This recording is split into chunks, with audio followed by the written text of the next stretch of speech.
All right. How about that? Because I can only lower the bitrate so much until there's like noticeable problems.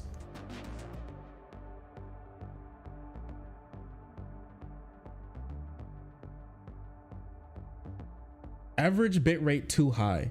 I can't send 6,000 bitrate. I can't send 6,000 bitrate? Really?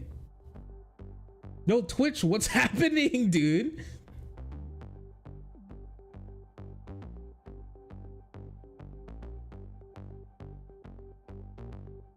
What's going on?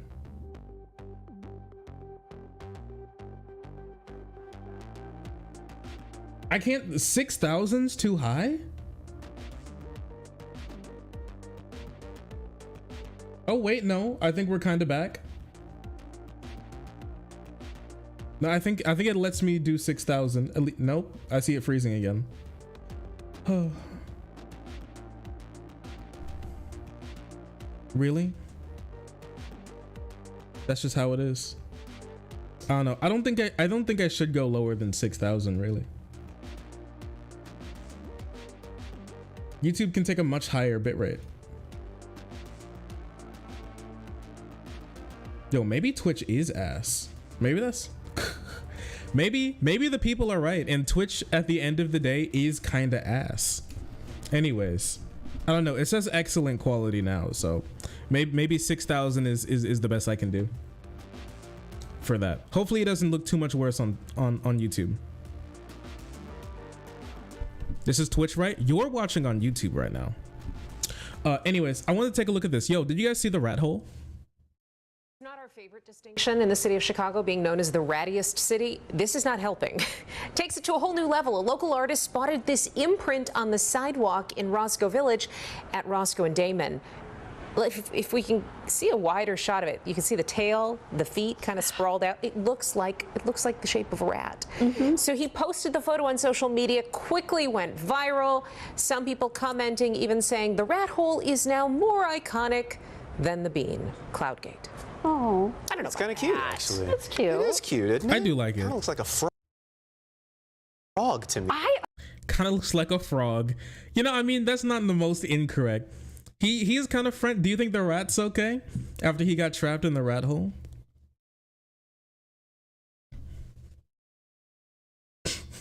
Or maybe he didn't get trapped in the rat hole. He is the rat hole, right? He's just a little guy. He was just a little rat.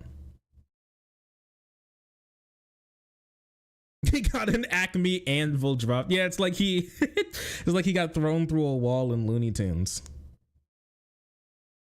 Believe, therefore he rat. Do you think we should go see the rat hole at some point in time? We should take a flight to Chicago. We should take a flight to Chago and see the rat hole. He's definitely dead. I don't know. I don't think so. Is the rat okay? We don't know where he is. Oh, great. Okay, all right, a frog with a tail. Watch breaking news. Sure, I guess. Rats are kind of like frogs with tail, if you think about it. If you really put some thought towards it, they are kind of frogs if like they had tails.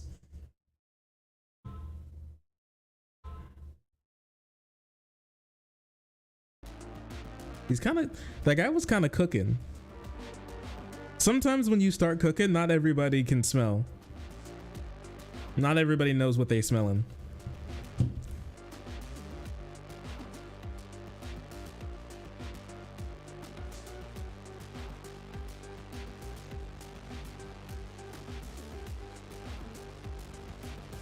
All right.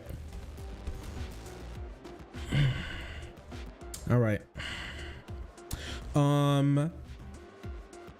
Do you guys want to check something a little interesting? Do you guys want to go over the genocide trial of Israel at The Hague? Hi Shark. Hey bestie.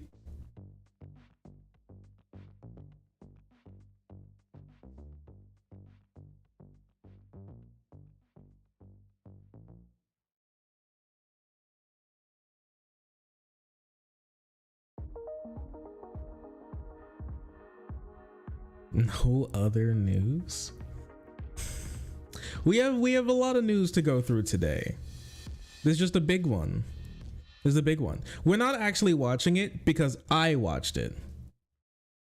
I watched it and took notes on the. I watched both South Africa's accusation and also Israel's response. I've watched both of them.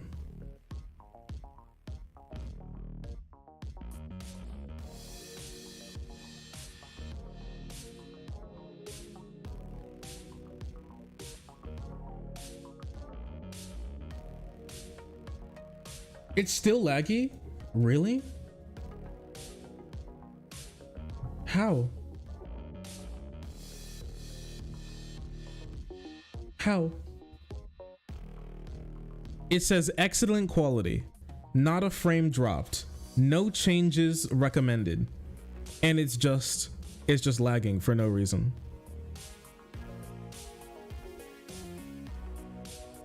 What do they want me to do?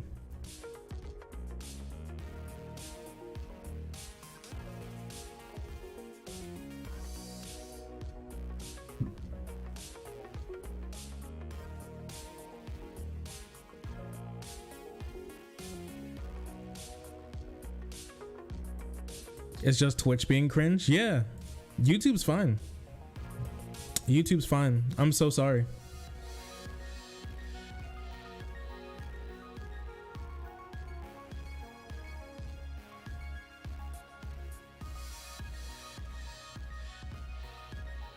And that's just it. Anyways.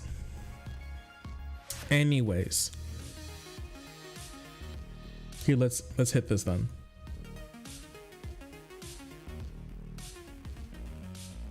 If this is the case, it might, if this keeps going on, it might, the saddest thing about it, I'm sorry, Twitch frogs. If it keeps going on, we might have to like completely decouple from Twitch. And that means YouTube chat's going to get a boon because YouTube chat's going to take Twitch chat's place as the other chat that I look at. I hate to say it, but that might be just how it has to be.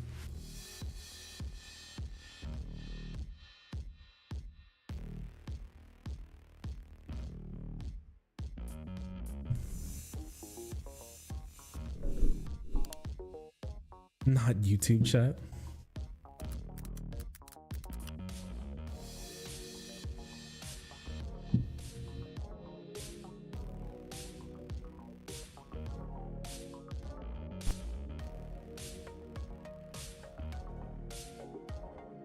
All right.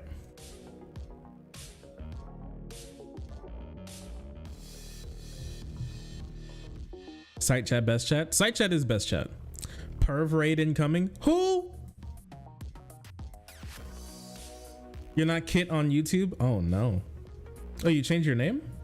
You changed your name here too. Voosh raid. Yo, Raiders. Hello, Raiders. I'm happy to see you. How have you all been? How are you doing? Big feet fetish raid incoming. Huh? Huh? Huh? Huh? Shark, hog. Huh? Pokemon YouTuber? Foot fetish. Okay. Oh, the horse guy. It is the horse guy. Many people call White Shark. Thank you, Vosh, for rating. I hope you're doing well. I've been enjoying your fashion journey. It's great to see. Thank you for pumping up the boys and helping them up they fashion. Thank you, Oat Milf Latte Oz. You're Australian. Shouldn't you be asleep right now? Thank you so much for these 17 months in a row. I really appreciate you. Ayo, my guy. Ayo, my juicer. Nice to see you. And thank you so much for the 17. I appreciate you. Thank you for this.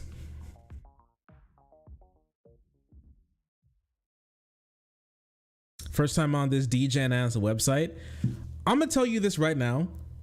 Out of all the chats that you could be in, YouTube chat, Twitch chat, and site chat is actually the least DGen. Like, I love you very parasocially, but like this is the least degen one, if we're gonna be honest with ourselves.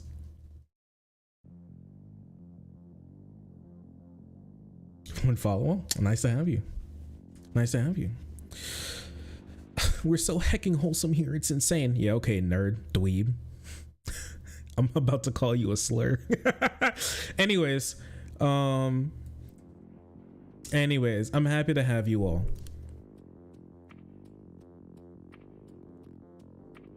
I'm so happy to have you all. So true, bestie. Shut your mouth. You're wholesome. Yeah, okay. I'm about to put some holes in you. Only mods can call a user a slur. That is true. I forgot about that. Vaunch bad. Finally, somebody's telling the truth how it is.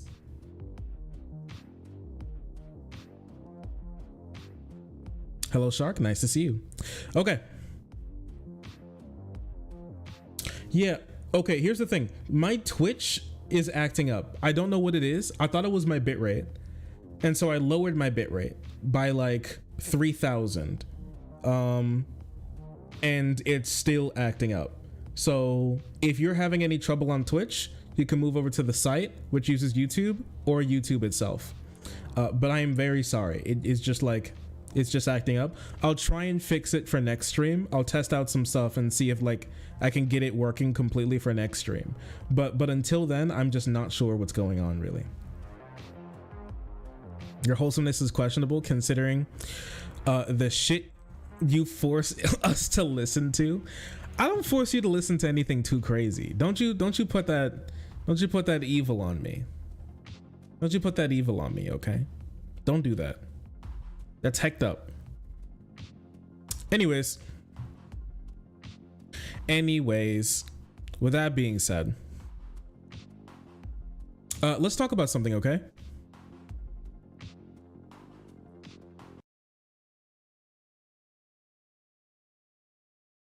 Oh.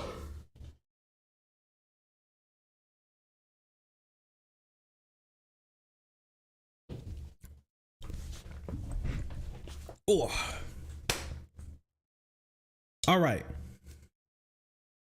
So some of you know, some of you don't know, but South Africa brought a case against Israel to The Hague.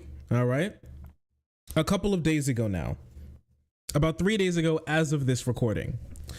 It took me a little bit to get to this, but I really wanted to talk about this in a more condensed fashion than just a reaction, because there's so much important stuff here. I wanted to watch both ends and write down the most important points to be able to bring to you in a synthesized manner. Okay, so let's talk about this because it's really important. As you know, Israel is enacting a war on what it calls Hamas, but many people describe it as a war against Gaza and the Palestinian people as a whole. Saki Tanuki, thanks for the 5 gifted subs. I really appreciate you.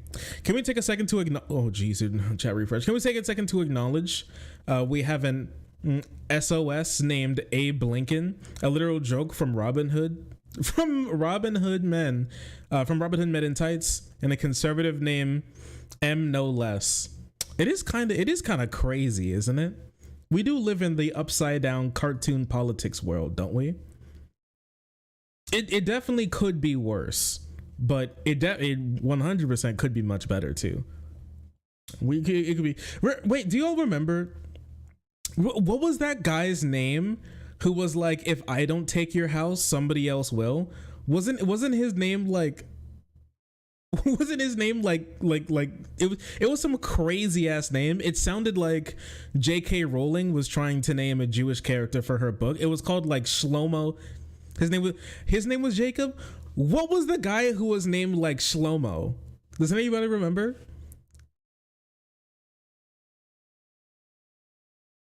Yakub, not Yakub.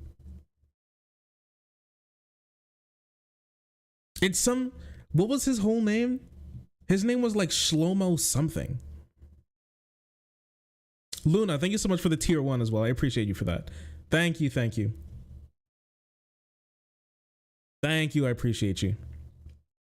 Anyways, if anybody can find it, please bring it to me. Oh yeah, his name was Vile Shlomo. Oh, bro's name was Vile Shlomo. What's a fucking crazy ass name? Oh, bro was named by J.K. Rowling. It's an insane name, Vile Shlomo. It's genuinely ridiculous, but okay.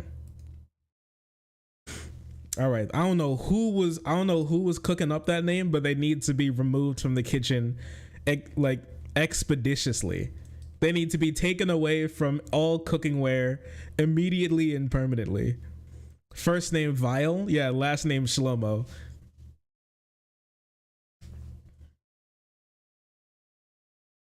It's just insane. Anyways. As many people have noticed, there is a high number of civilian casualties in this war. And many people are describing it as a genocide, myself included. So South Africa, with a very fraught history and one very knowledgeable in things of apartheid and genocide, has decided to take it upon itself to file a motion at the ICJ. Now, you may be confusing this with the ICC, the International Criminal Court. This is the International Court of Justice. Now, you may be asking, what's the difference? The ICC is is about disputes between individuals. Okay, the ICJ is about disputes between states. Okay, so the ICC, if I remember correctly, is where is where like Nazis were taken to be held on trial because it was for individuals. This is for states. That's what the ICJ is for. Okay. Israel doesn't have a good track record at the ICJ. There's several reasons for that, but we can talk about that a little later.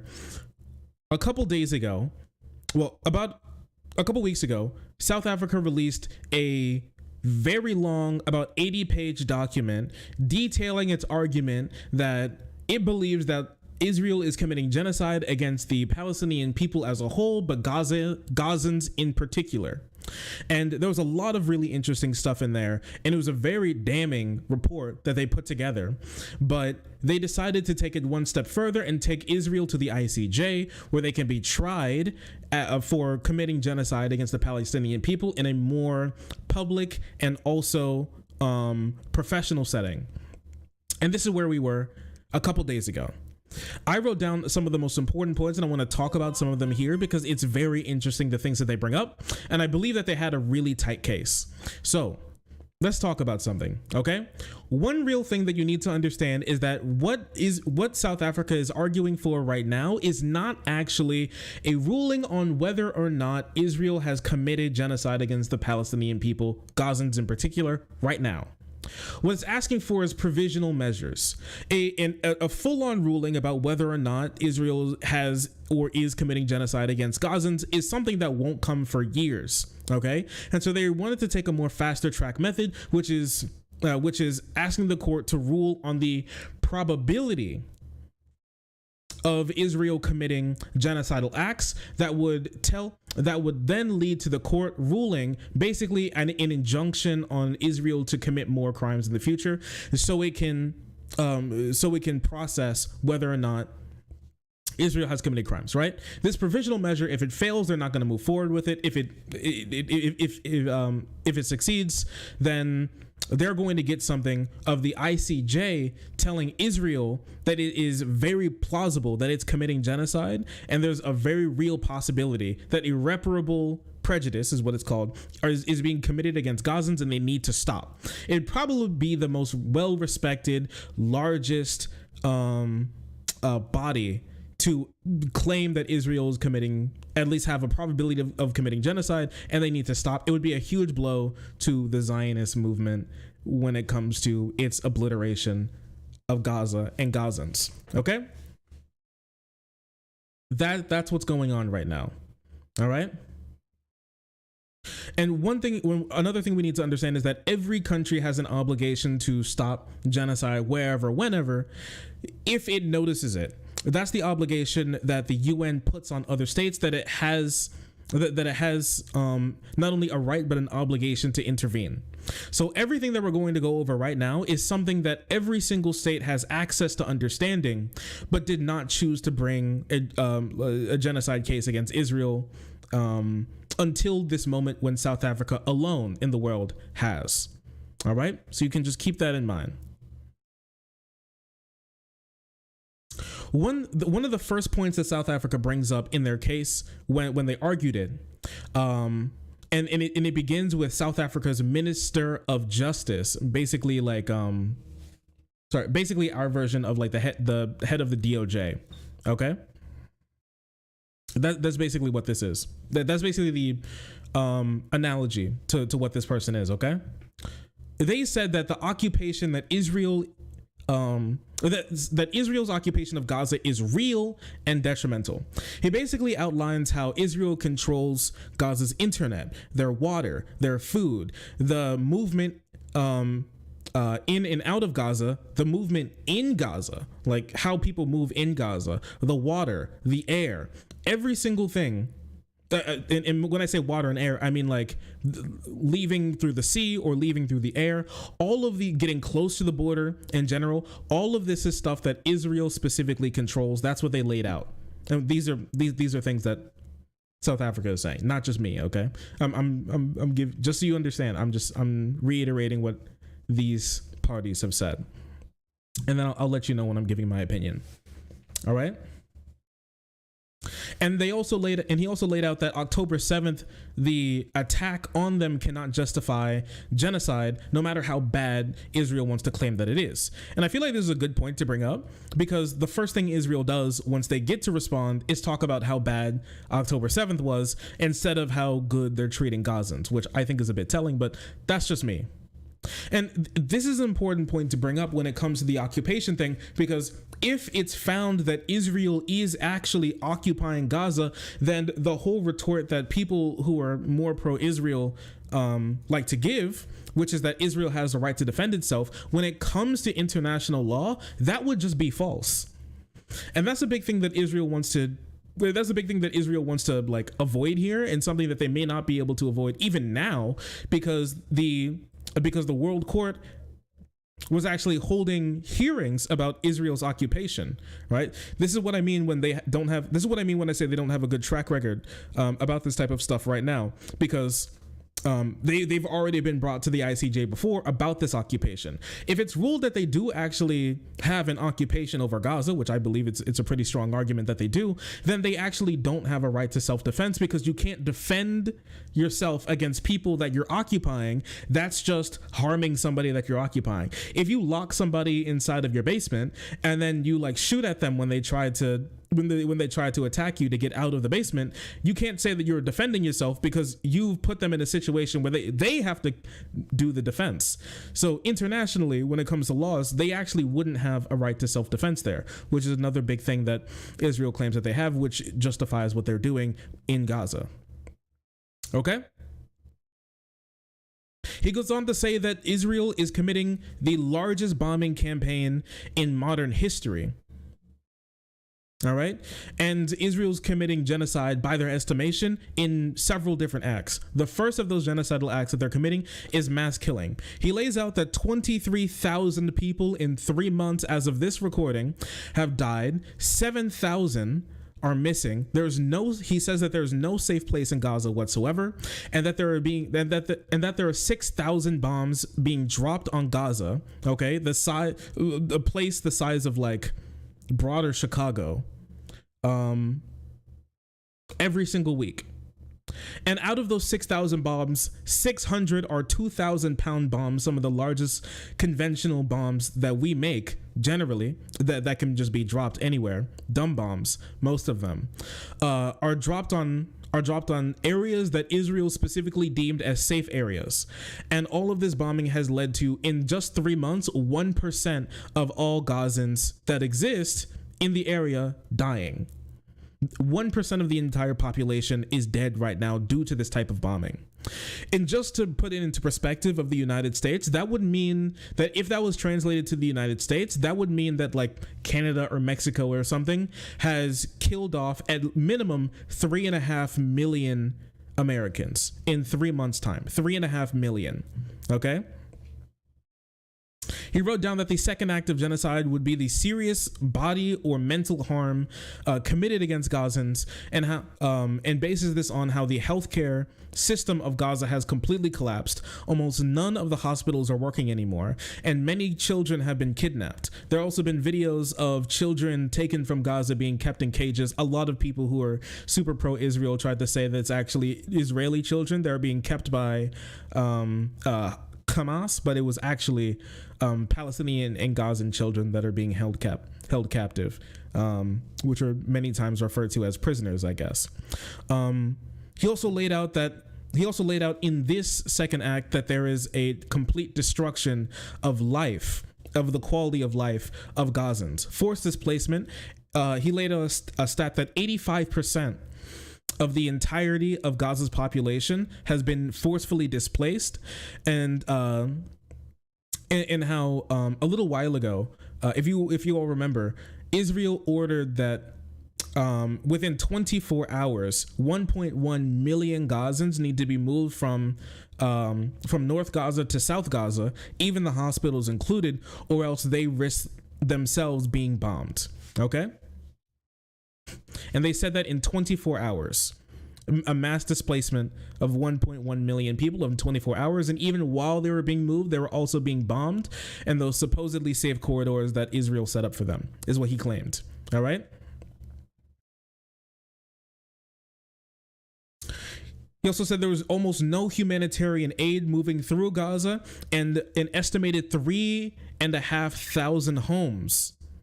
3,500 homes were destroyed, leaving about 500,000 people completely homeless at this point in time, 3 months into their war.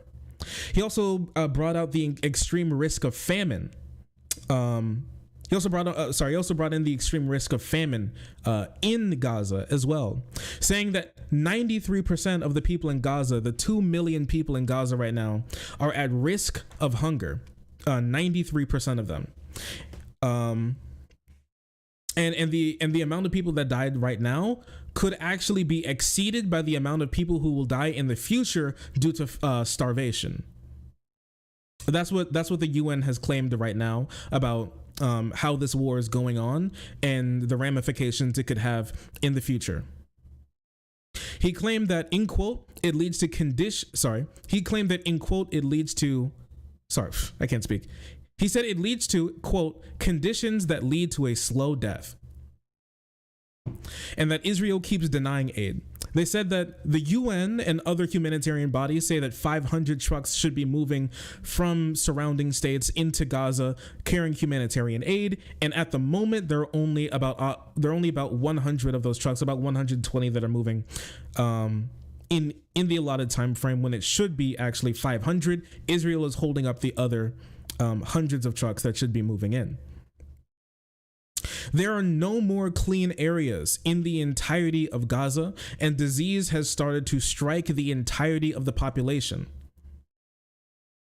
And by UN estimates at the moment, disease in the area, things like the flu and diarrhea and other diseases have jumped 2,000% in just 3 months. He said, in quote, the healthcare industry is completely obliterated in the area. He said crimes, and then we move on to another lawyer, an Irish lawyer from that's representing South Africa in their accusations of genocide against Israel. She went on to say that crimes against women and babies have been skyrocketing, and that there are calculated measures put in by Israel to prevent births. She went on to say that the UN expects 180 births a day to happen inside of Gaza, and of those 180 women who are giving birth, 15% of that 180 is estimated to have complications in birth, leading to them needing medical care to ensure that they simply don't die, and that's nothing that they're able to have, since they also claim, and there are videos of people needing to be amputated and blown, who've been blown to pieces, cut to pieces by Israeli forces, who need to be amputated or have surgery done without clean environments, on kitchen tables that still exist with no anesthetic. There was a doctor recently who had to amputate his own daughter, but she didn't make it, even through the limited healthcare that they had, since her limbs were just falling off of her body due to her being caught in a blast by in a Israel designated safe zone that they dropped a bomb onto. Right? And she also claimed that those people have no help. South Africa then lays out what it believes. So these are all things that are happening, but to prove genocide, you need genocidal intent. Okay. So then they move on to talk about the intent that they believe Israel has to commit genocide in whole or in part of the Palestinian people.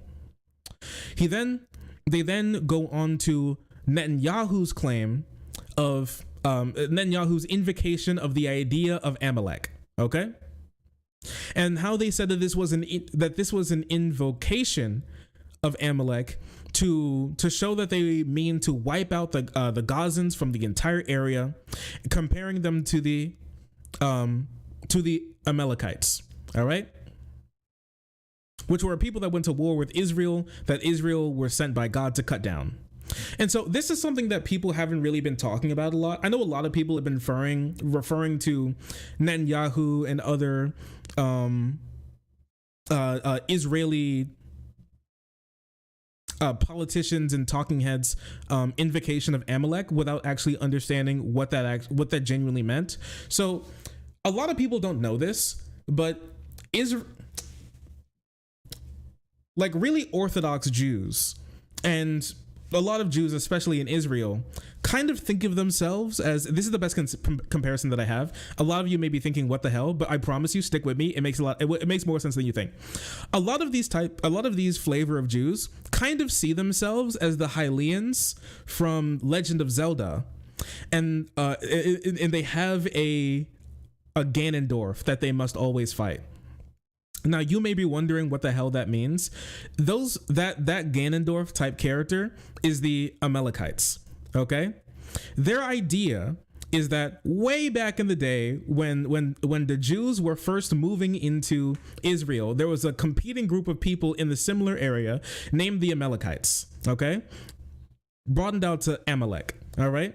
And Amalek went to war for resources and everything against Israelites and all that. And God and Israelites were like God's chosen people. So he was like, dog, you're going to win this shit. Okay. We're going to have you cut those people down. All right.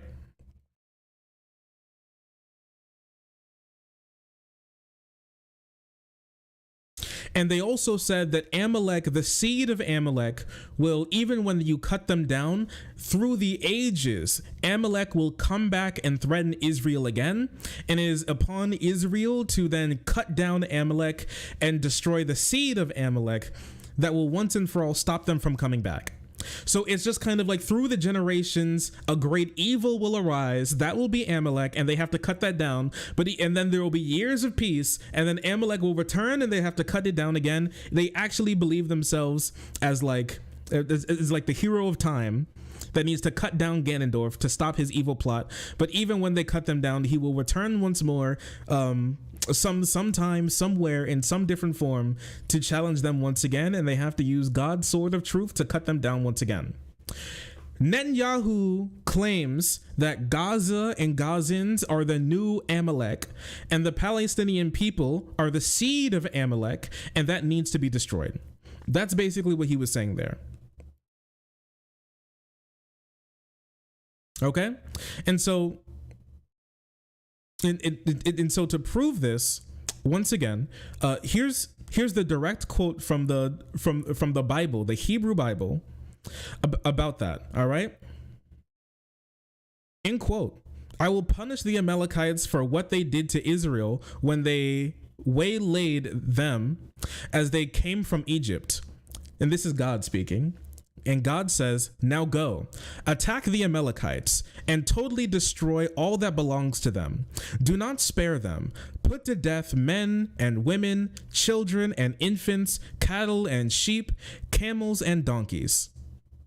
Moses said, the eternal will be at war against Amalek throughout the ages. And so, yes, this is where the idea that Amalek will come, this form of Amalek will spring back up to challenge Israel, and they need to cut them down once again. And then remember, Netanyahu said that that Gazans and Palestinians in general are the seed of Amalek, and you need to, in quote, not forget what Amalek did to you.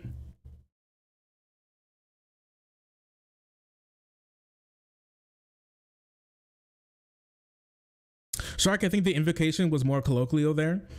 There isn't actually a consistent religious invocation of that term.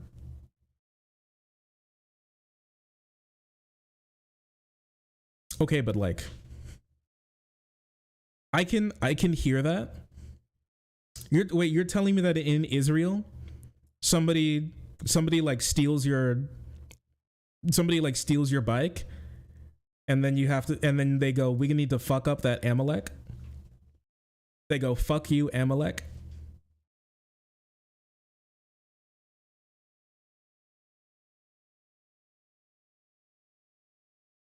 If it is as just like a colloquial term, it would be used as like a great evil.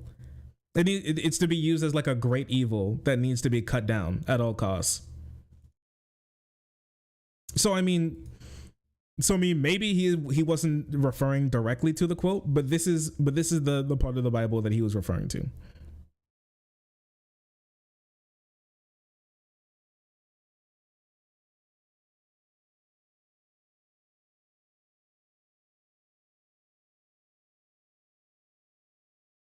Yeah, you can't talk to a group of people like that. Yeah.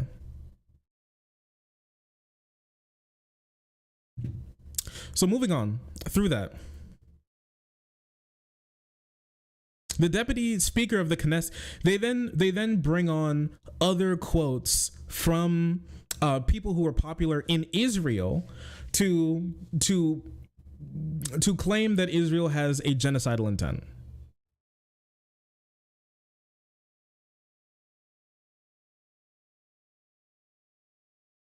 No, but there isn't a popular religious narrative about Palestinians being Amalek used to mean a people who have done a great crime to you. I'm not saying this isn't a genocidal statement. Okay, I completely get that, but like, I don't believe a lot of people refer to their enemies. I don't think a lot of like Israelis or these type of people refer to like their enemies as Amalek that often, and that's why this statement stands out so much, because it's something that people don't say stuff like that. Okay, when you say stuff like that, people go, what the hell are you talking about?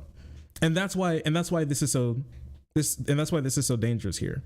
And so the fact that there's no just like normal narrative like that about Palestinians being like that is what makes this head of the government saying something like that stand out so much. I get it. Thank you. I get it. He quoted the deputy speaker of the Knesset saying that they need to erase Gaza. The defense minister said that there needs to be, in quote, no food, no water, no fuel. We are fighting human animals.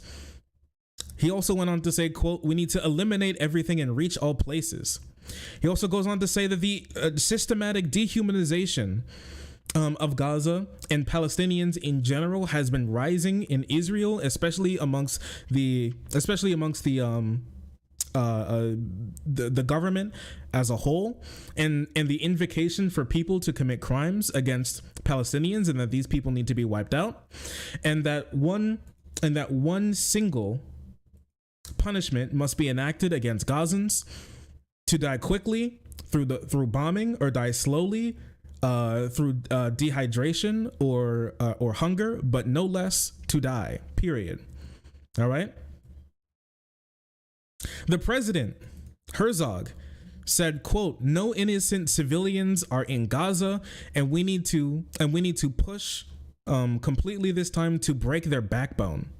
He quoted the Minister of National Security to say, quote, "Everyone who celebrates or hands out candy is also a terrorist and must be destroyed."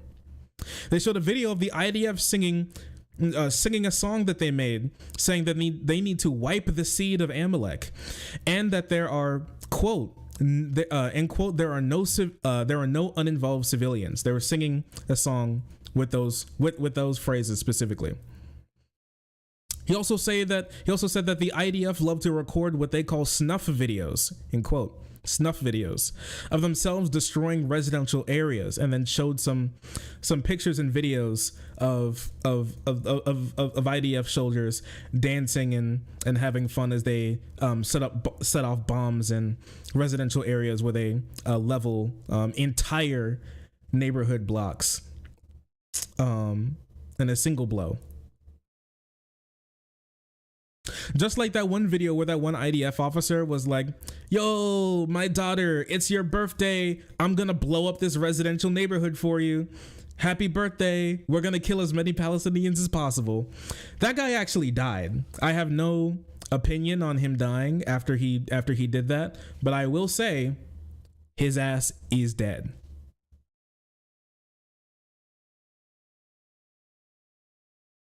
His ass is quite dead.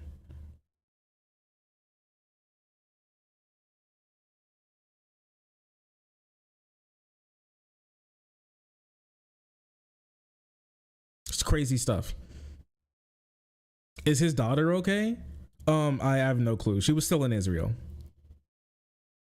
She was still in Israel. All right. One of the craziest things that I actually found out while I was doing some research about some of the stuff that they were that he was bringing up was that he claimed that Israel invited a war criminal who engaged in mass killings of 107 Palestinians in 1948, who already agreed to a peace agreement that lived outside of Jerusalem. Right?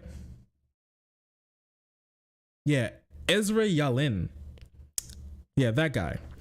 He partook in a literal mass slaughter of Palestinians who already agreed to a peace deal with Israel on the outskirts of Jerusalem in 1948.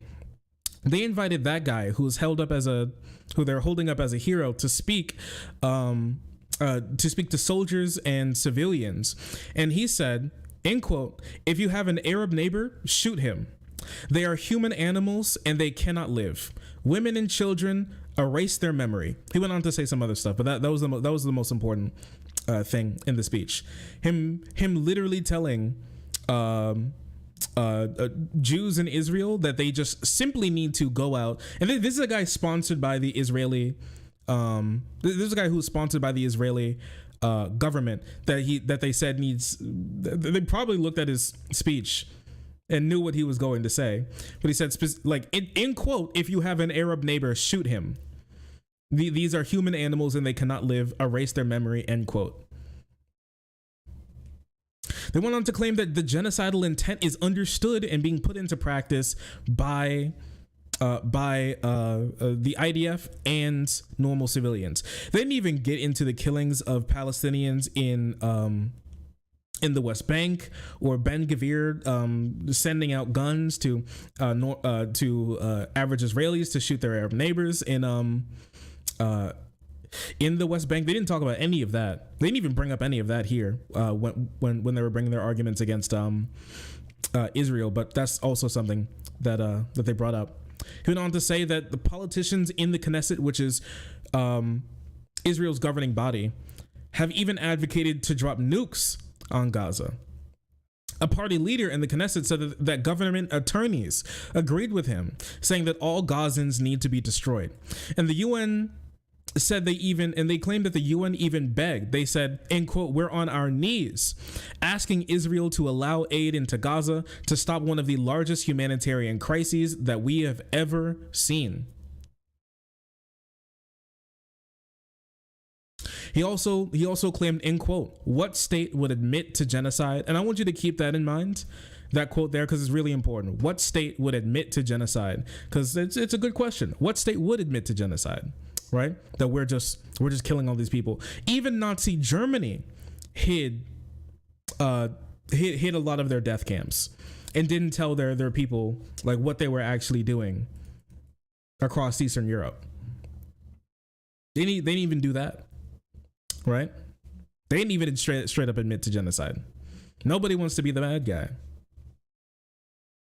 Going on, the Irish lawyer went on to say that, bring up a stat to say that 4 out of 5 people experiencing famine or at risk of famine in the entire world are in Gaza right now. 4 out of 5 people in the entire world at risk of famine right now are in Gaza. And that 48 mothers and 117 children are killed every single day. Entire bloodlines have been erased, she claimed. A new acronym has even been invented. WCNSF. Wounded Child, No Surviving Family. Because there's just that many children out there who have had their entire family line completely obliterated through Israeli strikes that have no surviving family whatsoever. She said ceasefire calls have been ignored, and Israel is engaging in systematic stripping, beating, and humiliation and torture of men and boys while recording it. These are some things that we've seen where they take men and boys that they've captured, strip them down to their underwear, beat them, and force them to sing pro-Israel songs as they record and laugh at them, spit on them, force them, kidnap people, force them to sing songs, beat them, things along those lines. Right? There have been recordings of IDF officers doing it. It was even a little bit of a TikTok trend in Israel for people to like pretend that their hands are bound together and bob their heads as they were like singing a song as they force some of the captured and tortured Palestinians to do for their amusement. Right?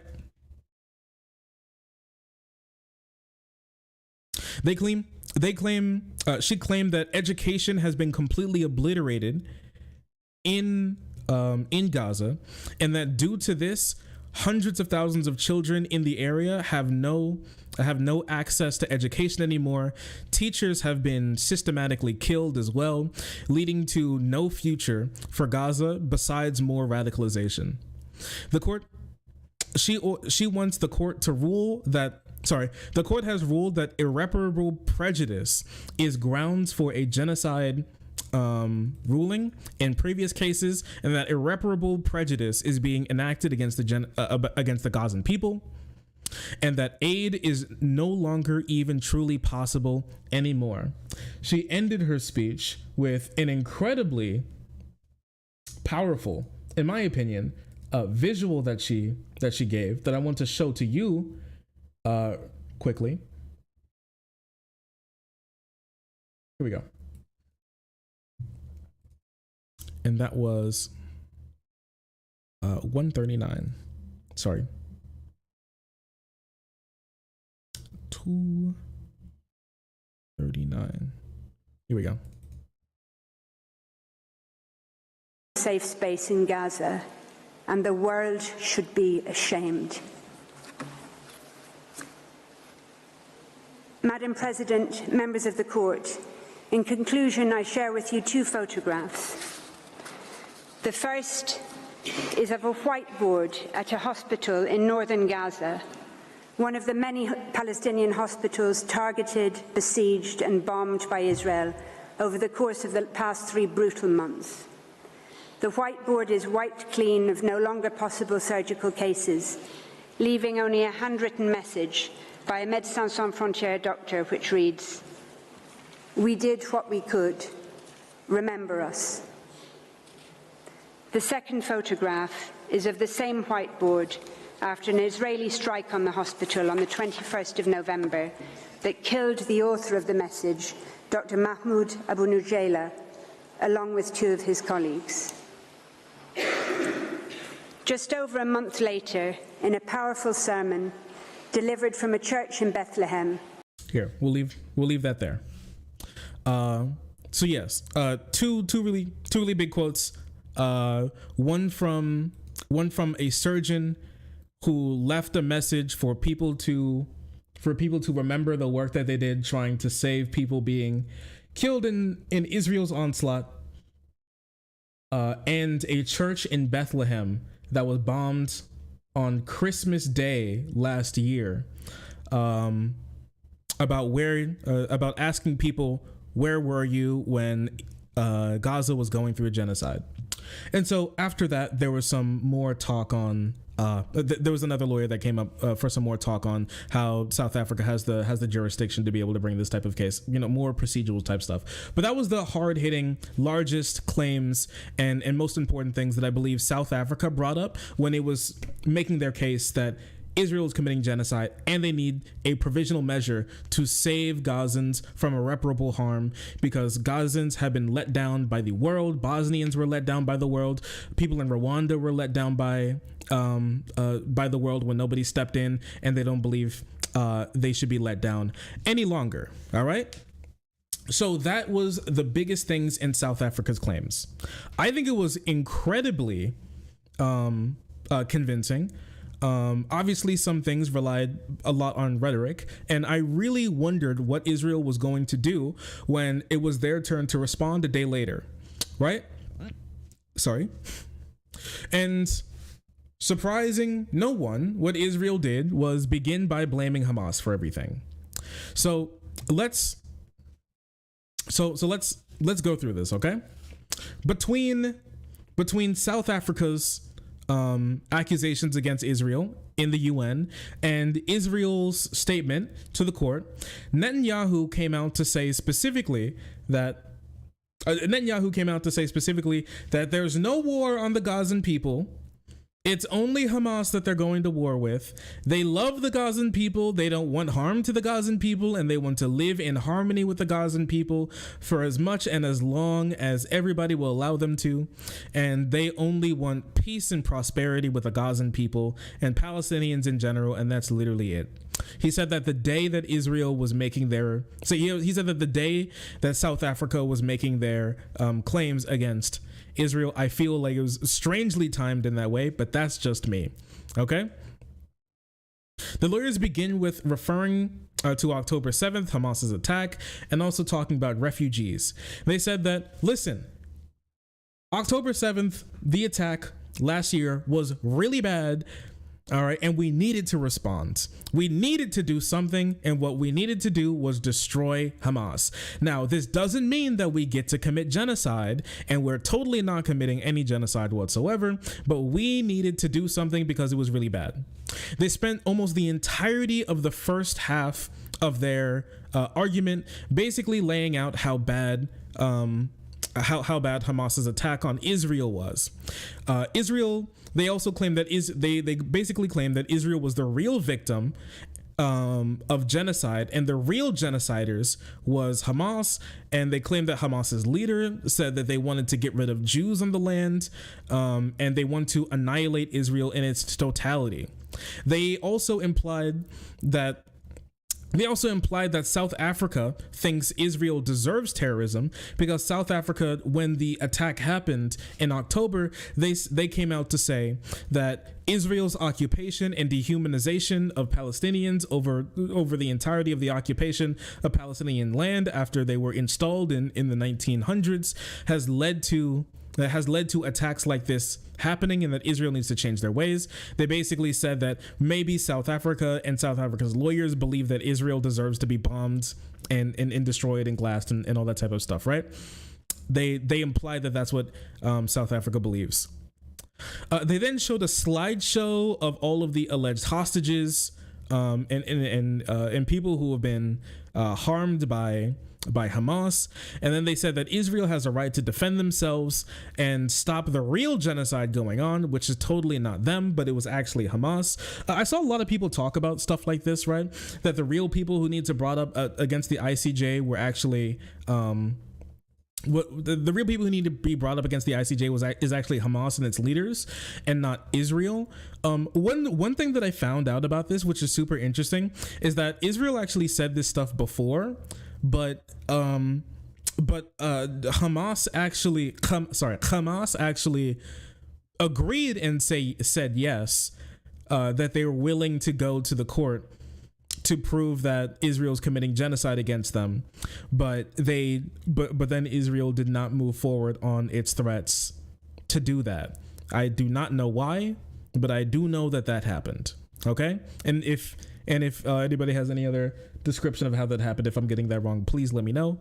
But as far as I've read, that's something that actually happened, which was a little wacky in my opinion, but it is what it is. Haven't heard of that? Okay. I don't have the article up at the moment, but I read something along those lines. Information on this is a little harder to get. So yeah, take that with a grain of salt. But they did claim that they want to bring, but they did claim that Hamas are the real genociders. Okay. It says it has a the lawyer for Israel also said that Israel is going to act humanely as Hamas acts with inhumanity against them. Netanyahu said that they're fighting Hamas and not Gaza, not only to protect them but to protect Palestinians. And say that they want to live peacefully with Palestinians. Well, this is him quoting Netanyahu, saying that they want to live peacefully with Palestinians, but Palestinians can be of no threat to Israel whatsoever. Saying that not only do Gazans need to be, not only do they need to weed out all the terrorism and specifically de-radicalize all Gazans, but also they need to make sure that Gazans have no possibility of ever threatening Israel ever again. So completely obliterating their military capabilities. The same thing that Russia said about Ukraine, actually.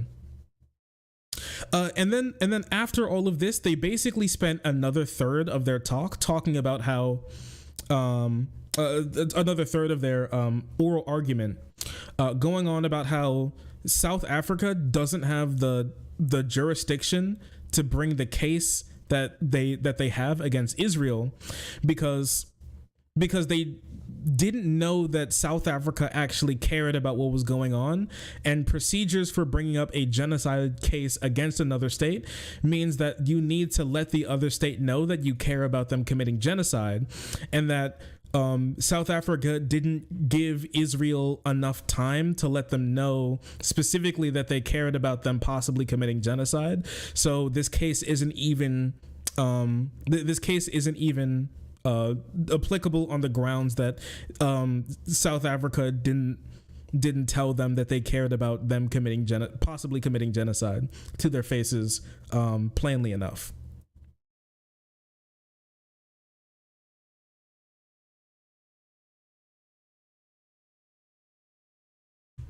Which is quite remarkable. What is Blood waffling about? Yeah. He specifically used the quote "curious indeed." I'm not lying. He specifically said "curious indeed" while talking. This is a British lawyer.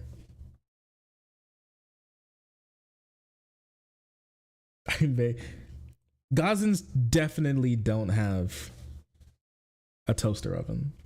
They definitely don't have an air fryer. I'm gonna be honest with you.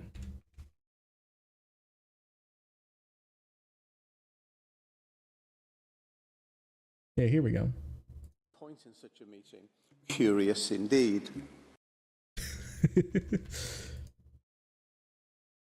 And conveying its wish for discussions to be held following the close of these oral hearings. South Africa, in a note dated the 10th of January, summarily and surprisingly, in the circumstances, said there was no point in such a meeting. Curious indeed. Curious indeed. He got the wig. Yes, they all have to wear the silly wigs. They do all have to wear the silly wigs, yes.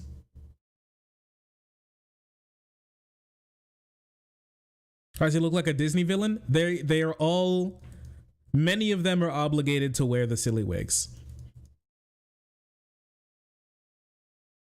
All right, it's radicalizing me against Brit bongers. Now, remember, the lawyers are simply just lawyers, and so it doesn't really mean that they're, just because they're a lawyer for one side or the other doesn't really mean that they support that side.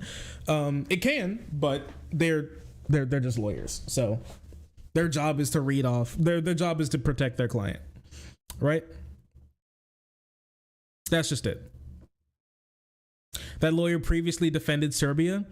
That's true, and there are lawyers out there who defend Epstein, so it is a goofy ad wig, I will say.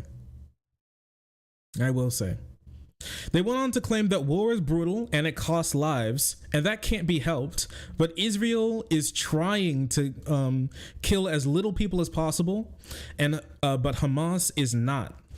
And Hamas is the one that's really the genocidal force here.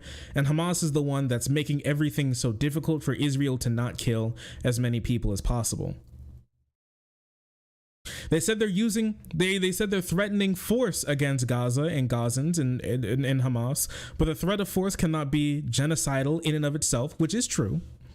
And they said that South Africa can't prove intent at all to commit genocide because some statements are bad. That's true.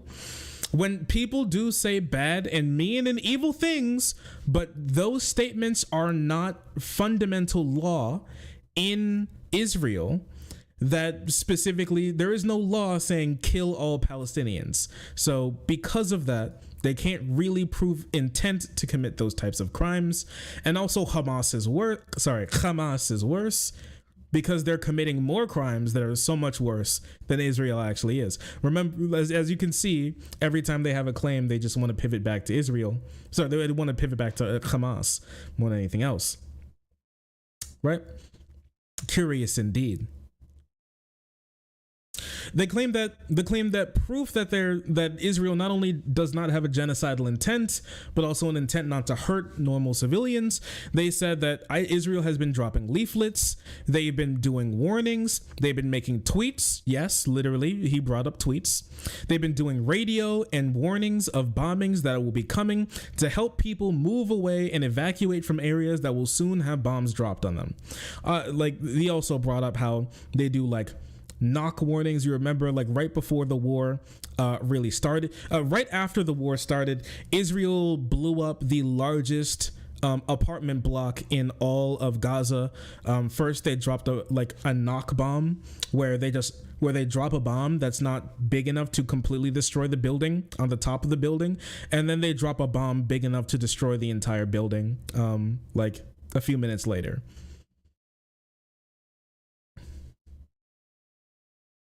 Not the tweets. Yeah, they did bring up the fact that Israel has been sending tweets in Arabic so Gazans can read the tweets and then be like, oh shit, my ass is going to turn into red mist, and then, you know, run away from the area so they don't get bombed, right? This would be more convincing if Israel didn't cut off Gaza's internet for like an extended period of time while they were bombing them. So maybe they cut off electricity and internet.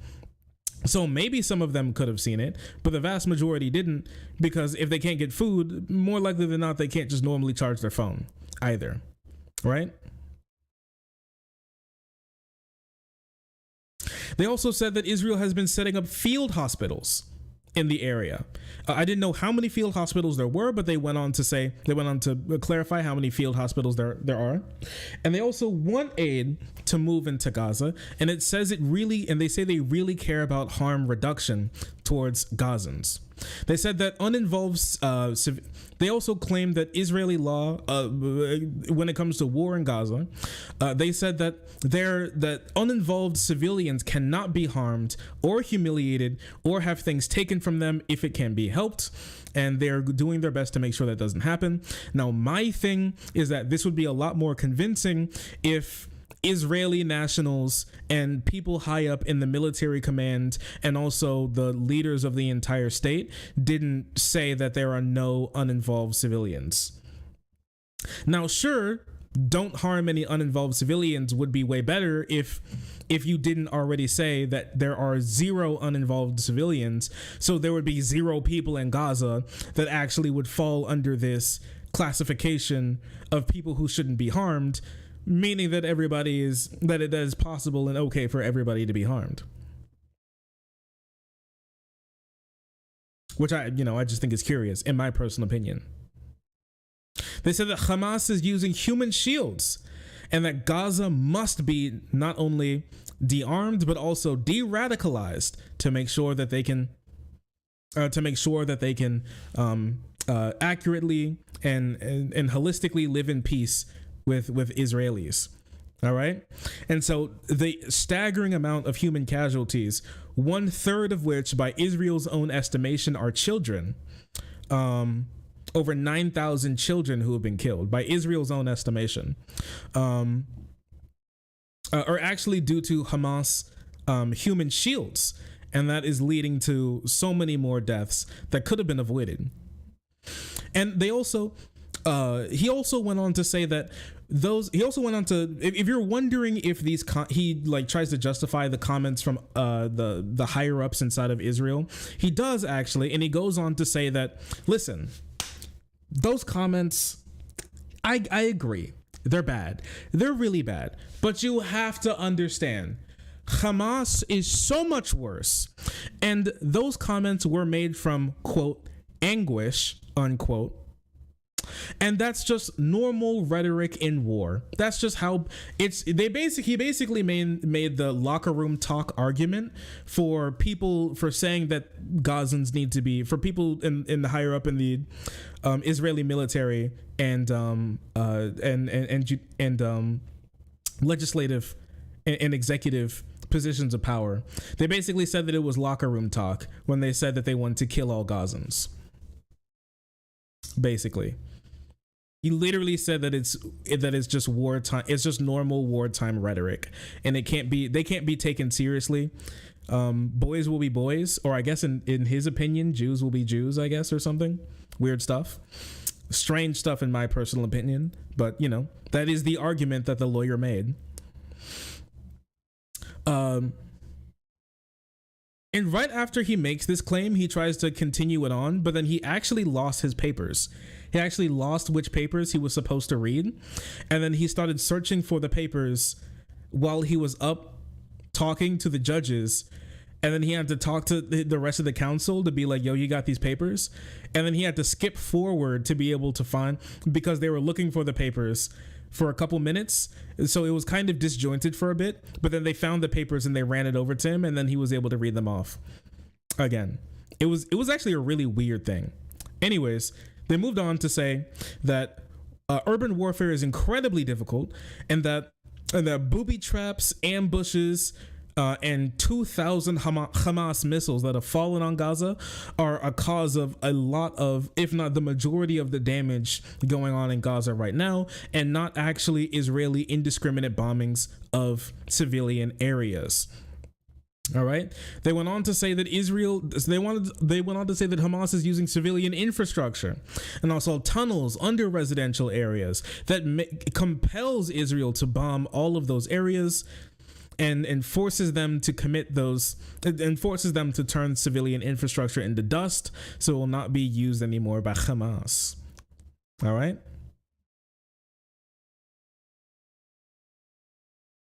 They showed videos where they claimed they saw Hamas operatives working out of UN schools and working out of UN schools and things along those lines.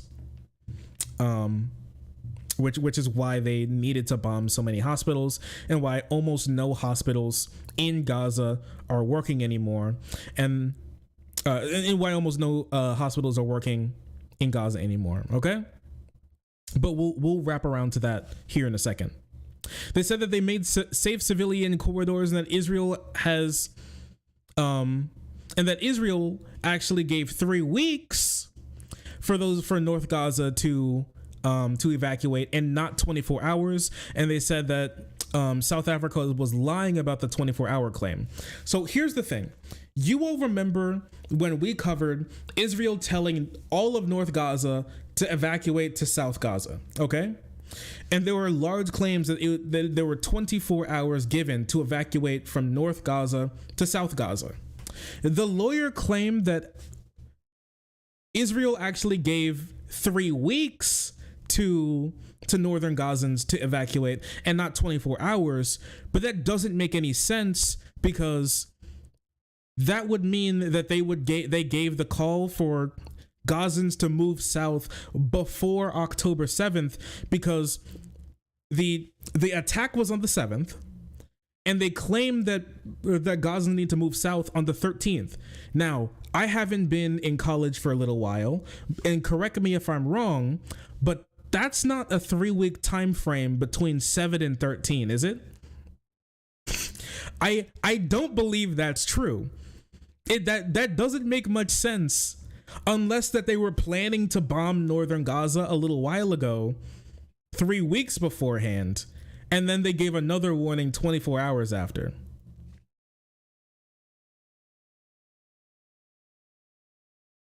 I argued with some IDF motherfucker on Discord, and he said that they've been warning for weeks. That would mean that they had been warning since before the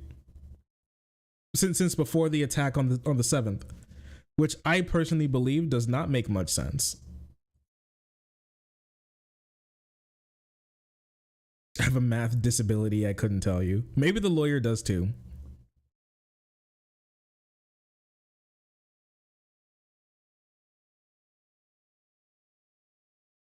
The warning was for the ground invasion, which started on October 27th.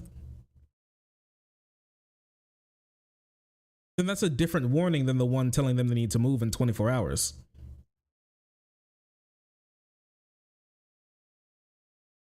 They did say 24 hours, but it ended up taking a couple weeks. So they did tell them that they need to move in 24 hours. That did happen. They just changed their mind after they said it. After they gave like 1 million people a complete shock. They gave them a completely different. It's like a cop that's like, hands up, hands behind your head, get on the ground, turn around, or I'll shoot you. One of those type of claims. One of those type of orders, and then wonders why everybody wants to sue him for wrongful death. They want to claim that they have a contingency called COGAT. Now, have you all heard of COGAT? COGAT is an acronym for Coordination of Government Activities in the Territories. Okay, so COGAT is Israel's military arm used to communicate with humanitarian organizations and the UN when it comes to their activities inside of Gaza.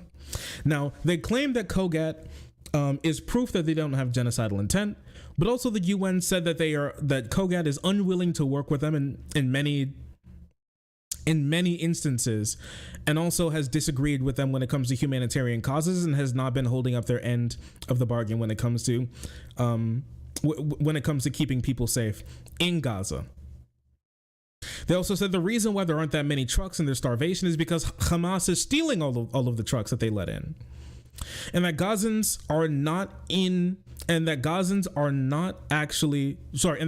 don't actually have the right to freedom from military intervention. So the UN says that civilians have a right to not be subjected to military operations.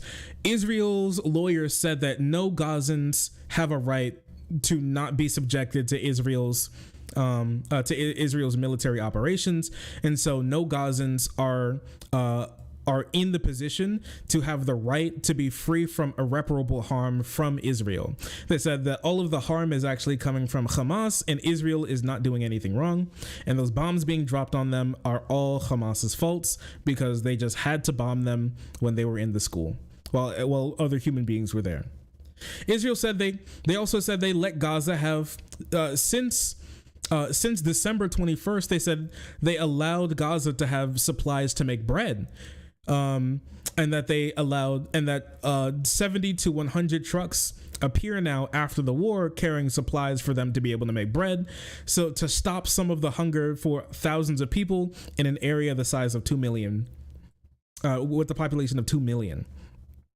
They said that since destroying almost every single hospital in Gaza, they've actually set up 6 field hospitals since December. My bad. They set up 4 field hospitals, and they're setting up another 2 field hospitals that are planning to be set up soon. And that there's no need for the court to say that there is any urgent threat against there's no urgent threat against Gazans dying, because the ground assault is already slowing and it's shrinking, and they're pulling soldiers out of Gaza already, because they've claimed that they've completely dismantled Hamas in the north, and that there is no need for that many soldiers to be in there. So they don't need to be ruled against when it comes to genocide, because they've stopped the possible genocide that could have been happening already. They also said that they let journalists and the UN into an observe northern Gaza as well, and that Israel does not have a right.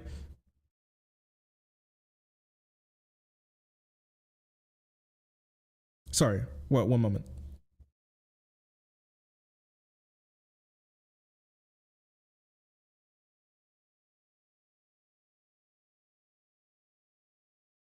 Oh, they said that Gazans don't have the right to be protected from military operations, because Israel is the one that's being subjected to genocide right now. So they're the real victims. Then it off by saying that provisional measures means that that this case isn't even real and shouldn't even be taken up, and that the court should just throw the case out and not rule against Israel, or rule in the case whatsoever, because if it does, that will stop Israel from being able to stop terror attacks in the future. So that's basically how they ended their arguments. In my personal opinion, they touched on very few of the real concerns that people have. Oh yes, they also claimed that they killed 76 Palestinian journalists at the moment as well. And many more non-Palestinian journalists have been killed as well in bombings. Humanitarian aid, Red Crescent, have been bombed. They didn't comment on their use of white phosphorus or other illegal chemical weapons inside of Gaza or Lebanon at the moment either. And that's just or like journalists or humanitarian aid workers inside of Gaza or Lebanon as well, those people who have been killed by Israel. This haven't talked about any of that type of stuff at all, and I think that is a bit unfortunate that happened, but that's just like kind of how it is for now. That's how they decided to end their defense of themselves. Now, I don't think that this defense was very good, in my personal opinion. I don't think it's very good. I've seen a lot of people react to Israel's defense, or like South Africa's claims. Basically, it's just that South Africa hates Jewish people, the world hates Jews, and that's why they want to stop them from being able to bomb Palestine, because they want Palestinians to bomb to kill all of the Jews, because everybody hates Jews. Basically, that's like the entire thing that I've been hearing people say who are on like the Israeli side of everything, about why they don't need to be subject to a provisional measure telling them that they need to stop operations at the moment. It seems quite ass, if I'm going to be honest with you. That if anybody says anything besides Israel can nuke the entire world if they feel like it, is anti-Semitism, and that's just like basically it. Quite sad stuff. Belittling the real threat, the real rising threat too of anti-Semitism in the world. It wasn't a defense. It was just a bunch of excuses. I will say that as well. It does seem like it's definitely a bunch of excuses going on at the moment from Israel, but that's everything that was claimed. Is mayonnaise anti-Semitism? I would say yes.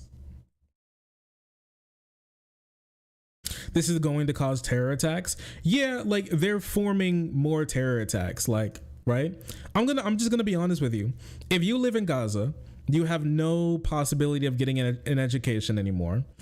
Your entire, like 70 of your family members were blown up in a 2,000-pound bomb while they were like sleeping in a refugee camp. You see people starving, you see people dying, nobody cares. Bro, what career path do you have besides like corpse and terrorist? Like, like what career path is like Israel leaving Gazans besides corpse or terrorist? I'm gonna just be honest with you. And I think we should be honest with ourselves. And the thing is, Israel doesn't really have an end planned. Like their goal is to de-radicalize Gazans by bombing them until they stop hating Israel, and to make sure that they have no more weapons to hate Israel with by bombing them.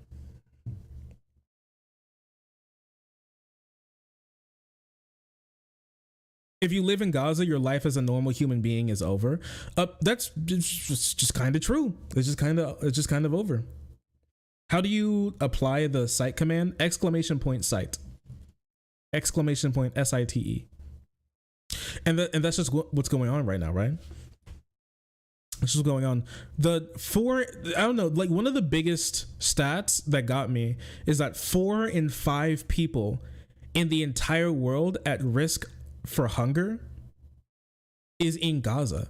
That's probably one of the craziest stats that I've heard in my entire life. Like, we talk about stopping world hunger. Israel has invented world hunger. We'd get rid of like most of world hunger if Israel would just stop.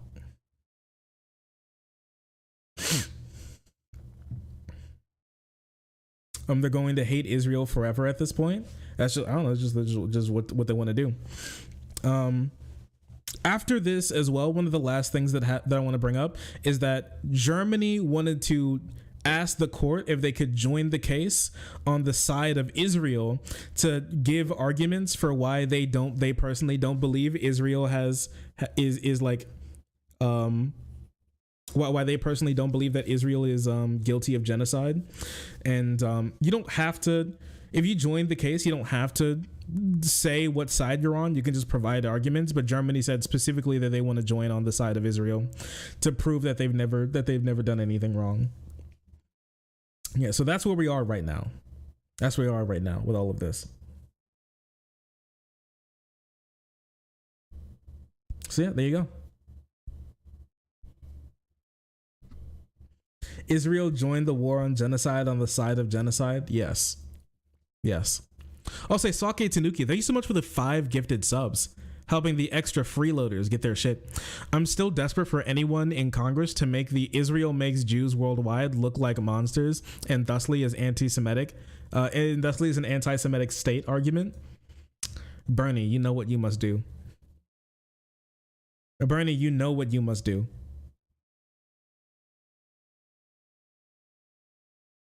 Can you imagine like a popular Jewish person looking at Israel and being like, stupid Jews, you make me look bad?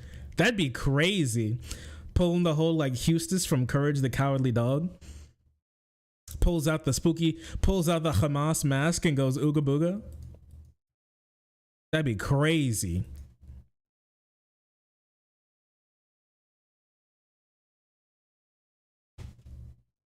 Not the Hamas mask. Ooh, the shiesty terrorist. This reminds me of the whole Nazis wanting to get the salty run back. Yeah, they're gonna run it down mid. Seth Rogen, we've got a mission for you. He's Jewish?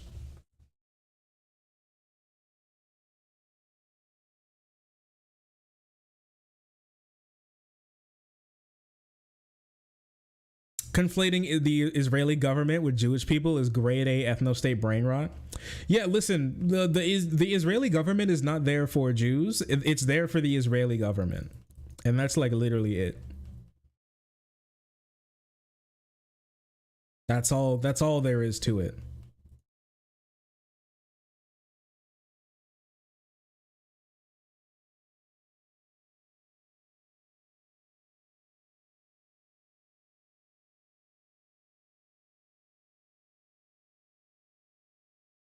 All right. So there we go.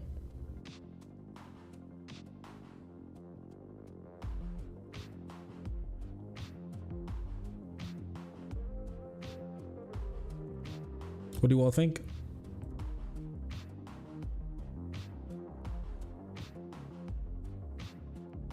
Also, Mellow Cello, thanks so much for the 5.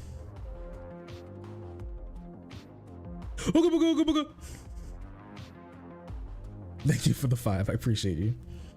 It's looking pretty bad. Not good. Not good stuff. But I guess the most interesting thing about it is that hardcore Israelis view themselves as like Hylians from Legend of Zelda. Like, that's a real thing. That's just crazy.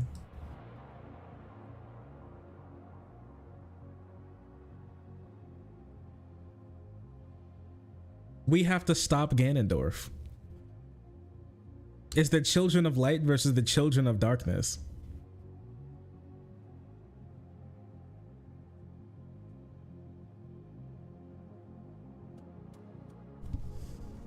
They think they're the main characters. Israelis literally believe that they're the main character. It's crazy.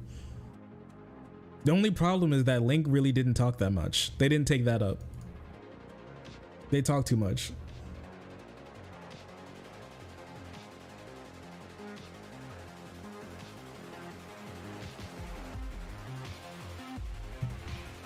What's their Triforce?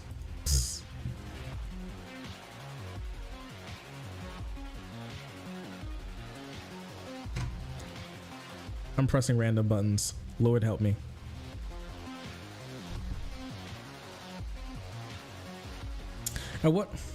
At this point, what right winger doesn't say the West has fallen? It's their go-to thing to say. Bro, these conservatives stub their toe on and say the West has fallen, man. It's over. Streamers and YouTubers when they have to wake up at 2 p.m. and game for 6 hours a week to make 10K a month.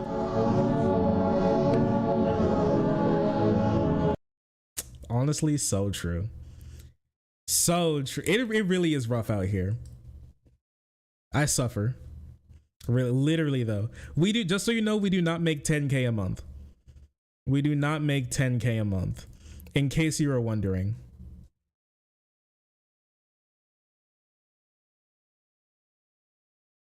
Shark makes 15K. I do not make. It'd be cool if I made 15K a month. I absolutely do not. Manifesting Shark making 10K. That'd be cool. I'd be able to buy a car way easier. I'm trying to get an electric car.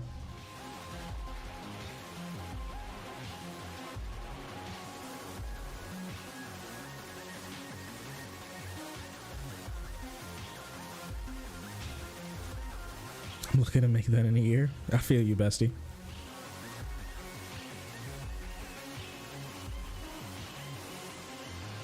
If you don't make 10K a month, then how do you afford a girlfriend? That's my secret. I don't. Ooh, that's my secret. I don't. Shit.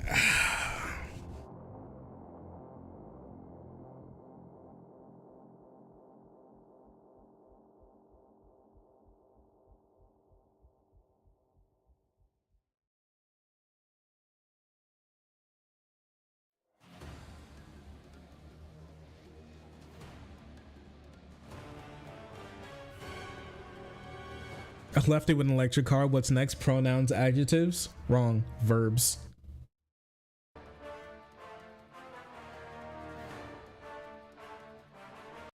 Have you seen the Israeli conscientious objector who went to jail a couple weeks ago? Oh, you mean the guy who was told he needs to kill 25 babies in Gaza, but he was like, I don't want to do that, and then they put him in jail for it?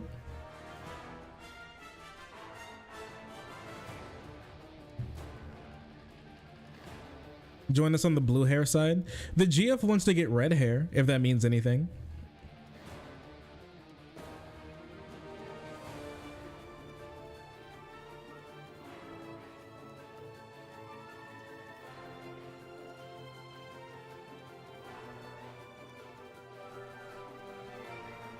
What did he mean by that? Don't worry about it.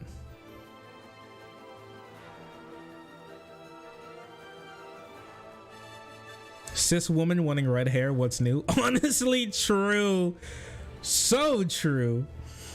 Holy. Finally, somebody has the strength to say it.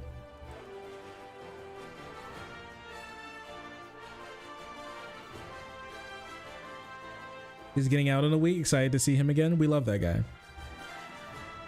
We love that guy. I love that guy so much. What a cool guy.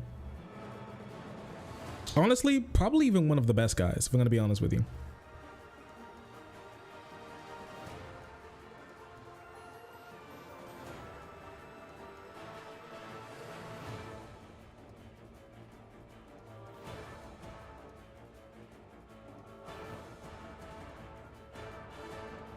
They're gonna keep him in until he agrees to kill 25 babies. That is really unfortunate, but that's just what they do in Israel.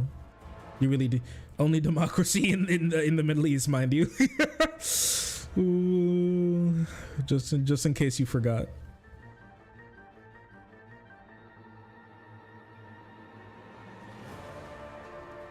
Never seen Shark's GF. It's okay. She goes to another school. That makes sense. That makes sense. She goes to another school.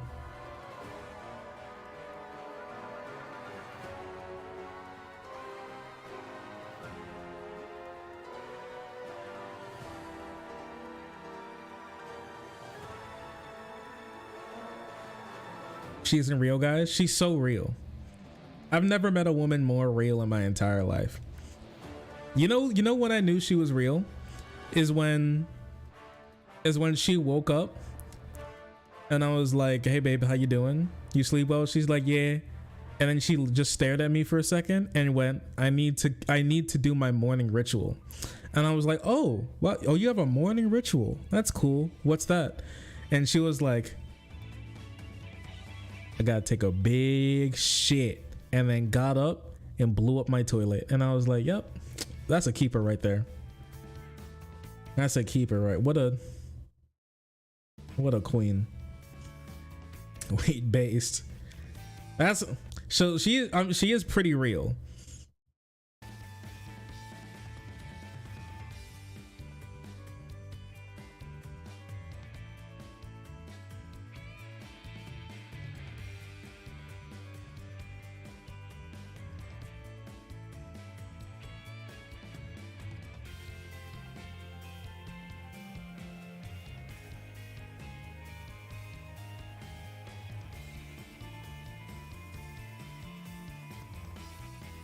So you like women? Then name all women. Peachette.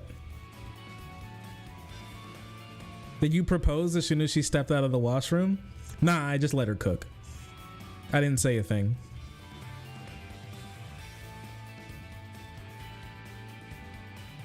Sometimes I hear her voice. Honestly, me too. That's a real woman right there. My girlfriend ghosts me every time I take my meds. It's so weird. She just disappears. Weirdo. It's okay. Some girls are weird like that.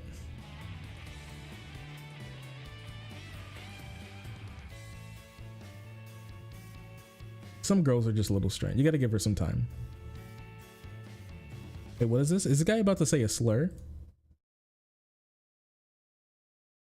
Okay. Yo, did you guys see that Joe Biden got swatted?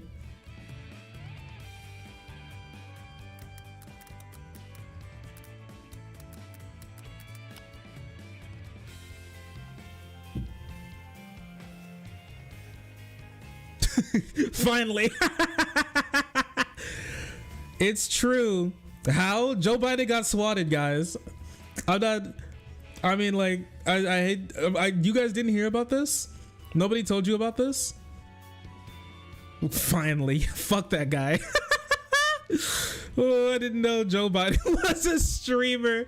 Yeah, he said that he's not gonna buy Suicide Squad Kill the Justice League because he heard IGN say that it was ass. And then somebody who was a huge Rocksteady fan said, "You know what? It's over for you," and tried to get him killed by his local authorities. It was kind of crazy. Fake White House fire report is the latest high-profile swatting attempt. And just so you know, this is off the backs of Marjorie Taylor Greene getting swatted, like a high-ranking member in the in the U.S. government getting swatted as well. Bro, everybody's getting swatted. Trump doxed the president. No, dude. Yeah, they found out where he lived. It was crazy. The White House became the latest target of a series of high-profile swatting incidents on Monday when the caller falsely reported a fire on the premises. My thing is just like, you don't have a special line for like the White House? You sent people out without even like hitting. You can't hit up the White. Don't they have their own like firemen or something? Like Disneyland has their own dedicated firefighters. Does like the White House not? Is the White House less protected than Disneyland? Is that what you're telling me? The fraudster called a tip on to the 911 around 7 a.m. claiming a fire had trapped somebody inside the building, reported NBC News. DC Fire and Emergency Medical Services Department responded and quickly determined there was no such emergency before law enforcement arrived, preventing the aggressive police response often associated with the act of swatting. Hey, wait, what the freaking Joe Biden gets special swatting protection, bro? I just get some crazy wife beating fucking local cop with an AR-15 to turn my chest into atoms, man. Like, what's going on? Shark, hog. The White House isn't a magical place. I guess you're right. Atoms. Absolutely atoms. And that's just it. Smithereens. Ooh, cave in Joe Biden's chest expeditiously. President Joe Biden and his family were not inside at the time of the call, as they were visiting Camp David in Maryland. However, Biden's press secretary, Karine Jean-Pierre, told the media on Tuesday in a Tuesday conference that the administration plans to very closely monitor national occurrences of swatting, especially in the face of the recent increase of incidents targeting public officials. So yeah, I know Marjorie just got swatted. Some other people just got swatted too. It's getting bad. Swatting is getting bad, man. It's getting really bad. I actually want to do a segment on swatting sometime. I guess this is the impetus to finally put one together after Joe Biden gets swatted. They're fearless. They're shameless. You swat the White House, that's shameless.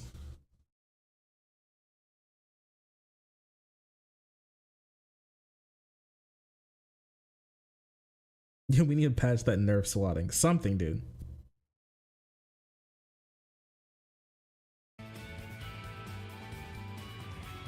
Oh, when we were talking about Israel and Gaza, the genocide hearings, did I read off the part where the Israeli lawyer said that every single hospital is being used by Hamas?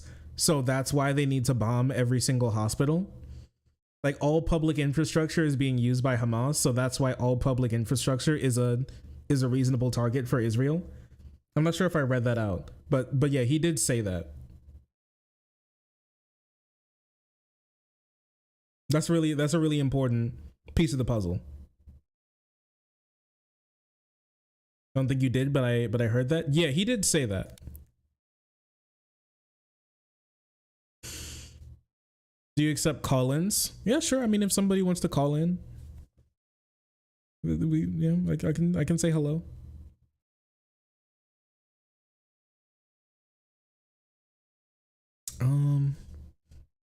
Okay, let's see if I can find this super quick.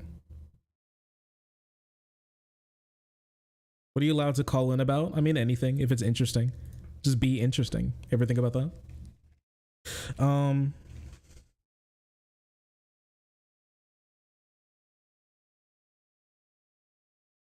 Here, let's see.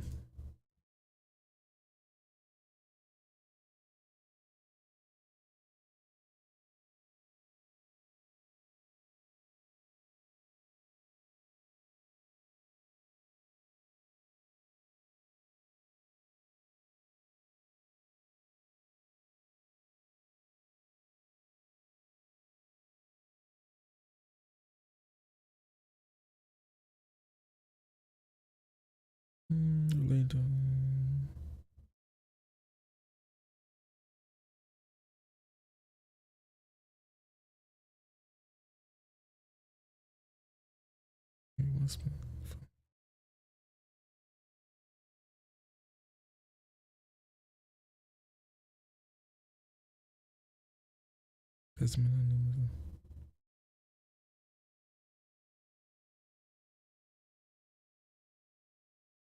One moment, I'm trying to find this.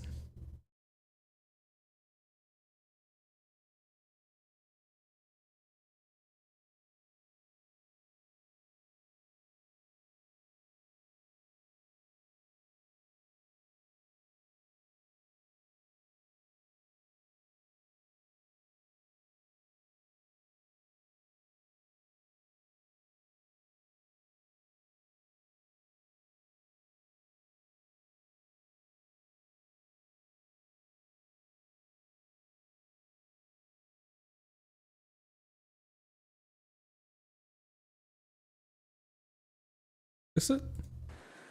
But that is only a possible conclusion if one obscures, as the applicant has, Hamas's strategy of turning hospitals into terrorist compounds.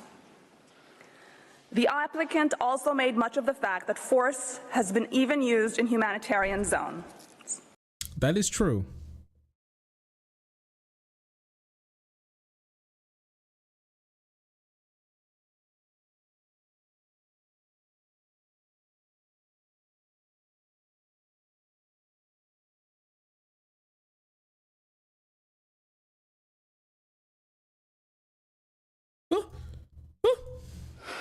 The list goes on. In every single hospital that the IDF has searched in Gaza, it has found evidence of Hamas military use. Israel is acutely aware that because of Hamas's use of hospitals as shields for its military operations, in grave violations of international humanitarian law, patients and staff are at risk. This is why the IDF has reached out to every hospital and offered assistance in relocating patients and staff to safer areas. Hospitals have not been bombed. Rather, the IDF sends soldiers to search and dismantle military infrastructure. So for one, we have clear evidence that they have bombed hospitals. And so yeah, this is them saying they've reached out to every hospital to say that every hospital in Gaza is a target to them.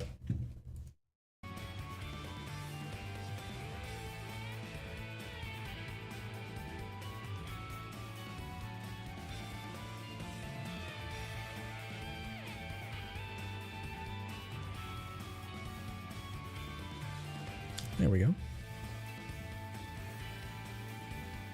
You go on about how you're ethically you don't we have to ethically bomb this hospital. We need to. We need to.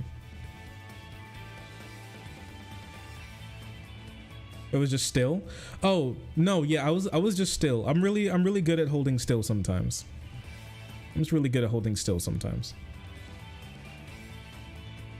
Via Discord? Sure, what do you want to call about?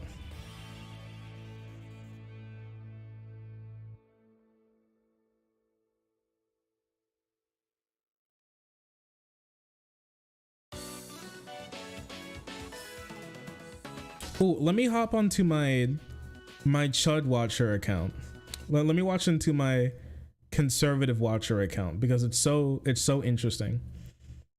Holy crap. Dude, the bots on conservative Twitter are crazy. So I just logged in, okay? Oops, weird. What's going on with this? YouTube's acting funky. Wait, pause. Reload. Dude, the bots on conservative Twitter are crazy. So I followed some conservatives, some of which do stuff with crypto, and so random notifications, okay, people of crypto bot accounts that have just randomly added me in like this at spam, okay? So easy to profit. Can't believe I didn't find this sooner. Go here. About Bitcoin and Ethereum. $ crypto pump signals. Go here. Free hashtag crypto pump signals. Line go up, crypto pump is the best opportunity to make a quick profit.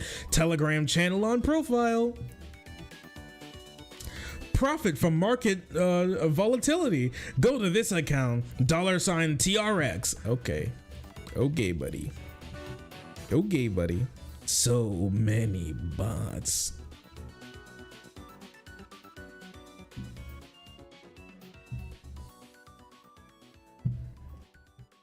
Anybody trying to get pumped and dumped? I'm sorry. Forgive.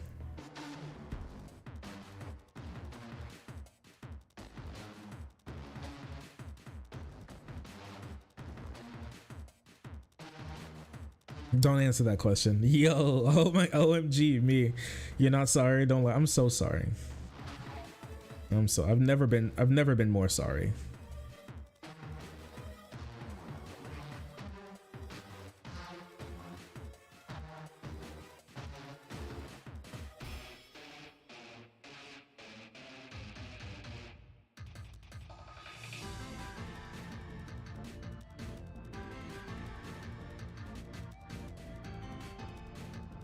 California approves of toilet to tap scheme to pump treated sewage back into people's homes. Wait, Hypocrite posted this as some sort of like liberal own. Do conservatives not know that the water that comes from your tap used to have poop in it? Do they not know that they squeeze your poop to get water out of it, and then take the water and then filter it and then give it back to you as filtered poop water? Do they not know that? Don't tell them.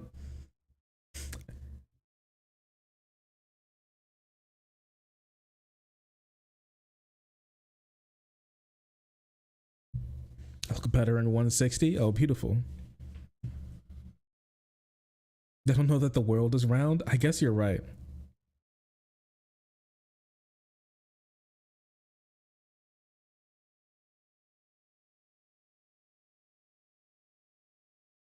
Just a conversation since I got out of that alt-right pipeline a little while ago. Sure. I should be streaming most of this week.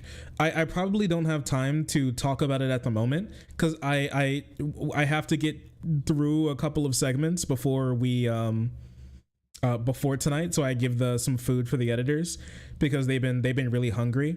I took a little break and I had to get some stuff done, some important stuff and some other stuff, yeah. But like, we're a little dry on segments at the moment, so the editors are tell me that I need to get to work. So soon. Anyways, I'm hopping on my Chud Watcher account, on my conservative Watcher account, because there's some interesting stuff. For one, we have an MLK segment planned for the future sometime this week, because the conservatives have begun their all-out assault on the civil rights movement, and specifically the Civil Rights Act of 1965. They specifically said that it's time to go to war with the civil rights movement because the civil rights movement has led to almost everything wrong with society today. Charlie Kirk is barely hiding it anymore. Oh no, he's not hiding it. Yesterday he made an entire segment. He talked for like an entire show, about like an hour and a half, 2 hours, about why the Civil Rights Act is in itself evil, harms all human beings, especially them blacks, and has led to the deterioration of free speech, because you can't even call a black person the N-word anymore in at work without losing your job. And that's what the evil of MLK and the civil rights has wrought on the world.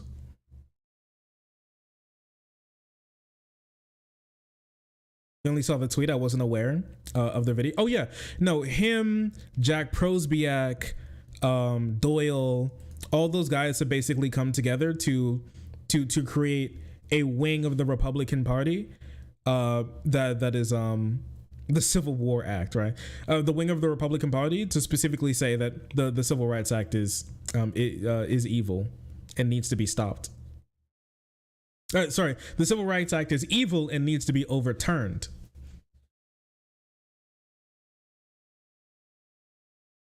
The deterioration of white America. That's actually what we're going to be talking about here in a second. But yeah, wait, let me show you this, okay? A little taste of what we're going to be talking about here this week. Right. So this is from Jack Prosbiak. This is a real tweet from Jack Prosbiak that's still up on his account right now.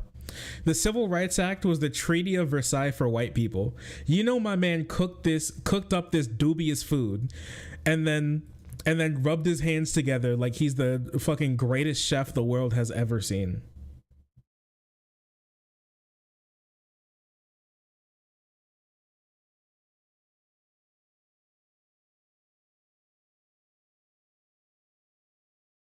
It's crazy. Quite remarkable. I'm not gonna lie. The Treaty of Versailles for white people is very strong. It is true. It is true. That's very true. It's maybe one of the truest things I've ever heard in my life. It's how far the right has gone. Not even pretending civil rights is good anymore. Oh, they believe like civil rights is anti-free speech and anti-American, specifically.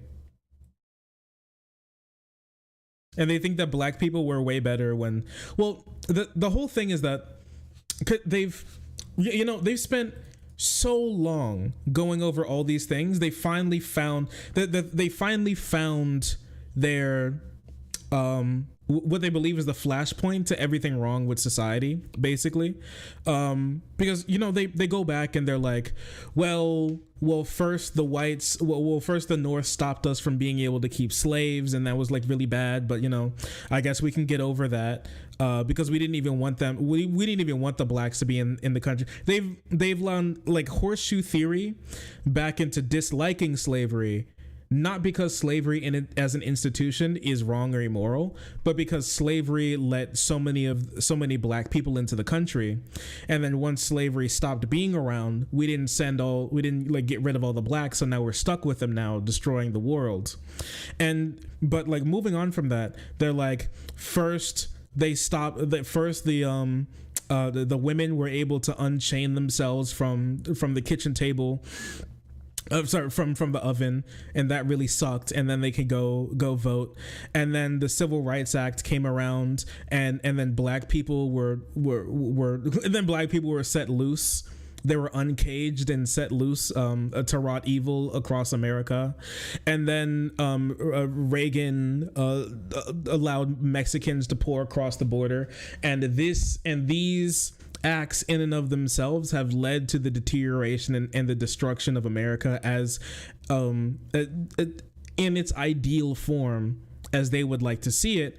And over time they've gone through things from political correctness to well, it's like feminism, and then it's political correctness, and then there's wokeness, right? And then there's like cultural Marxism, and they have all of these words for all of these things. Right now, they've moved from that to DIE, diversity, equity, and inclusion.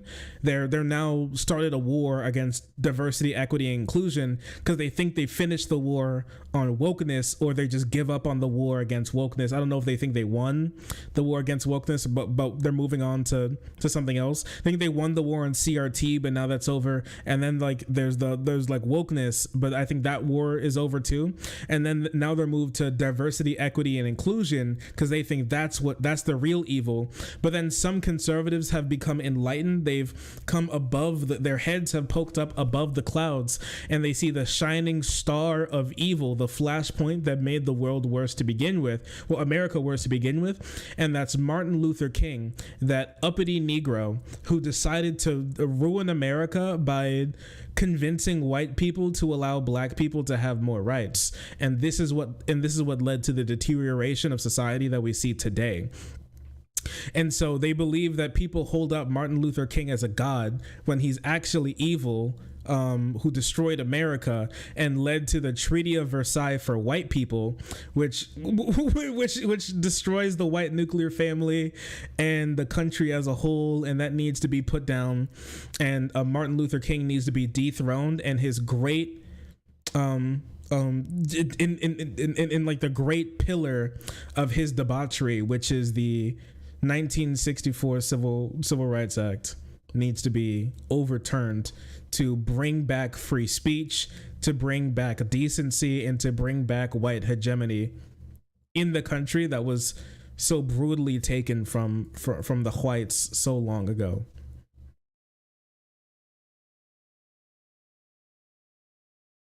Yeah, they've trekked with their backpack. You know, they made sure they weren't over encumbered. They've been through battles, they've leveled up, and they finally reached the end boss of wokeness, Martin Luther King himself, and have started the war. They hear boss music and they're ready to hop in. They're ready to hop in. So yeah, that's the plan right now, is to that's the plan right now, to finally defeat MLK and the Church of Wokeness, where it all began, where with that one evil black.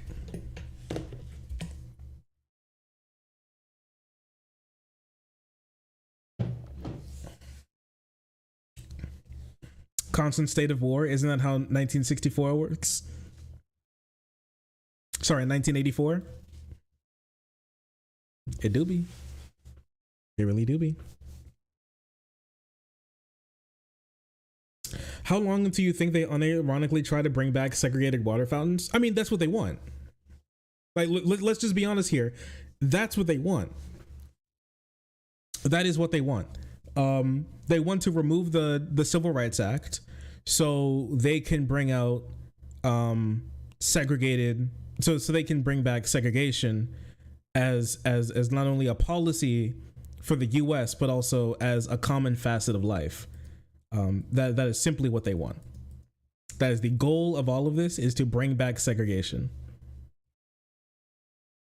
I mean, just look at it. They don't want women to be able to, I mean, like, think of it, right? That's why they post those maps of like what it would be like if only women vote, what it'd be like if only minorities vote, right? And it's all like every single group outside of white Christian male is Democrat, because the only people Republicans service is white Christian males, right? And so obviously they post those and they go, fuck, you're so right, we just need to stop everybody else from being able to vote. And that's when we'll finally have our beautiful Christian nationalist ethno state. That's what we need to, so true, that's what we need to do, right? That's the plan for them.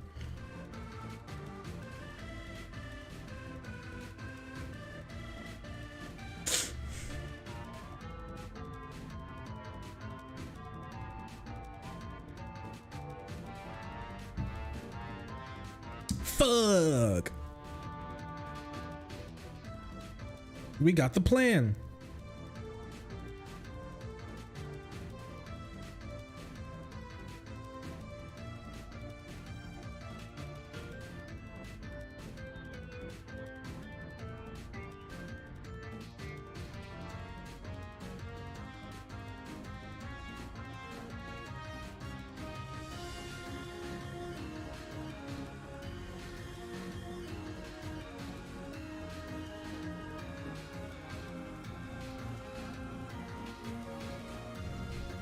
Poor whites. Honestly, how will they recover?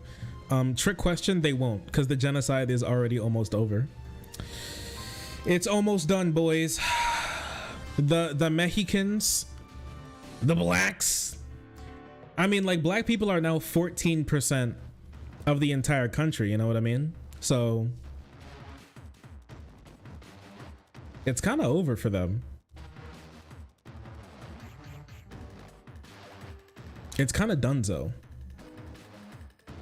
Let's go. Okay. Oh, let me pull something up because it's so interesting. This is so interesting.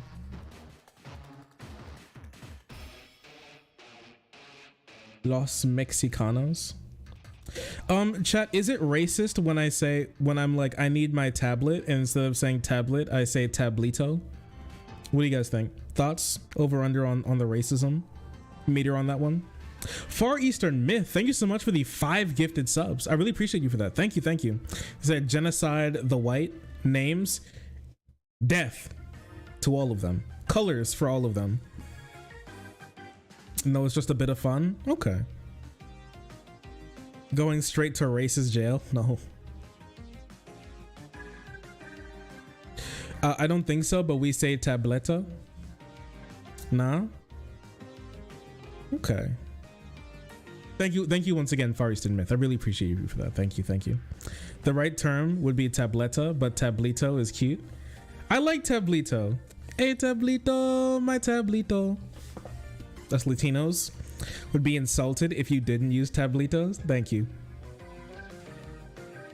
Oh, also, speaking of Mexicans, okay?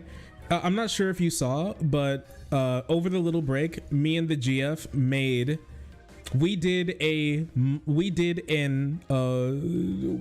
an Arabic Mexican food crossover, okay? And you may be wondering, what the hell does that mean? We made Chipotle chicken shawarma. Shawarma. Chipotle chicken shawarma. And it went crazy.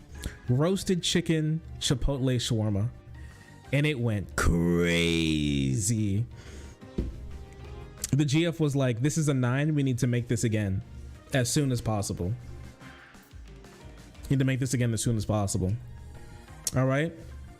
So basically, you make the shawarma chicken like you would imagine you would. Okay. Make the shawarma chicken you would imagine you would. I added a little bit. I added a little bit of lime with the lemon too. You make it, you put it together, right?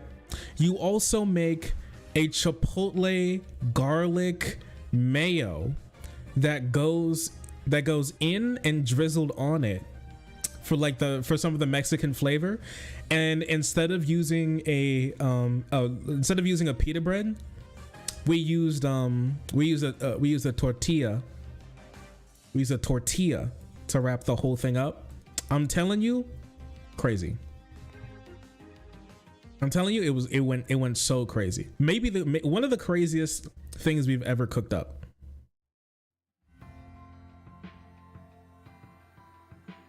One of the craziest things we've ever cooked up. Also got trained for a new job. Oh, congratulations. Pick. Did I take a picture? I think we just devoured it. I don't think I took a picture, unfortunately. I hate to say it, we didn't take a picture. But I loosely followed a recipe from this one girl on YouTube Shorts. So let me show you hers.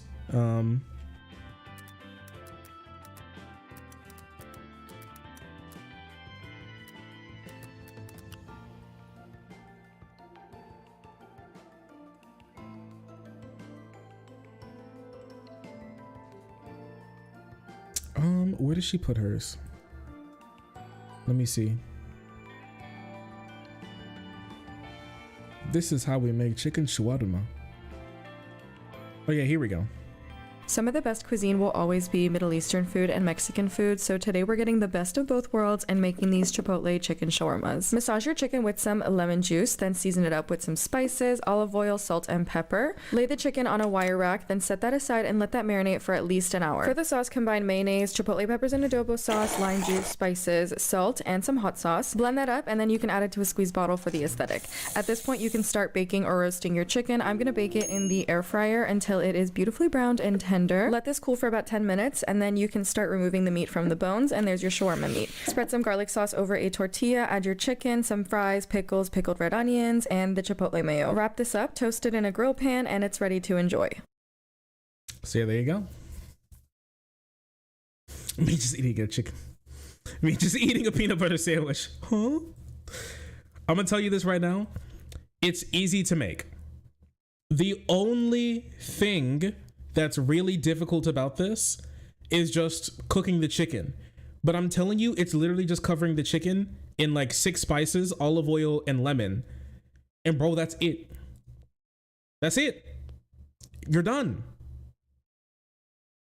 It's so easy. It's crazy. The most time consuming thing is just the chicken. Once that's done, you can make the chicken beforehand, and then you can put together the shawarma whenever you want, and you can just do it, you know, basically on a whim. And it's so good.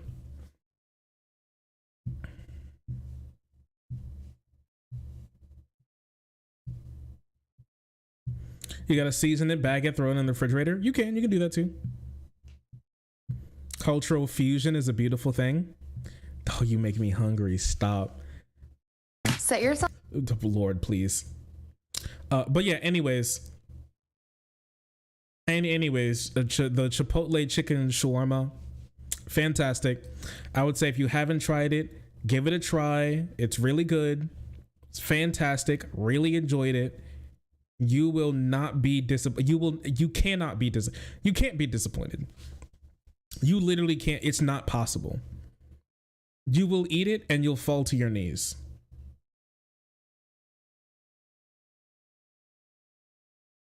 I use the school gym, and winter break just ended. After a month of home workouts, all my baselines at the gym are up about 10 or 20 pounds.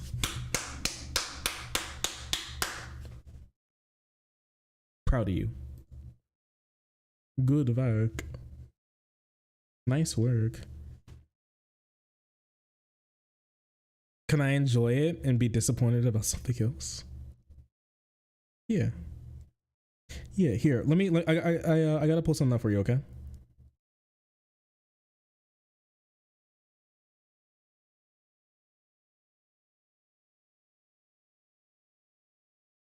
What was that? Cleveland.com. We gotta talk about Ohio, everyone.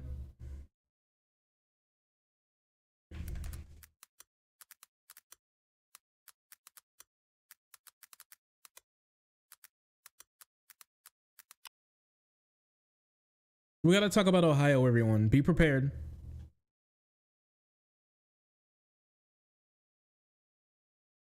Not Ohio? Yes, Ohio. Hate to be the one to tell you this. All right.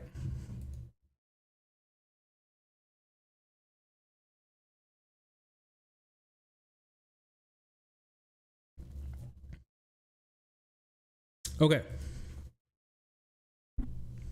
This is super interesting. I want to talk about this. I didn't necessarily plan for this to be like a full segment or something, but this is such an interesting talk. I need to talk to you guys about it. So, as some of you all know, I recently got a Chud Watcher account. Basically, it's an account to where I can go and I follow a bunch of like high-ranking conservative orcs, low-ranking conservative orcs, you know, those a whole bunch of different people, Nazis, alt-righters, Nazis, segregationists, and a whole lot more. But today we're going to be talking about but today we're going to be talking about an adulterer and sexual assaulter, Elijah Schaffer, because I follow Schaffer on my Ched watching account, which is very fun and very interesting to see what they're up to, because I don't like to do that on my main account. It dirties up my timeline. It's just a bad look. Okay, I got other things I would like to look at on my normal timeline, but it's important to figure out stuff like this. I wouldn't have this stuff like this if I didn't do this. Okay, so it's very important. You see, I was scrolling through just looking to see what they were up to. Maybe something interesting would catch my eye, and then I saw this Elijah Schaffer tweet. Okay, remember these guys? They got acquitted of murder charges. All right, and then he shows a picture of like two black young people or whatever. This white kid pointing at the camera, looking so cool and so epic.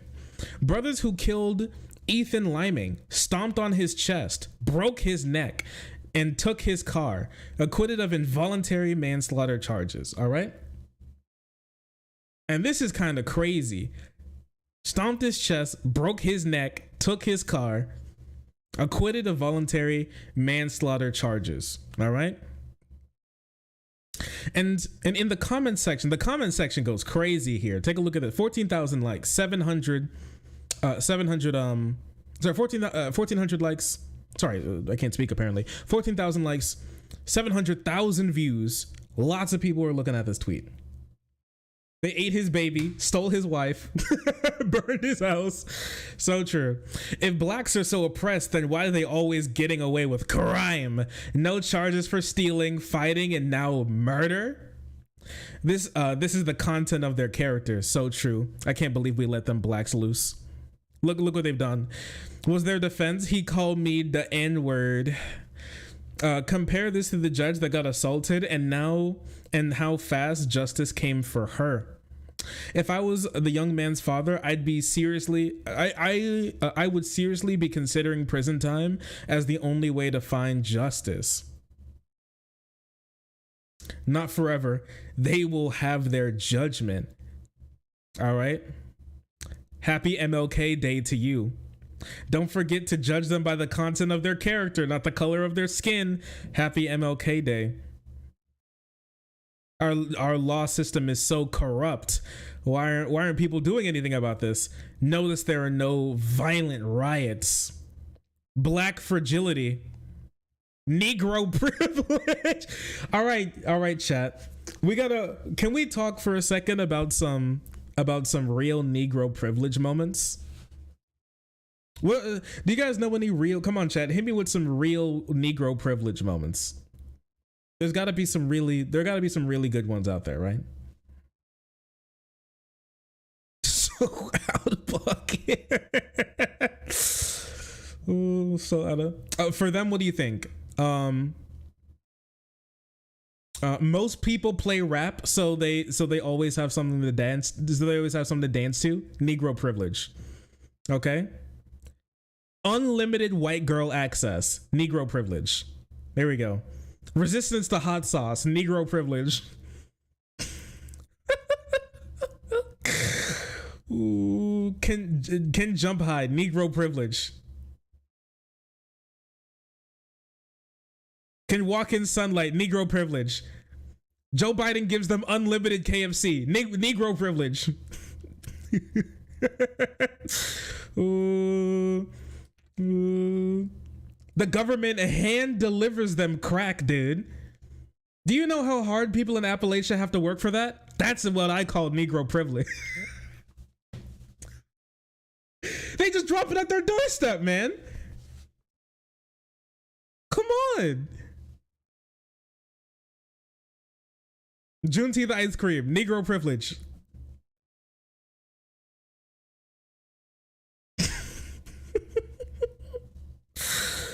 Ooh.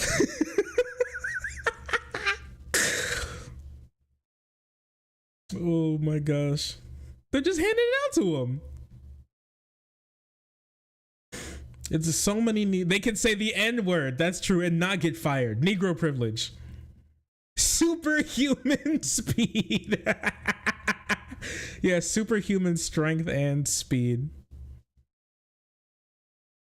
You gotta let the slave flavored ice cream. I can't believe that Walmart took away the slave flavored ice cream before I was able to get a piece. I'm actually really upset. It sucks so bad. You don't even get how bad it sucks. The what? Walmart made slave flavored ice cream. It was Juneteenth ice cream. It was like Rocky Road pecan or something.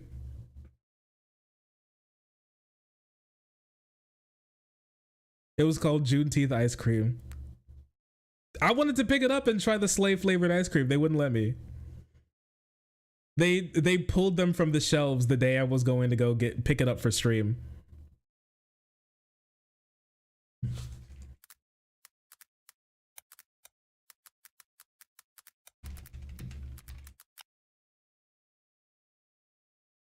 I accidentally muted myself again. Yo, take a look. Take a look.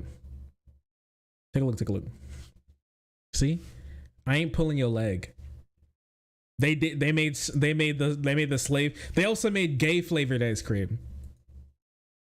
For June, they made slave flavored and gay flavored ice cream too. It's crazy. What do you guys think the gay flavored ice cream tastes like? They did. Honestly, they should. Every black person should get 1 tub of slave flavored ice cream for free. Come, good Lord. Fruity. All right. Thank you. Thank you, chat. It tastes fruity. Thank you, chat. Very. Ooh. I should have known.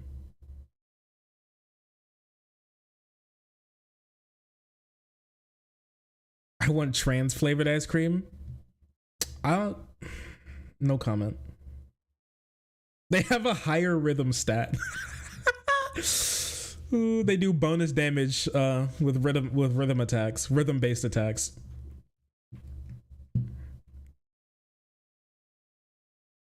Why is it gay? Me when I Negro privilege. All right. So this is a super interesting story, because obviously this is supposed to stoke fear and hatred against black people for being so evil and violent and just randomly killing white children as they vibe doing they're trying to pass down their superior white genes or whatever. Okay, that is true. Negro privilege is having lightning power. Ooh, that is, you got a point. So honestly, that's one of the truest things I've heard in my entire life. Holy. Anyway, yeah, look at that. You look at him right there. Look at him. Do it, God. You got a point. Wait, y'all have lightning power? Yeah, that's true. White people just don't have enough cursed energy to be able to see it, though.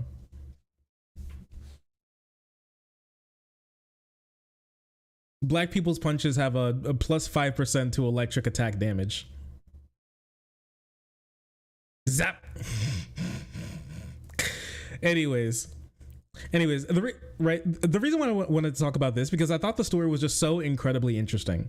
All right, and it really ties into the book I'm reading right now, which is Dying of Whiteness, the book that like really triggers. Oh no, this book like triggers conservatives super hard, because for one, they just really hate the name, but it's so true.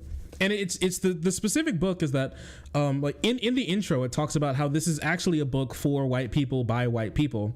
And so even me reading it is just me just kind of listening into a conversation amongst white people, right? And the idea of dying of whiteness. Basically the thesis of the book is that conservative, specifically conservative, and people who engage in and push white identity politics push a type of politics that leads to the detriment, death, and deterioration of white people, their neighborhoods, and reduce their lifespans in general, which I think is just so incredibly which I think is just a really interesting conversation to have, specifically, and something that I've noticed before about how white people who push white identity politics usually push policies that do the most damage to white people. It's basically cutting your nose to spite your face. Like, as long as I can harm a minority in some way, shape, or form, I'm perfectly fine with some group of white people suffering later down the road, right? And I think this is a beautiful symptom, a beautiful demonstration of this. Obviously, it's not good that anybody dies, but if we can gain anything from this situation, I think it's the confirmation of the premise of the book Dying of Whiteness. Okay. And some people may be like, why did he die of whiteness? He actually died by black people. Well, I mean, the court said he didn't, but I wanted to take a look at this story really quick. Okay. In Cleveland, Ohio, last year, this kid Ethan Liming and his friends were running around the town out of a car. They had a gel BB gun that they were running around with, smoking weed out of the car and shooting random people. Okay, that's what they were doing. They rolled up to this basketball court with the two brothers and a bunch of other people playing basketball. They hopped out of the car and started sprinting at them, shooting them while shooting with the gun with BBs as they were chasing after him. Obviously, the brothers ran because they thought they were being shot at by a real gun. They realized they weren't being shot at by a real gun, but the gun that they were shooting them with can actually do it does really hurt. Okay, so it's not just like it was bouncing off of them. It does leave a sting. It's actually kind of bad, right? It's not something you should just be shooting people with. One of the brothers reported that he was shot in the face. They confronted him by walking back up to him. He continued to shoot them, and then a fight broke out. All right, where the brothers where the brothers were fighting him. Okay, his friends just hopped back in the car. He was fighting the other two, and then he received a punch. As the court said, he fell to the ground, cracked his head on the pavement, and died. All right, just then. And they said that's what killed him. All right. And so the really interesting thing about this is that they were taken to court and they were accused of murder originally. A grand jury did not indict them of murder. Actually, the charge was actually reduced from murder to manslaughter. And conservatives lost their mind about that. They think that they deserve to be charged with murder because they are evil. They look to kill this guy, and they deserve to have the book thrown at them for the crimes that they committed against this kid. Wait, just one punch? There were multiple punches. People say it was inconclusive whether or not every single injury he had on him was from the fight. He did play football, so he could have been harmed, or had some other had some other injuries, right? But he got one swift punch that knocked him out, and then he fell to the ground, cracking his head on the pavement in a freak accident. And the medical examiner said that's where he died, right? The conservative ideology literally depends on the conservative ideology literally depends on a universal inability to Google shit. It's insane. Now that part is true. Damn rip, brother.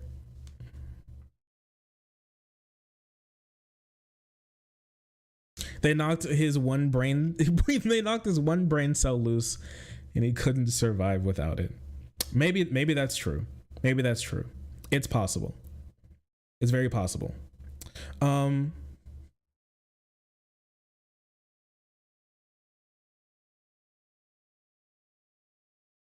Okay, so I want to read something super quickly because this is incredibly interesting.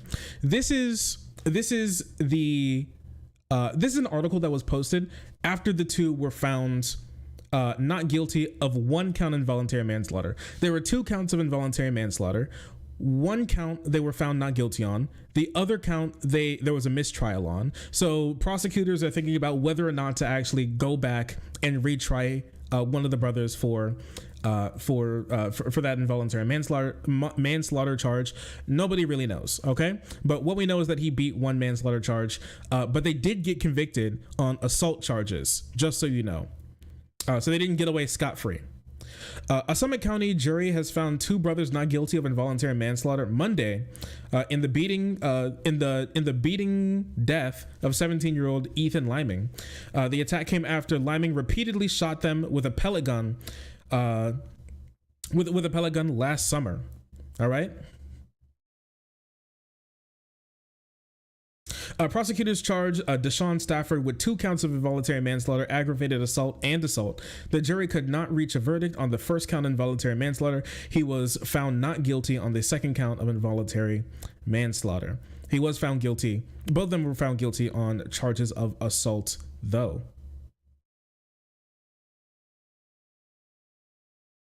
Police said Liming and his friends drove through the city during the event on June 2nd, smoking marijuana and shooting people with objects with a soft gel gun.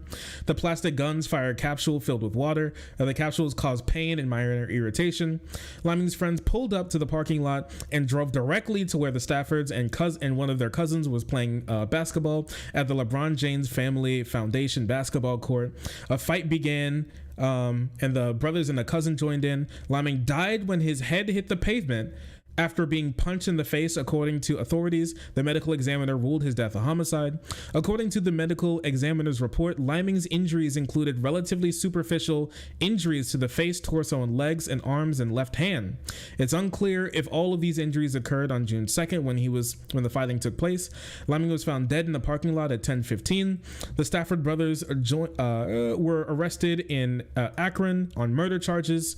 A visiting judge originally set their bond for $1 million, but then a grand jury did not indict them for that, but they did lesser charges of manslaughter instead, and they still couldn't get that to stick, really. During closing arguments that were streamed to WKYC, prosecutors acknowledged that Liming and his friends' actions were not a bright idea, but said Liming died because he was attacked. Prosecutors said the beating was not self-defense. All right. Sin, who represents the Deshaun brothers, said that the brothers were standing their ground. Under Ohio law, and this is the part that's really important that I want to touch on. Under Ohio law, a person is allowed to use force in self-defense or self-defense of another. You're allowed to do that, he said. You don't have to back down from a fight. He met a punch with a punch. These boys were not looking for trouble. Trouble came looking for them. So this is the part that I find like so interesting, is that conservatives are now looking for, and this was said around the time of George Floyd, how conservatives specifically said that they're looking for new George Floyds. They're looking for their version of George Floyd's, okay? So this is a direct quote from a lot of conservative talking heads, that they want to find instances in the world where they can play the race card like they believe black people are when it comes to them getting murdered by like random people, by police officers, white people, right? And use that as use that as an inflection point. They want to build their ideology that white people are oppressing America by trying to find situations like this to be able to hold them up as like their versions of George Floyd, as like their versions of MLK or whatever, right? Because they can't just naturally have stuff like that. They have to try to invent it and contort one, because their ideology of the world is by itself naturally stupid and not based in reality. So they have to find something they have to manifest something as opposed to just observing what's happening in the real world and then commenting on it. Okay. So super weird. So that's why they're bringing up stories like this. They don't actually care about this type of stuff, because they support the exact laws that led to these two guys being not found of involuntary manslaughter. So here's the crazy thing. All right. People like Elijah Schaffer post stuff like this, and he's personally, him and a lot of other conservatives are personally for laws like the one in Ohio that basically make it so incredibly easy for you to just kill somebody if you feel like it. All right. If you just feel like it, you can kill them. Just lowering the bar for which it's acceptable for one person to end the life of another person. And that is the main goal of these types of self-defense laws and these castle doctrine laws. And some people would be like, no, it's for self-defense. No, it's not.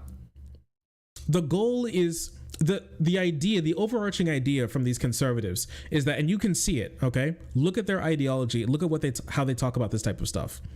It's a dangerous world. 1350, the blacks are out there and they're going to do this, that, and the third to you. All right. Mexican and criminals and terrorists are pouring over the border, leading to white genocide. You can't even have a fair trial anymore as a white person or a conservative person anymore to them. Right. The white conservative men are a dying species, and the world is getting more dangerous because a white culture is being upended and destroyed in white societies. So you need to be able to use guns and force, and you see them saying stuff like this all the time, like prepare, make sure you prepare yourself for when the dangers come. Tucker Carlson said that parents need to grab guns because trans people are making their way into the classroom so they need to get guns to protect their kids from trans ideology. or something. Try that in the small town, right? All of these types of arguments are used to specifically lower the bar, the acceptable bar, for when it's right or legally acceptable for one person to kill another person. Elijah Schaffer and crew were the exact same type of people who praised and held up that guy, that washed up lawyer in Panama who shot to death two teachers and climate protesters because they were blocking the road because he got bored of them sitting in the road. Okay, they were like, yes, we need more of this. Fuck, kill them please, kill them please.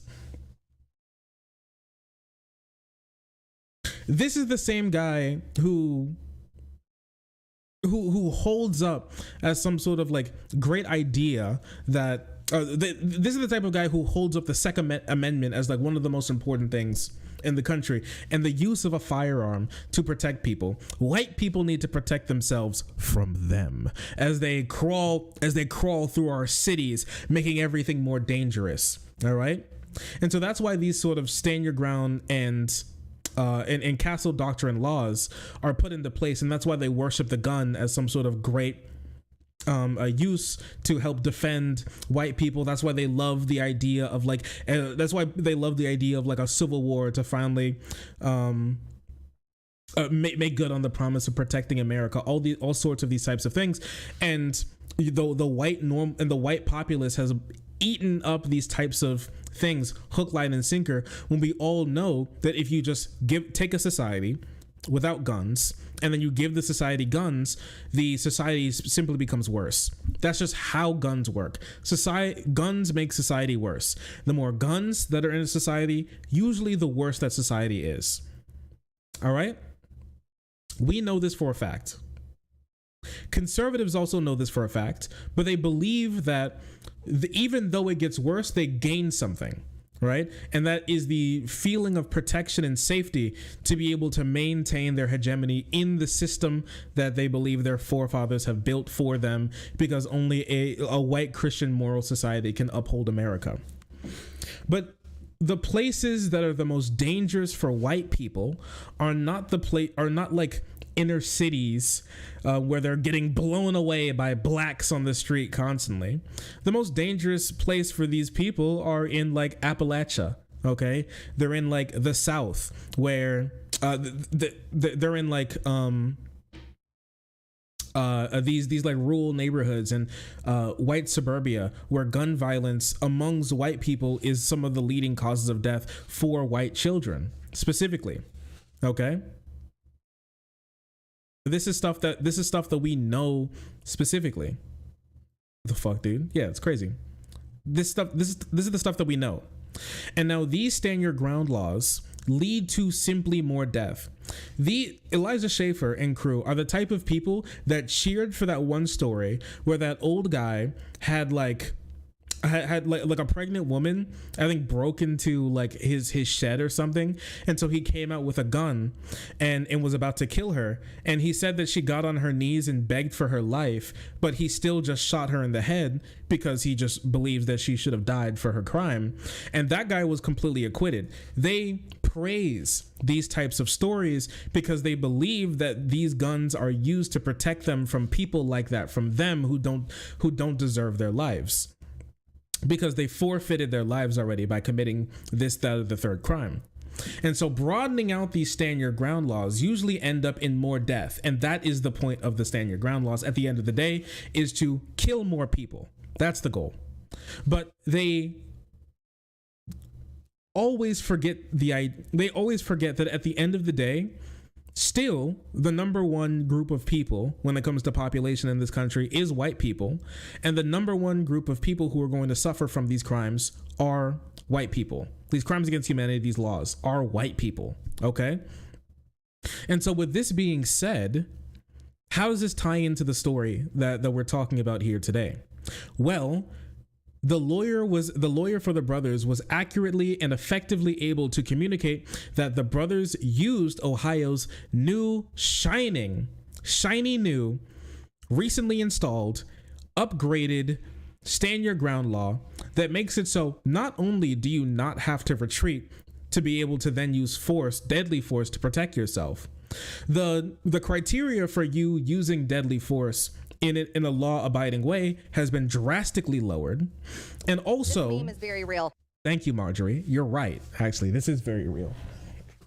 And also, not only do you not need to retreat, but you can confront somebody who's committing violence for yourself or for another person to then use force against them.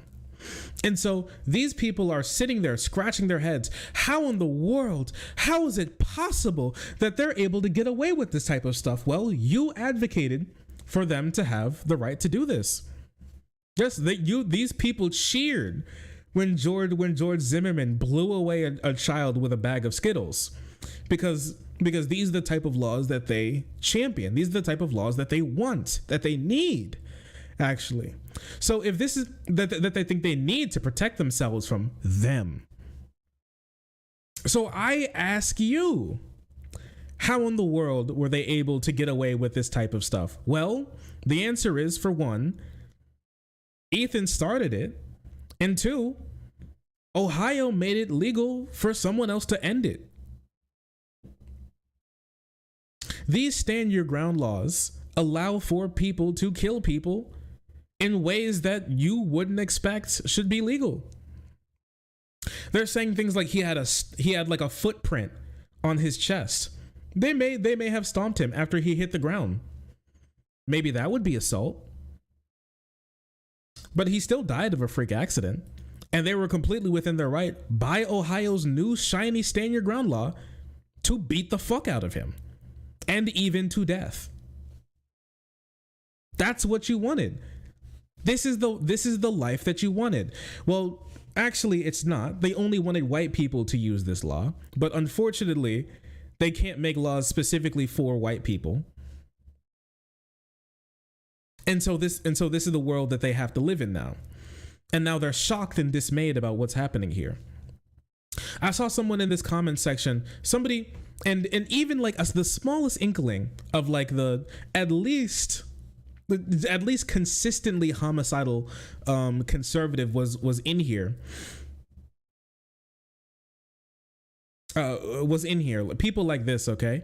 And he assaulted them first. They went too hard, but murder was never on was never on the table anyways. First of all, he never shot at them. That's not true. It was the black friend who used the gel blaster to shoot at them. Second of all, it's still murder. It's not actually. That's not how that works, actually. Fuck around and find out. That's the thing. To them, he fucked around and found out. If this is the law, if they were going to actually be consistent with their ideas, right? But they can't be, because this is not how they want the law to be used. I want to see if I can find something super quick here.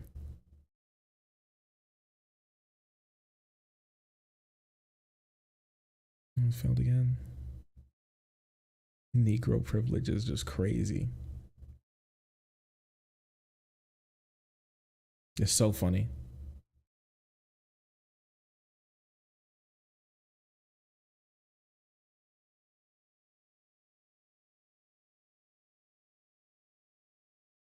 I don't know if I can find it, unfortunately. I read a comment last night. What I was looking for is there was a comment last night on this post where somebody was skeptical about the idea of them not skeptical of the idea of them needing to be convicted of murder since the guy did shoot the BB gun originally. Now he was then inundated with conservatives being like, no, they completely fucking deserved it. I can't believe, this, that, and the third, right? And then he was like, I don't know. It seemed like he started it. And then somebody was like, you need to listen to Matt Walsh on this, okay? Matt Walsh did a deep dive on this whole thing, and he said that the injuries that Ethan sustained was actually really consistent with what a brutal beating would be like, and not just a simple punch to the face. And I was like, oh, that's crazy. I didn't know that Matt Walsh simply randomly out of nowhere got trained in being a fucking Twitter medical examiner. Who knew? Did you guys know that? I didn't. That's crazy. A man of many talents. A man of many talents. Now he's a Twitter medical examiner. That's so remarkable. Who could have seen that coming? Well, no, actually. His injuries were not consistent with like a prolonged violent beating.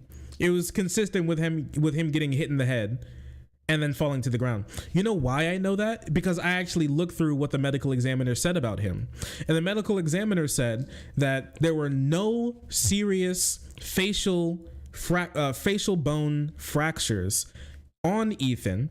There was a fracture of the skull at the back of the head where he hit the ground, the laceration there, and also he had a fractured orbital bone, which is the softest, most brittle bone on your entire head, which means that he probably got punched in the head and then hit the ground.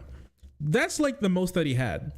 And then they said that he had like a footprint mark on him. I've seen conservatives say that, oh, they stepped on him, but other people say that they stomped on him. Who knows what exactly happened? But what we do know is that didn't kill him. And if they did do that, it would just be assault.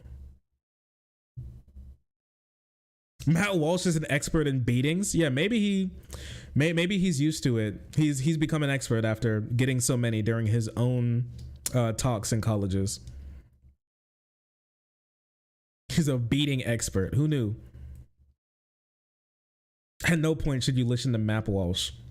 That is true. Right? And I mean, right, like California's gun control laws that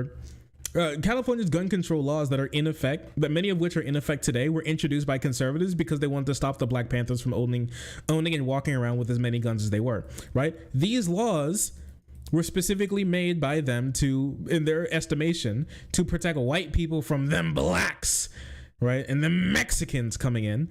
But once the blacks and the Mexicans use them, that's when they start to get fucked up.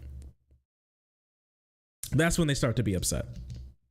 So I think this is just a clear-cut case of a little kid, of some kid dying of whiteness. He probably had no clue what was going on, but he died of whiteness. And I think a lot of other conservatives and people who may not even be conservatives who are just simply spending their time slowly dying of whiteness, whether it's quickly through like a gunshot wound or slowly through lack of access to healthcare.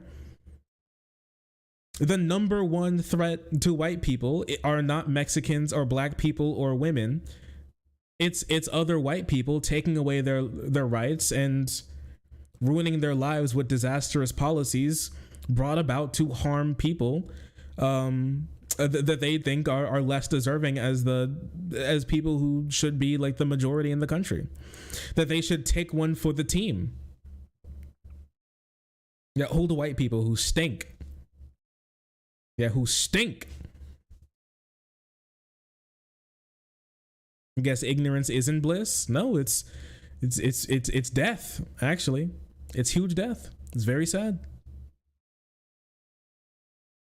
Mods, YouTube chat needs help. Please help us. We're dying. What's going on? Should I pull up YouTube chat? What do you guys think, chat?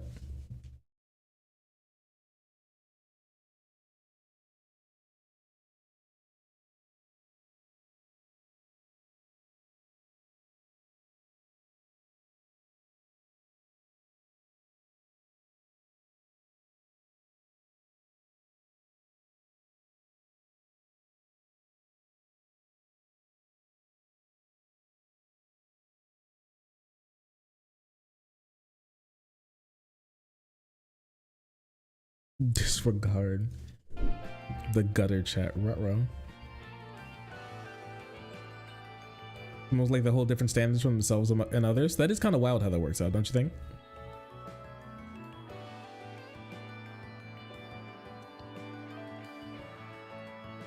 There's spammers in there. YouTube chat's almost rough most of the all right. It's not bad on Vosh's stream, which is a rare thing. All right. You think it's time for us to commit some I think it's time for us to pull in Israel on some people in YouTube chat. I hate to say it, but it might be time. It might be time to Israel them.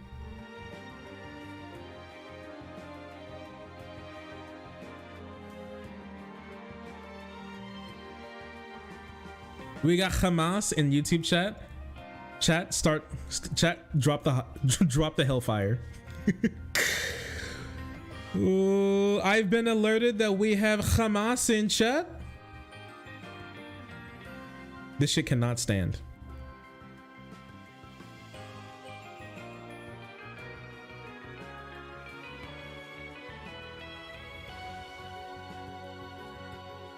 Hamas neutralized. Where can I?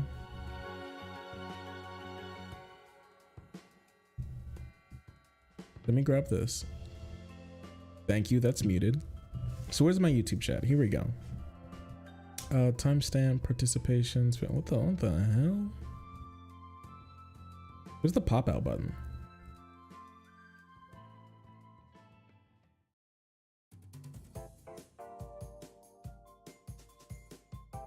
There we go. Little pop out. I now own you. Hello, YouTube chat. I can see you now. Ooh, this song goes so hard.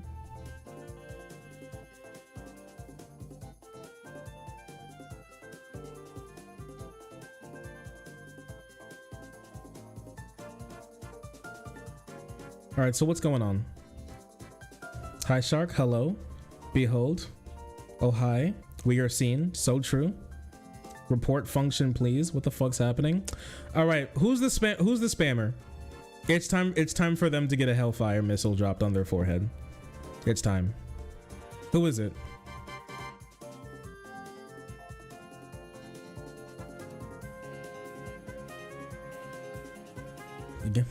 Go up to this leafy clown. You'll see him. Oh, there he is.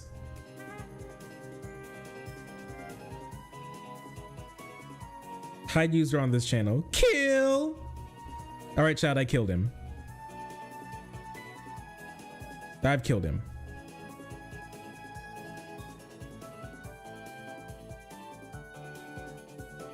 Listen, I'm sorry. He had a tunnel. I heard there was a tunnel right under his feet. There was a dangerous tunnel that needed to be evacuated right under his feet. I sent him a leaflet 24 seconds ago to evacuate his home. If he does not, that's on him.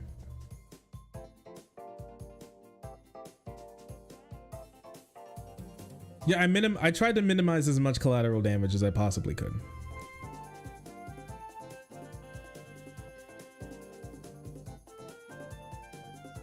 Danger neutralized.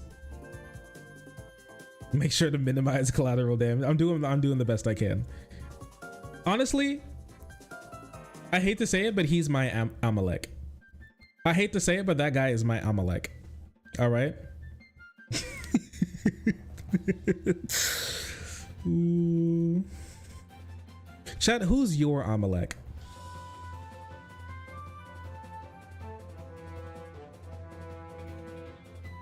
It's a precision strike, okay? My ex? Oh, Lord.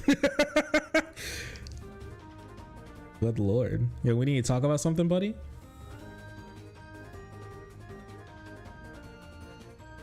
Two Dads Smoochin'. That's quite a remarkable name. Thank you so much for the tier 1. I really appreciate you for joining the frenzy and being incredibly pog. I appreciate you. Oh, also, YouTube chat, since I'm looking at you, make sure your ass hits the like button on the stream, please. I'd appreciate it. And also, if you want to use emotes in chat, you can become a member. Hit the join button right next to the subscribe button. You can take a look at what you get. It's only $2.99 a month, $2 less than a subscription anywhere else. You get access to videos early and also emotes in both comment sections of YouTube videos as well, and in Twitch, as well as in stream chat. It's a pretty good deal, if I'm gonna be honest with you. We're going to be dropping new emotes soon, since we've thankfully had so many people sign up. We just crossed 50 members on YouTube. I really appreciate you all for that. Thank you.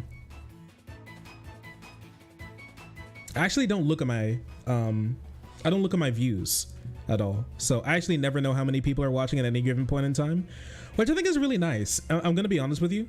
If you're an aspiring content creator, I'm gonna tell you one thing, especially when it comes to streaming. Don't look at your my one tip that I think is going to make your life so much better. Do not look at your view count. Maybe after the stream you can look at it. But let me ask you one thing. Why the fuck should you look at your view count during stream? Like, why? What do you gain from that? Do you think if you stare at your Twitch chat hard, like stare at your view number hard enough that it's going to go up? Dumbass. No. You think that some people are gonna come back? Like, people got shit to do. They gotta go to work. They gotta go to sleep. Maybe they just switch off to watch something else really quick. Like, chill. The only thing that watching your view count does is make you self-conscious. I'm gonna tell you that right now. The only thing, the number one and the only thing that like cock watching your view count does is make you self-conscious. Either you're self-conscious because you don't believe enough people are watching and you want more people to be watching, or you're self-conscious because you believe that too many people are watching and that you're not going to be able to entertain all of them. Okay? Stop it. Stop it. Stop watching your view count. You gain nothing. Listen, when you stop watching, when you like hide your view count, the only thing you have to lose is your chains. I'm being so real with this one.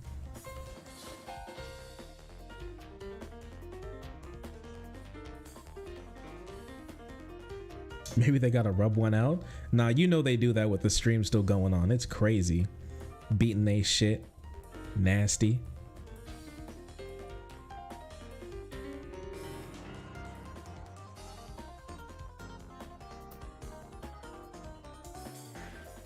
Any more debates planned? The last one was fun. I don't have any debates planned. I tried to reach out to some.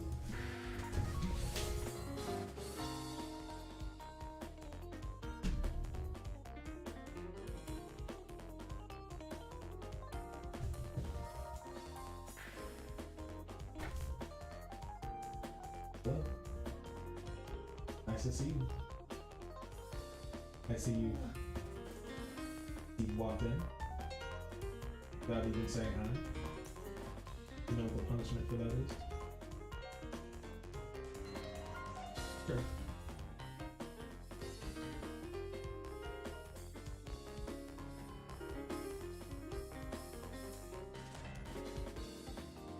Oh, you do? That's crazy. Gotta take a shower. Come here.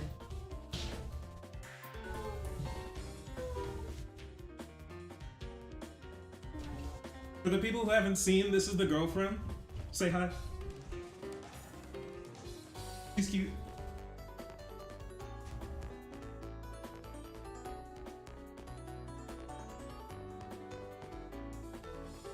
Love you, baby. Those are all clean. Well, no, yeah, those are dirty. Anyways. That's your girlfriend? Not, yeah, she's cute.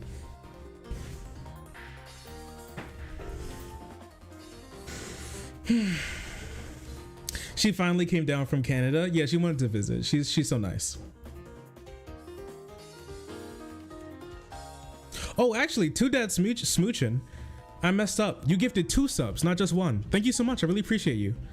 Thank you, thank you. I appreciate you for that. Thank you.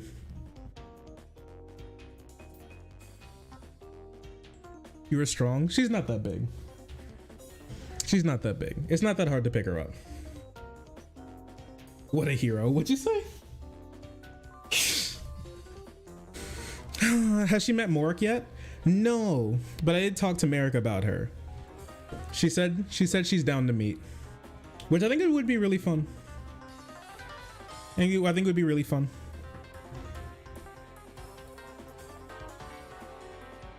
Hilarious even. Watching the view count is like being in the Sneeko chair. Nobody has put it better than that. So true. Watching your own view, watching your own view count is like being in the cuck chair. It's so sad to see. She's so small. She's a little small, but it's cute. Shark has the whole bakery. What the hell?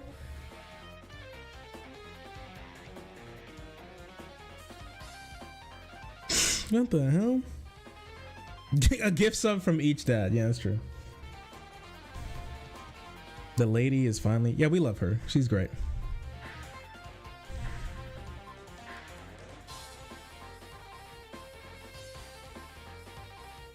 Debates are gay, show dog and feet. All right, I think it's time to move on. Anyways, let's talk about something else. Let's talk about something else real quick. Anyways,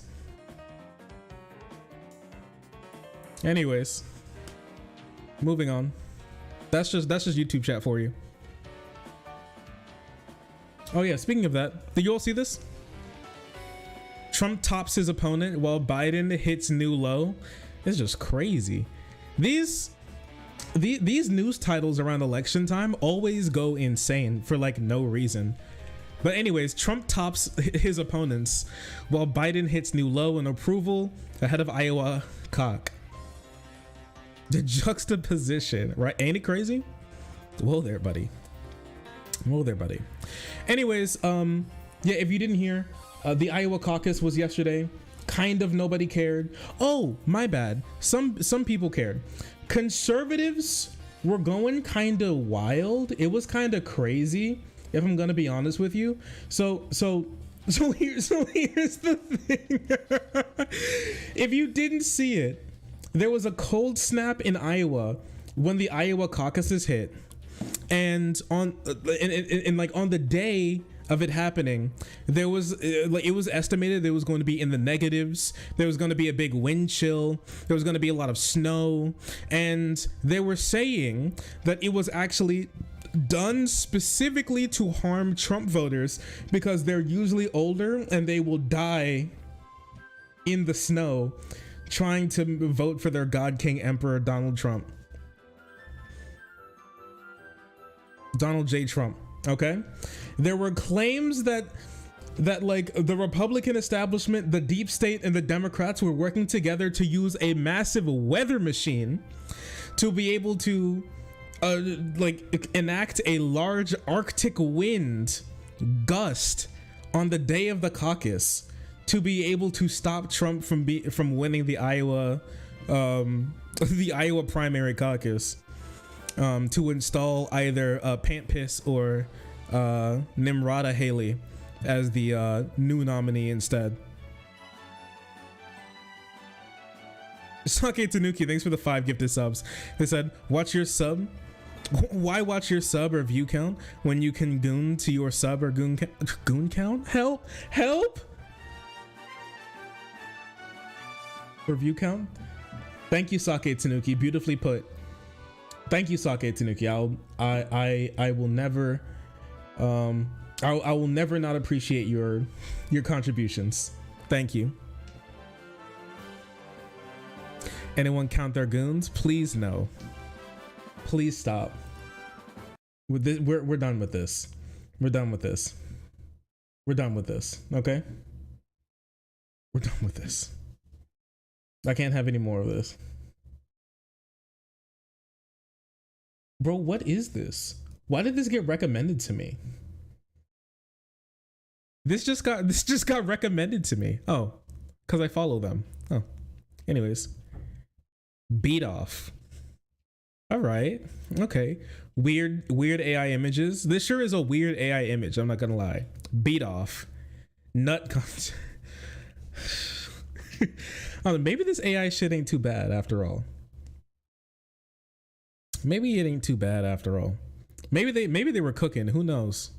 Maybe those AI boys were really cooking. The hands. Yeah, he's gripping it like crazy. Don't worry about it. He's in a nut contest. He needs it.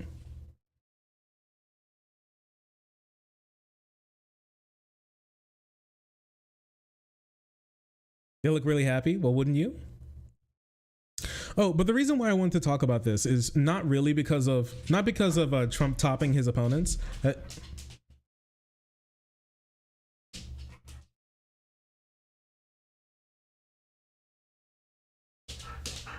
Hello.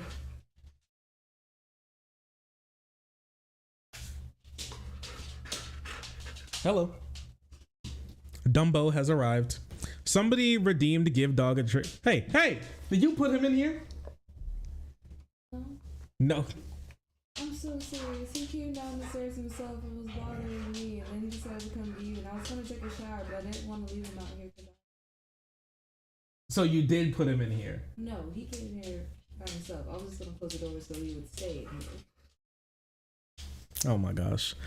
Fine, fine, go, run away. Until, is this after? Until I finish? Yeah, no, it's okay, it's fine.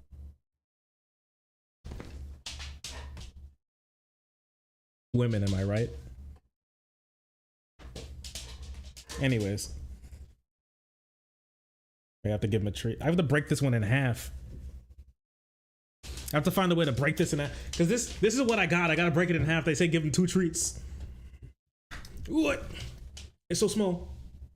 Oh, okay, I think I got it. Let's go. Come here. Come here. Oh. Thank you. Come here. Thank you, goofball. That's one.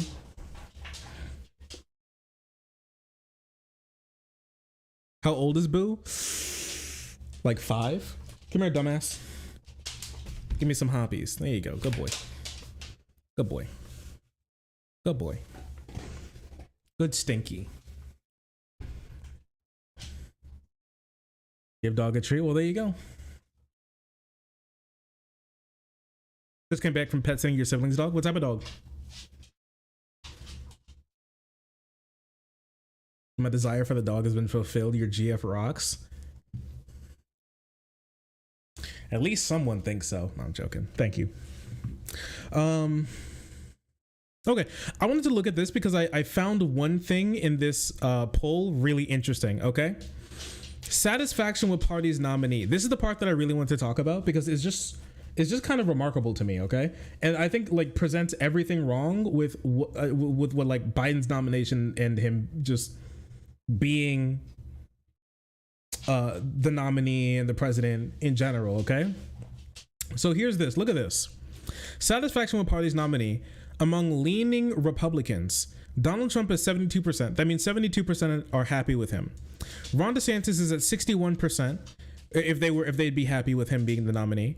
Nikki Haley at 48. Vivek Ramaswamy, he actually dropped out. Bro, sit down or something.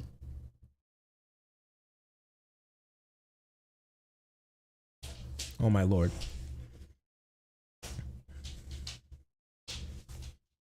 Chill. Anyways, Tyrannix, thanks for the gifted sub. I appreciate you. Don't talk to him like that. Oh my gosh, he's still hungry? He is not. He's greedy is what he is. Oh my, why you talk? I'm talking. What you have something to say to them? Go ahead. Go ahead. Go. Yeah? Yeah. There you go.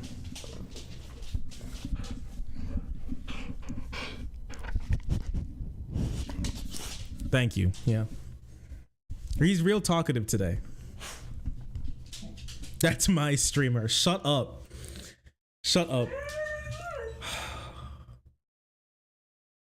Anyways, Joe Biden is at 57%. And I think this really tells a lot about why Joe Biden's approval rating is so bad. Most people don't even really approve of him in the first place. The big reason why Joe Biden was even put up to be president in the first place was not really because of his policy proposals or how people really resonated with his platform or anything. The number one reason is because they thought that he could beat Donald Trump, and that's kind of it. That's what put him over the edge. I mean, the number one thing that Democratic voters thought about when it came to, even though it was a really policy focused, at least much more than like in previous years of the country, a much more policy focused primary in 2020. Thank you. A much more policy focused primary in 2020. At the end of the day, the reality of the situation is, yes, Bernie got a lot of concessions, and yes, he was able to push Biden left on his platform in total, but most people, what they really cared about was whether or not he could really, if they felt comfortable with him being able to beat Donald Trump. Not about whether or not they felt like he was a good president, or whether they thought he was the best person, or whether or not he was the perfect person to be in the job, or if they resonated with him, or any of this type of thing. He even started out being president lower with a lower approval rating than Obama or even Donald Trump, actually, which is kind of remarkable. But at the like, Donald Trump has this core fundamental base that really loves him. Joe Biden has that, but to a much smaller extent. He now has a lower approval rating than Donald Trump had after January 6th. I just want you to put that into consideration. Just think about that really quick. After Donald Trump tried to overturn the election and literally install himself as the God King Emperor of the United States through January 6th, bro actually had a higher approval rating in the last days of his presidency than Joe Biden has right before the midterm. And not only that, he has a higher disapproval rating as well. It's not even just people saying that they don't like, that they're not really approving of him. It's more people even saying that less people saying that they approve of him, and more people saying that they disapprove of him than Donald Trump. Conspiracy theories really got to people. Well, I think that's true. Joe Biden doesn't need the conspiracy theory Republicans to be able to get a good approval rating. He doesn't need Republican leaning independents to get a decent approval rating. He needs Democrats and Democrat leaning independents to get a decent approval rating. That's what he needs. Right? And that's all he really needs. At the end of that big pack of crazy nut job, like conservative conspiracy theorists, they were never going to like him in the first place. That's a solid 30% of the, like 25 to 30% of the country that was not going to really like him that much. That's okay. He doesn't need that. He could easily be like around 50%. He could easily be like around 50% approval, right? Maybe like 48, maybe 45. Okay, but he's at 33%, 1 point lower than Donald Trump's lowest, which was 1 point lower than Donald Trump's lowest, which was 34%. Crazy, with a higher disapproval rating. People just didn't vote. People don't want Biden to be in office because they like him. They wanted Biden to be in office because they didn't want Trump to be in office. And when you run on the platform of just not being the other guy, this is kind of what happens. This is not to say that Joe Biden hasn't done anything right or anything good, because I think he genuinely has. Just what's at the end of the day, what most people care about, right? Like, I'm gonna be honest with you. What most people care about is if they have like a decent amount of money, okay? And inflation with the wars and now like Israel and Palestine and everything, all of this stuff wrapping up together has led to his approval rating just falling off a cliff, right? I'm gonna be honest with you. If gas prices go up, even if gas prices go down, even more, which they've already fallen to quite a bit, but if they go down even more, like, I think his approval rating would kind of go up, because that's what most people kind of care about. But I think it would be lower due to his inaction and even detrimental decisions he's making towards Palestinian people. I mean, just this week he went to Michigan to try to win back Muslim voters after bombing their cousins. He was like, listen, I know that I sidestepped Congress to be able to send more Hellfire missiles to blow up your cousins in Gaza, but the heart of the nation really depends on you voting for me. So, like, suck it up. That's basically his big pitch, honestly. So I don't know. It's really interesting. I want to do like a whole segment sometime soon on these, like, because I hate to use the phrase NPC. It's really stupid and it's used by conservatives a lot, but there's a real like NPCing of like the norm of like your normie Democrat now. Like, if you say something along the lines of Joe Biden should do more to win younger voters, Muslims and women that he's lost to be able to have a better approval rating, they're like, good luck when Donald Trump drops a bomb on your house. Are you brown? Why would you vote for Donald Trump to kill you? Oh, you don't like Biden, huh? Oh, you think Biden could be doing more? Well, at least he's not Donald Trump. You think Donald Trump would do better? Actually, I don't. This is actually a real take that I saw. I actually don't think that Joe Biden should be doing anything for his constituents, and they should just be voting for him because he's not Donald Trump. And I'm like, what are you talking about, man? Bro, what's wrong with you? They actually said that it's not politicians' jobs to win votes, it's constituents' jobs to vote for politicians. And so no matter how or what or who he is, you should just vote for him because he's not Donald Trump, period. They've just completely just done away with the idea that politicians should even do anything for them because they're just like, at least he's not Donald Trump. And that's like all they really need to know. It's really weird. It's super weird. Let me see if I can find this really quick because I saved a post by David Hogg. Remember David Hogg? He's the guy who survived a school shooting and now advocates for sensible gun laws across the country. Look at what he said and look at the response by honestly, Blue MAGA, if I'm going to be honest with you. If I have to be real with you, and I do.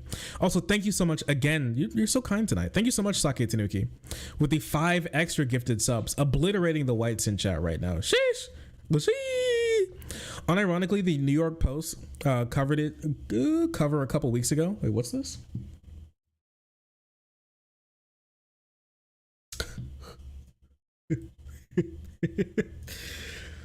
Oh my lord.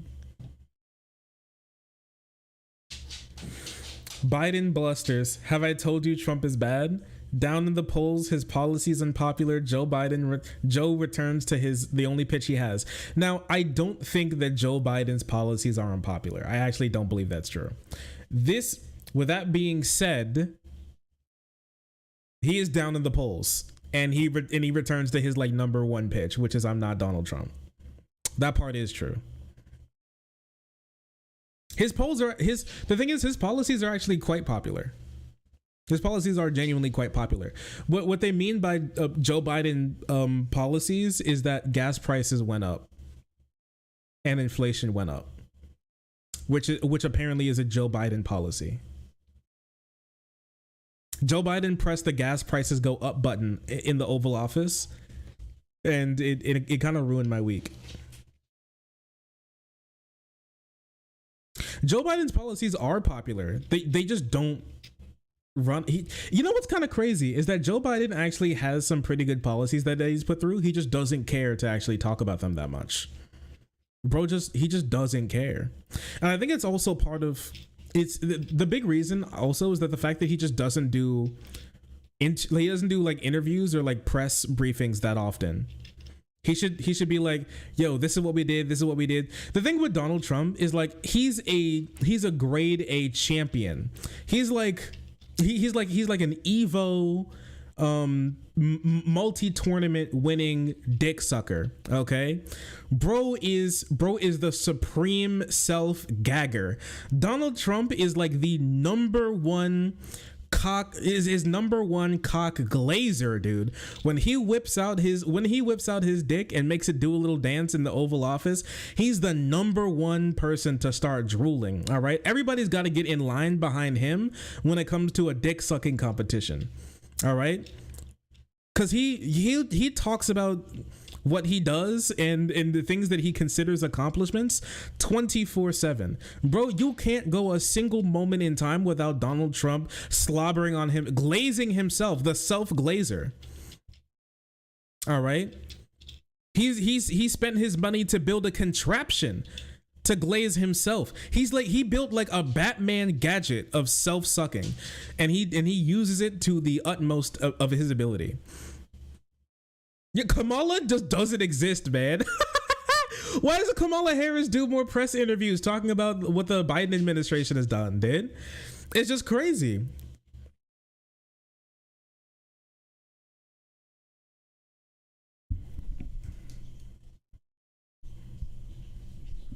Biden could actually have a much higher approval rating if he talks about things that he's actually done before, but he actually doesn't. It's crazy to me. Well, he used to until he bombed Yemen. Everything was kind of okay until he bombed Yemen.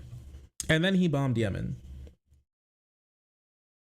Well, first he bombed first he bombed Gaza, and then he bombed Yemen.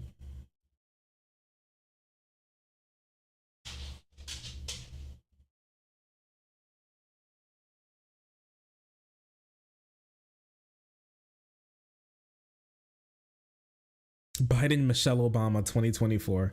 That'd be crazy. He can't drop Kamala Harris. Can you imagine? He's like, fuck.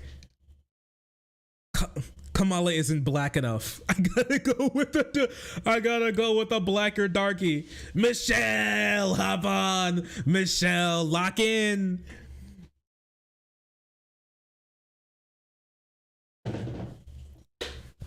You think he's out there power scaling black women? What do you guys think? He's in the Oval Office trying to figure out which black women would get him the most amount of votes come November. Maybe possibly dropping Kamala as he's probably dropping Kamala as a vice president. This should have been a cakewalk. The melanator. That's crazy. This should have been a cakewalk for re-election. He actually should just. The thing is, he should actually literally like moonwalk in like into re-election. But he simply chooses not to. It's so crazy. And then they want to blame everybody else but themselves. Bro, they'll blame literally anybody but themselves. Take a look at this because this is a really good post. And I want to take it. Just look at the blue MAGA response to this like. Sorry, just look at the blue MAGA response to the super duper normal post, okay? David Hogg. If Biden can't adequately and immediately address the mass drop he had in the polls with young people, there's no path to victory. Simply wanting it to be different or acting like there's no problem doesn't change the fact that we have a major problem, okay? And we can talk about the other ones really quick. Hey, chill, buddy. I'll let you out here in a bit. We can talk about the other posts that they made here in a bit, but I want to just talk on this one because this is the one that most people are responding to, okay? Remember, he says Biden should address the fact that people say they don't want to vote for him. You're so talkative.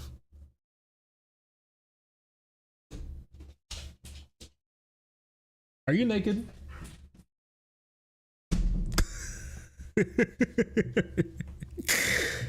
Ooh, thanks, babe.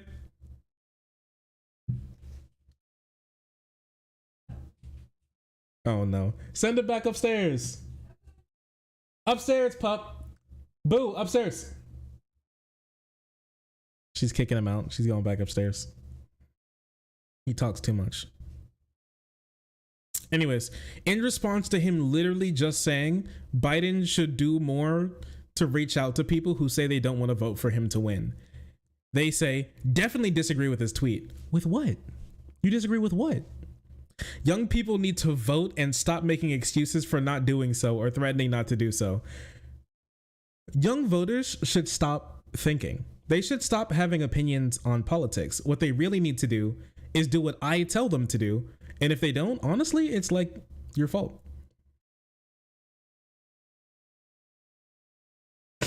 It's genuinely insane.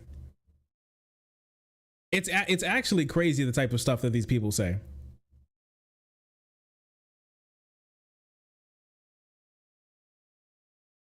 If young people want to show their discontent by not voting because Joe is supposedly not doing enough for them, I don't want to hear from them when all the other freedoms they have enjoyed get taken away. How about just like Joe? Democrats want to talk to your Democrats be nice to your own constituents challenge impossible difficulty. Democrats treat your constituents as human beings in possible difficulty. After kids don't vote, they can ride on their high horse right into the Trump concentration camps. Oh, what the fuck am I looking at right now, dude? For one, these are up under Biden right now too, okay? But like, What is this? Bro literally just said reach out to your voters. This is what they're angry about. David, be realistic. Apparently, a Democrat reaching out to their own constituents isn't realistic, bro. Why do they hate themselves so much? This is great. I'm supposed to sit here and be like, oh, dude, leftists are allergic to winning. No leftists have. So many leftists are so allergic to win, bro. Have you seen like your average like blue wave Democrat? Have you seen your average blue wave resistance Democrat, bro? It's great. They say, bro says you should reach out to your constituents. Bro says be realistic. You're crazy. Oh, you're out of your mind, dude. They literally want Hillary 2.0. They actually hate the idea of their constituents actually doing anything for them. This is crazy. So what we have right now on the right, it's Republicans making their constituents' lives worse, but pretending it's actually getting better to get them to vote for them. And on the left, we have Democrats making your life slightly better sometimes, but when you ask for more, they just give up. They throw their hands up and give up. Left, listen, I'm talking about America right here. I get it. David, be realistic. Do you really think young people are going to come out for Trump? It's not. It's just, they won't come out at all. What? Okay. I saw the polls. First, problems are most responsive by Republicans. That's not true. Secondly, when was the last time you answered an unknown call? But what the fuck are you talking about? You just, dude. If this is the case, listen. If this is the case. Here's the thing that these people don't get. Landlines and emails usually get older people, okay? So if they actually did internet polls, which are more likely to have young people in them, Biden's approval would be, take a guess. Oh, what is, yeah, oh, so right, worse. Worse. They'd have more young people and that shit would be worse. It'd be he would have an approval in the 20s, bro. He's lucky to still be in the 30s with these types of polls, man.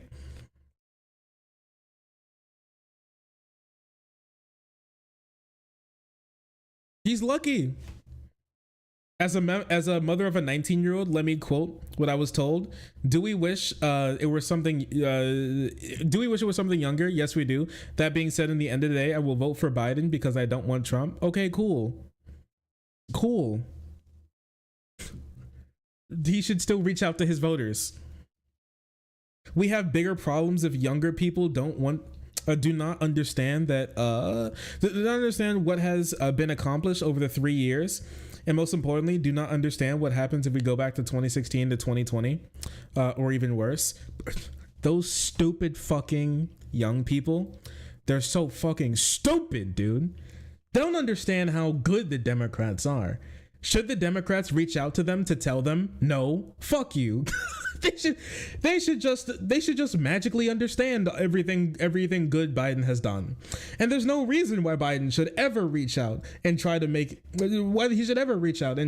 it so that his constituents understand the good he's done for them and what he could do in the future. Fuck you, voter. I hate voters. Okay.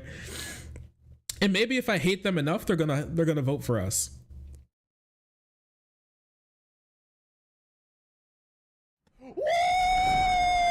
Yeah, baby! That's what I've been waiting for. That's what it's all about. Thank you, Nina. Thank you, Nina, with the 22 Raiders. Hello, Raiders. I'm happy to have you. Thank you. Much appreciate you. Thank you.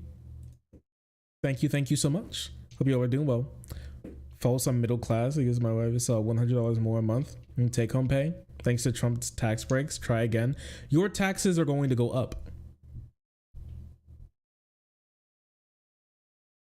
It's not a messaging problem. 20 to 30-year-old citizens are living in the nightmare. I can't breathe. It's a nightmare. A nightmare. A nightmare. I can't Sleep is a nightmare.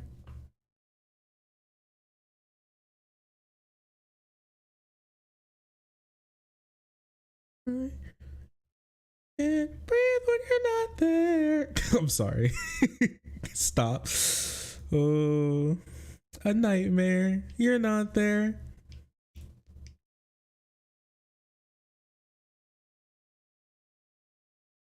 Why should I come down from my penthouse to appeal to the small poor folk? Fucking stupid ass voters. I fucking hate voters. God damn. I wish voters just simply shut up and do whatever I tell them to.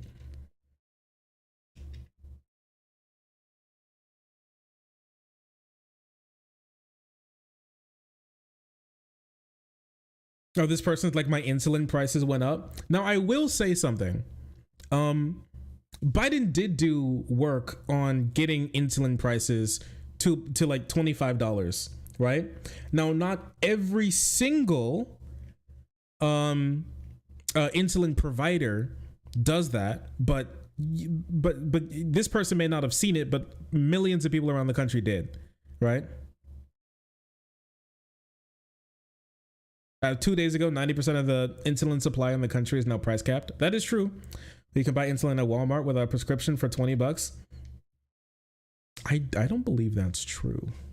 I don't believe that shit's true. I believe that's a huge lie. Everything doubled in cost in 2016. Since 2016. I take that back in a heartbeat. You're not getting it back. I hate to tell you, but like, de-inflation usually isn't real. I hate to be the one to tell you this. I'm so sorry. You can just endorse Marianne Williamson. His major problem is Russia, and he is refusing to act decisively. What the fuck does that mean? Biden can't connect with anyone. Most people vote for him because they didn't want Trump. That's terrible for America. We deserve better. Biden needs to step aside and let someone else take over. Now listen. Most people didn't really care about Biden. That's true. Here's the thing. There's literally no one. I hate to say it, but there's literally no one to take Biden's place. Kamala Harris will get her ass beat. Okay. I hate to be the one to tell like a K-Hive Democrat this, but like, Donald Trump would bounce Kamala Harris's head off the pavement. I hate to be the one to tell them this, but Kamala Harris would get booted so damn hard if she like became the nominee. She lost California, the state where she was a senator in. She lost California. She's cooked. She's cooked, dude. It's actually remarkable that he even picked Kamala Harris to begin with as someone who couldn't even win her own state when she ran. Bro, she is cooked if she runs.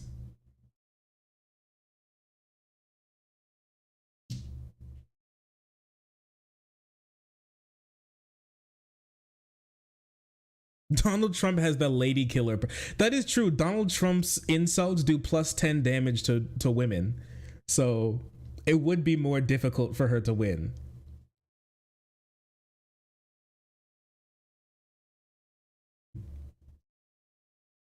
His rapist history allows him to do plus 10 true damage per attack to women. So it's an unfortunate fact of the situation we find ourselves in.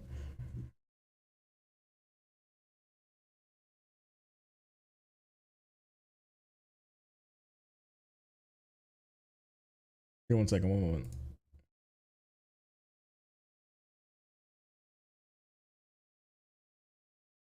Shark Singer arc. If young people can't see that not voting for a third candidate effectively amounts to voting for the alternative, then we are indeed have a major problem. Have you ever like wanted to talk to a voter as like a normal person? You ever wanted to do that before? and convince them why you're right instead of just being like shitty to them constantly. A lot of people are going to say that this is why Hillary Clinton lost in 2016. I don't believe that's true. I believe she lost because she didn't want to go to the Rust Belt. For one, new CIA narrative dropped. Where do you live? Where do you live, Marcus Kinner?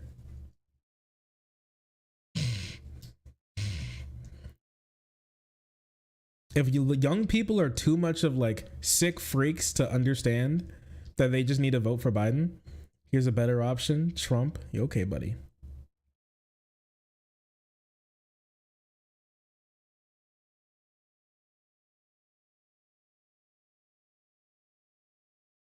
But yeah. So listen, dude. I don't know, man. It's just conservatives in the comment section being like, yeah, we hate Biden. And then Democrats in the comment section being like, we hate people who are thinking about maybe not voting for Biden. Just, have you... And these people are saying that like people like me play into Donald Trump's hands. While these people are actively saying, fuck you, okay? And here's something else that's like super interesting too. Let me see if I can pull this up for you. There's this guy, I kind of want to bring him on stream if possible. I think he works in Tennessee. He's like a Democrat analyst, Democrat like mover and shaker in Tennessee. Obviously his job is to suffer, and that's kind of it. But he brought this up too, and he brought up David Hogg's tweet, and this is what made me want to like see if I can get him on air as like a, you know, as like a Kentucky left wing voter. Okay, take a look at this. This is David Hogg's tweet, and then he says, "Okay, this isn't it. Folks have got to stop bitching about not getting 100% of everything, and get behind this president. Full stop." It's great position to be like, voters who are asking for their politician to do something for them are just bitchy losers who need to shut up. Okay, that's a strange move, unorthodox move. Let's see how that works out for him. Being critical of him or his, look at the second one. Being critical of him or his campaign on social media does nothing but feed his detractors. So you aren't helping anything. You have a platform, use it wisely. Do not criticize Joe Biden. Biden is above criticism. He cannot be criticized for anything he does. This race isn't just about young voters. It's about all voters in our democracy. The sooner we realize that it's going to be a team effort, the better we are. Why do you hate part of your team then? Why do you hate part of your team? Part of the team says he should do more to reach out to part of the team. And then they say, fuck you, no, he shouldn't. So, and then somebody said, and this is probably more likely than not a Republican. And the craziest thing about blue MAGA is actually so crazy that actual MAGA genuinely makes sense every now and again. So Democrats shouldn't be critical of Joe Biden sounds like a cult. Okay.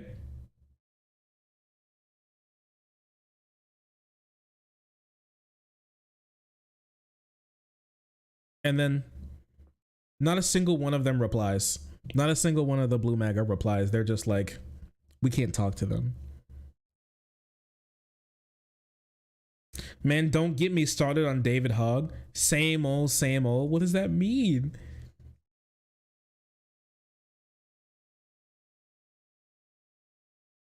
What does that mean?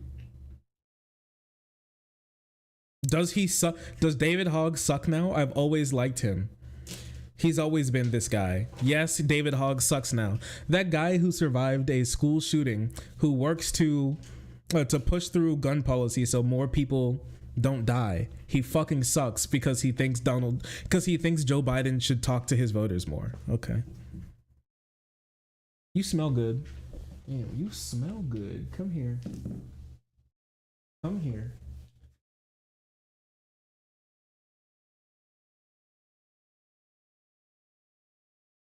You smell good. I'm gonna eat you. Shark, turn the camera off. Oh, I wasn't muted? Oh, fuck. Anyways, good stream, everyone. See you later.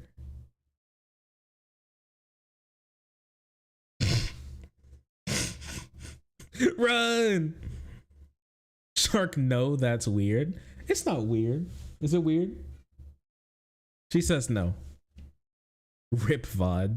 Describe the aroma. What's the smell, babe?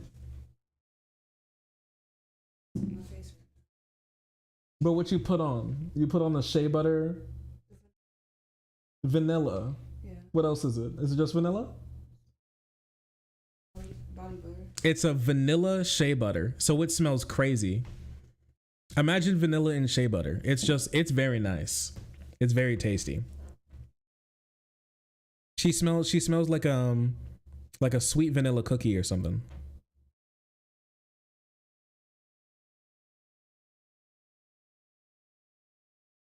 How did I get here? Don't worry about it.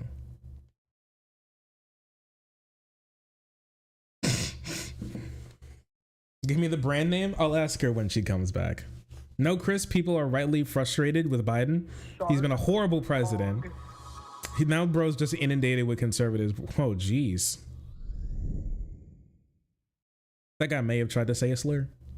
I don't think people realize the gravity of this election. If they did, they wouldn't speak a pinch of anything negative about Biden-Harris. Kamala the Last Airbender Harris. Okay. All right then.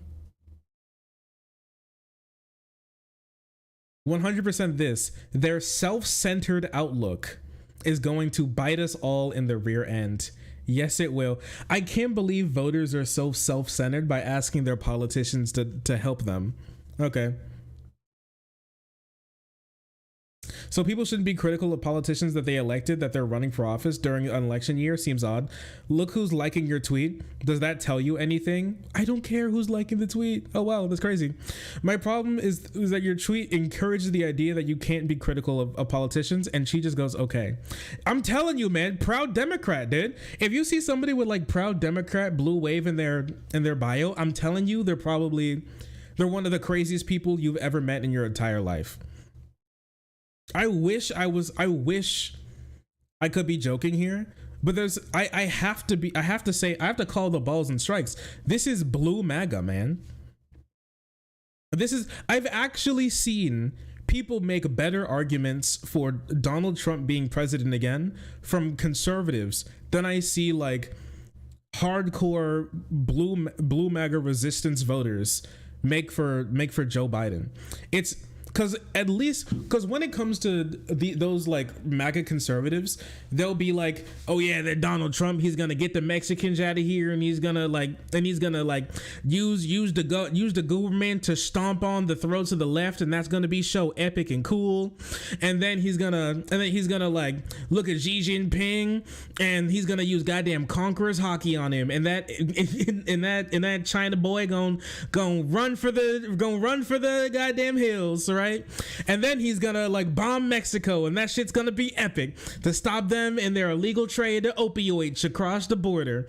And then he's gonna and then he's gonna install the world's greatest Trump care, and we're all gonna get great health care. And you know, they say stuff like that, but when it comes to they say stuff like that, okay? They actually give arguments for why they believe this guy should be president again. They're all bad, but when these people talk, they're just like, fuck you. What's that, holy crap, what's that Dr. Phil clip where he's like, I hate you, you're ugly? Wait.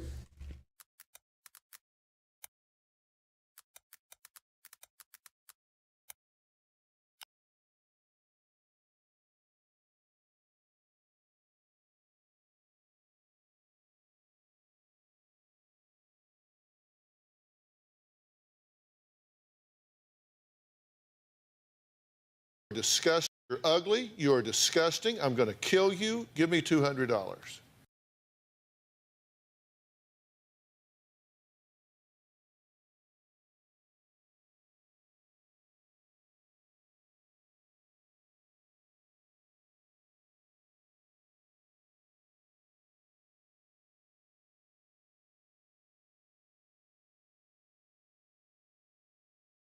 You're ugly. You're disgusting. I'm going to kill you. Give me $200.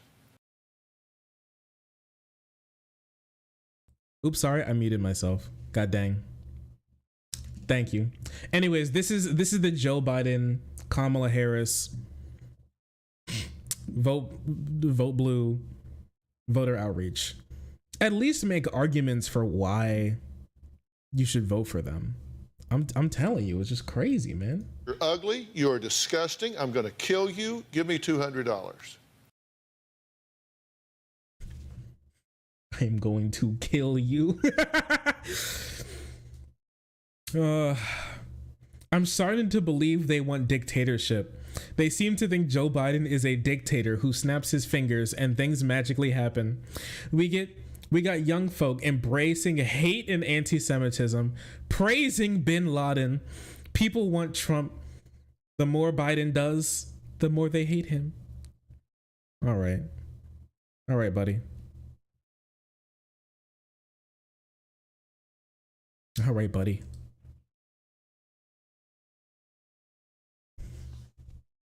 Great voter outreach.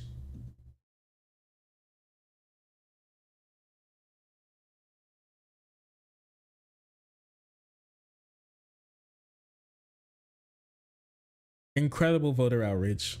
Fantastic, remarkable stuff, honestly. So I kind of want to bring this guy. I want to bring this guy on, and I just want to like Socratically talk to him. You know what I mean? I kind of just want to like pick his brain. I find it so interesting. Like, do you really believe that people shouldn't criticize their politicians? Do you actually believe that?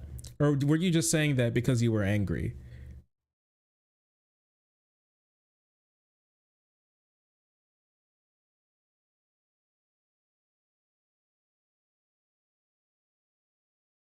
Open up your head and let me tinker. I just want to see what's going on in there. I just think it's so remarkable.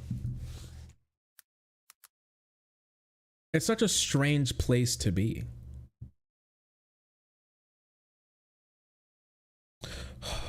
Oh my gosh, guys. In 2 to 3 hours, the JJK leak is dropping. We gotta, it's gonna be a crazy world, don't you think?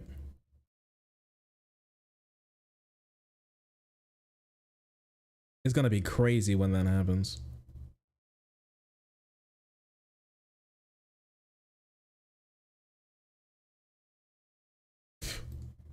Give me this.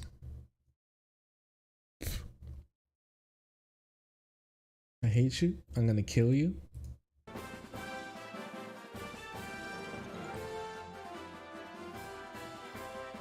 JJK leaks?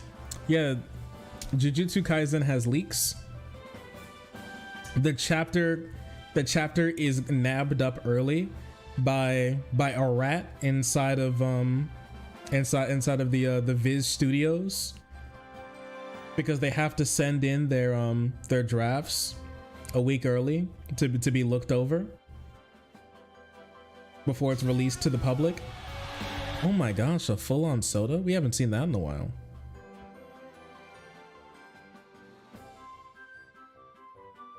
A rat like me? Something along those lines. A soda? That's crazy.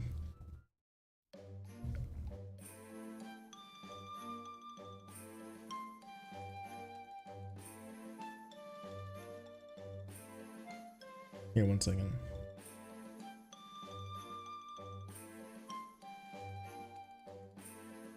I hate you. I'm gonna kill you. You're ugly. Give me $200.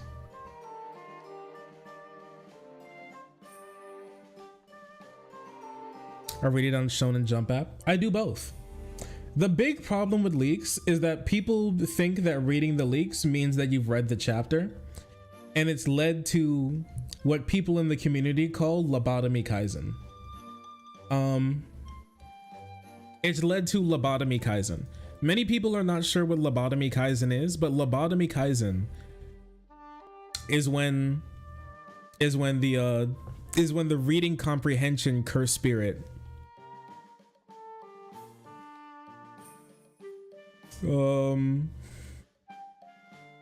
and stupidity take complete control of the entire JJK community. It's a very sad affliction. It's a very sad affliction. And in many cases it's terminal.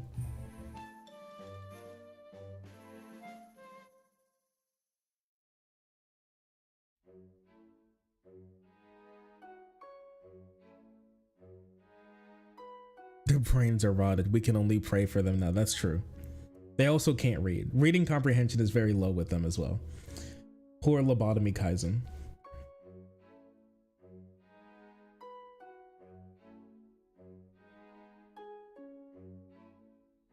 Want to list off some good things Biden has done in his presidency as a palate cleanser?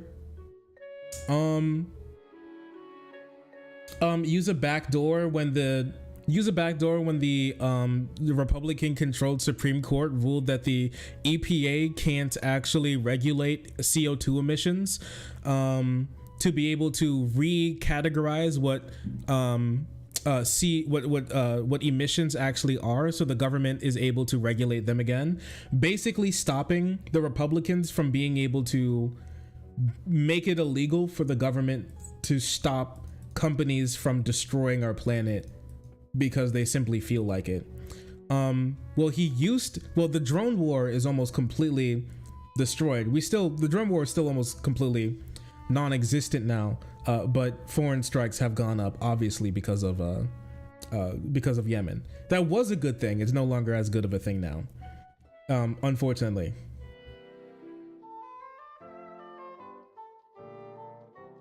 That was another great thing.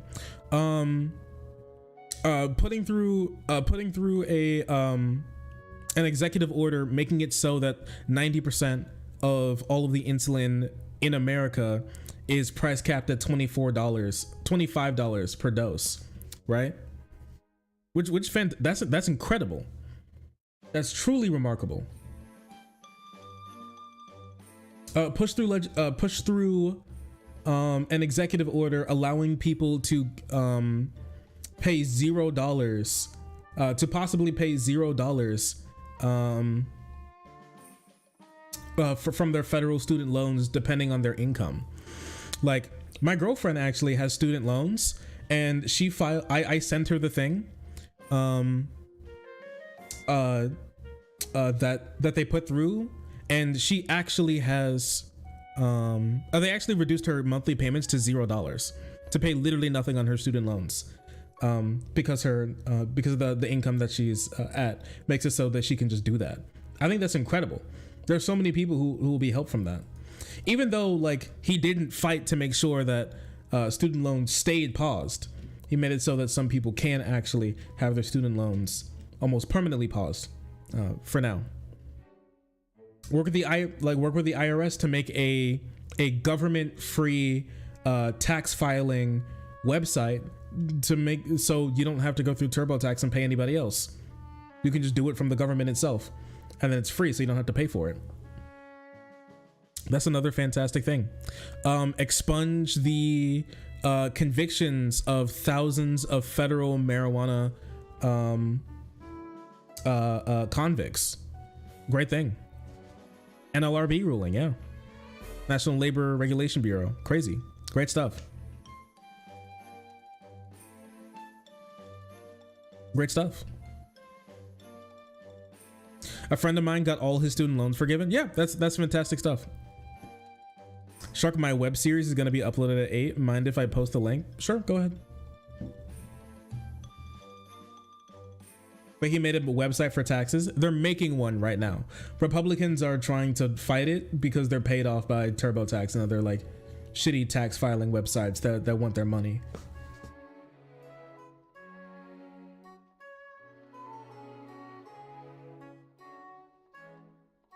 What happened to the JJK community? I read the manga, but I don't know anything about the fandom. Listen, they're just being afflicted with lobotomy Kaizen, okay? It's reading comprehension. A lot of people just read the manga, skipped over things, didn't read it, don't remember it. That's okay, it happens, but it leads them to, there's a lot of people who believe very, very incorrect things about the series, who claim to be fans. But JJK is a pretty complicated series as well, so there's a lot of stuff that happens that can go over your head. That one guy is saying that we should run a third candidate. Conservative though.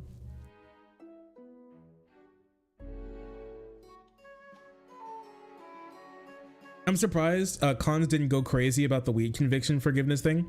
Biden releasing deadly criminal, yeah, something like that. They didn't like it, but yeah, they didn't go crazy about it. So yeah, those are actually good things that Biden has genuinely done, which I believe deserve praise. I almost never hear him talking about that type of stuff. Democrats are kind of betting on his last State of the Union here coming up soon. So I don't know, maybe that turns things around. Maybe that turns things around for him. Who knows? Maybe he is actually going to talk about the things that he's done correctly, possibly. Or maybe he'll be like, I hate Donald Trump. Don't we hate that Donald Trump guy? Anyway, see you later.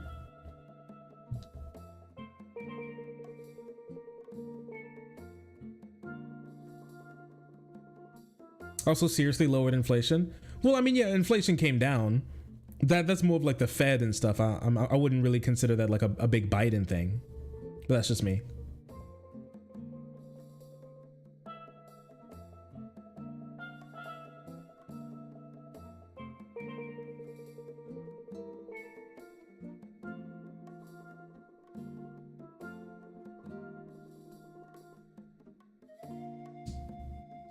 You love the track though? Thank you. I appreciate you.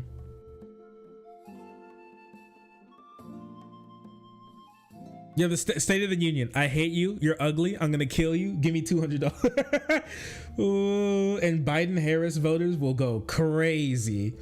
They'll be like, this is the greatest shit I've ever heard in my entire life.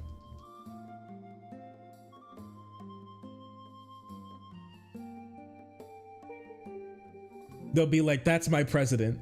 That's my president.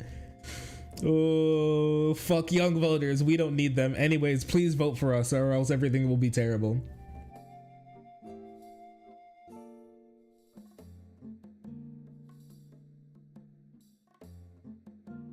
Please, I'm begging you.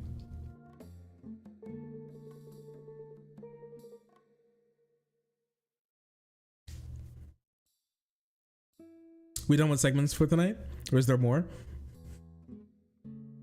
Oh, I think, what do you think? Do you think we should talk about Nikki Haley racism? I think I want to split this up into 2 memes, possibly.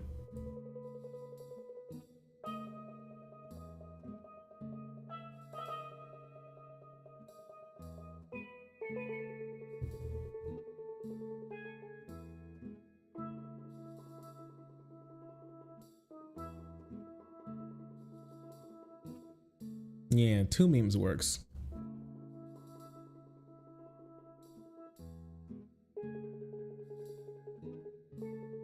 Yeah.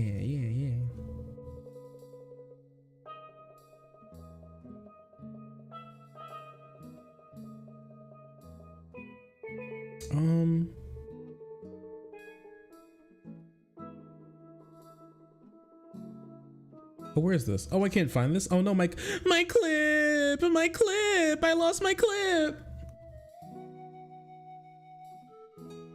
Oh no.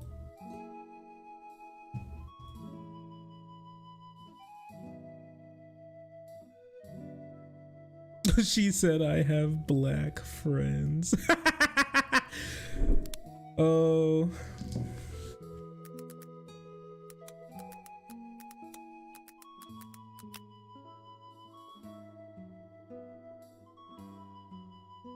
Not the I have black friends. This is crazy. Oh, have the GOP figured out her name is Nimrata? Yeah, on on my conservative watching account, they do only call her Nimrata. That's true. They lament the fact that two of the people running who are Republicans are the 2 of the people running who are Republicans are actually Indians and not God-fearing white Americans.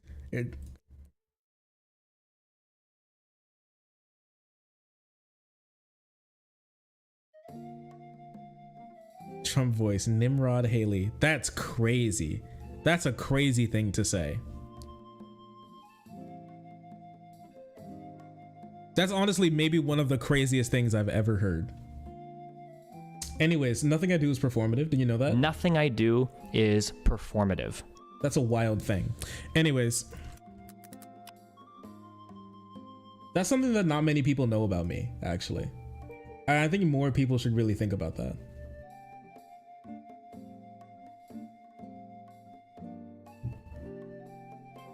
But here's one thing. We're gonna be doing more segments. Boom. Enjoy this little video of these guys walking around this little town somewhere in Asia and listening to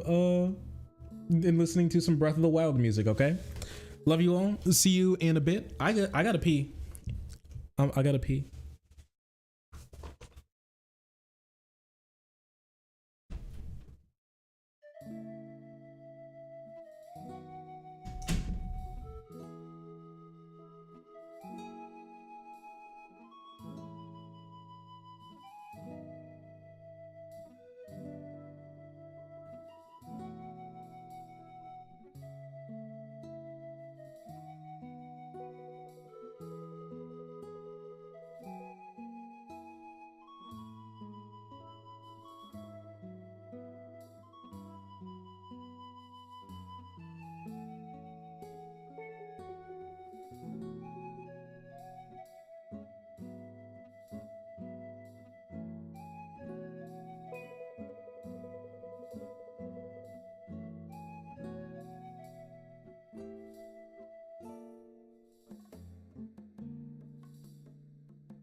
The chair has such live shark reaction. So true.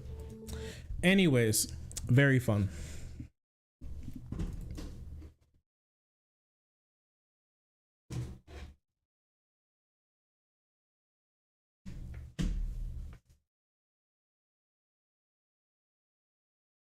Okay. Snack thief. She is a big snack thief. A lot of people don't talk about that. And more people need to be made aware of her thieving antics. She was born in Broward County, Florida, so it does run in her blood, unfortunately.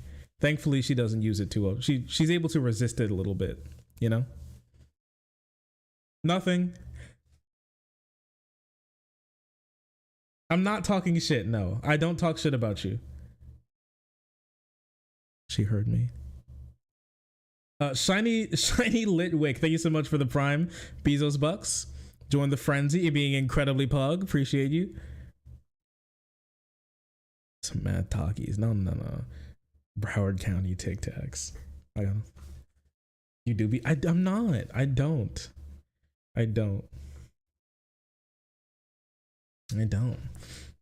Anyways. Hey, did you guys know that the Republicans have a slavery problem? I know, shocking, right? This has come to the forefront as they do their little march. They do their little dance for a new demon in their life. It used to be political correctness. It used to be wokeness. It used to be CRT even, but now they have a new one. It's diversity, equity, and inclusion. Those things are the new evil to Republicans, and they're looking to take it down as much as they can. On the back of that, and on the back of getting completely bodied in Iowa, I want to look at something that Nikki Haley said a little while ago, but I didn't have the time to talk about.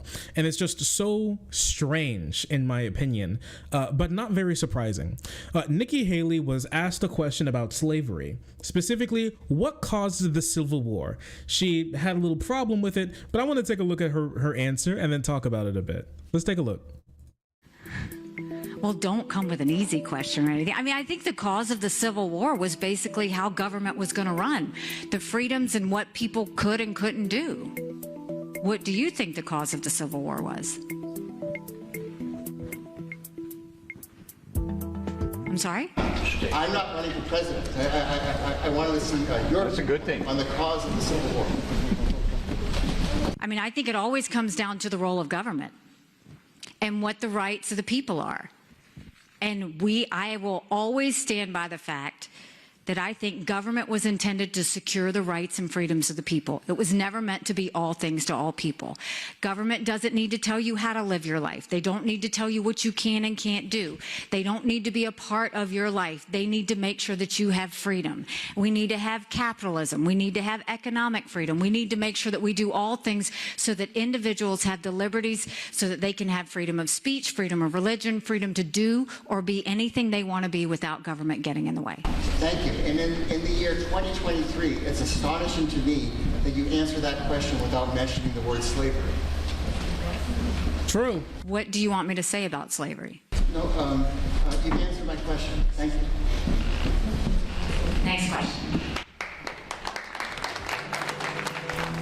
Yeah, got him. Right? And I think it's incredibly interesting. Yes, he's right. 2023, talk about slavery. 2023, talk about the Civil War and don't mention slavery at least once. Kind of wild, isn't it? To conservatives, no.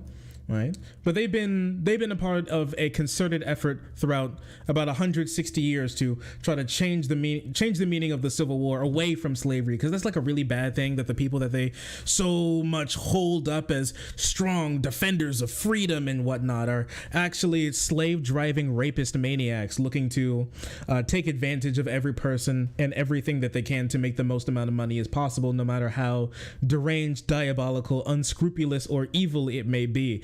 That's maybe that's just me or something, you know. Wild, is it? Next question. Next question. Right? Hey Tip, how you doing? Even when they pressed her, she still refused to answer. Next question. Of course. It's like because she doesn't want to say stuff like that. She was governor of South Carolina, if I remember correctly. Let me see. She was. Yes, she served as governor of South Carolina from 2011 and 2017. Okay. And actually, Nikki Haley, I found out, has a very weird and sordid history when it comes to the Civil War, slavery, and actually the Civil War, slavery, and the Confederate flag. It's something that's incredibly interesting that I actually found out. Now, before we hop into that, I want to talk a little bit about her response to after this, because this clip went a little viral. Her not mentioning slavery at all when talking about the Civil War, in a state that she specifically governed that seceded because of Civil War, because of slavery, right? Back in the day. But anyway, she was on CNN. She talked about this a little bit, and I don't think she made her case much better, but let's listen to this. And this, of course, is referring back to New Hampshire, where you were asked to explain the cause of the Civil War. You obviously did not mention slavery. And afterwards, you came up, you said that was a mistake. In fact, you said it should have been the first thing that you said. So you did come out and say that. Chris Christie, though, came out and said that you gave that answer not because you're, in his words, dumb or racist, but because you're, quote, unwilling to offend anyone by telling the truth. What do you say to that? No one's ever said that I am unwilling to offend. I offend plenty of people because I call people out when they do something wrong. What I will tell you is Chris Christie is from New Jersey. I should have said slavery right off the bat. But if you grow up in South Carolina, literally in 2nd and 3rd grade, you learn about slavery. You grow up and you have, I had black friends growing up. It is a very talked about thing.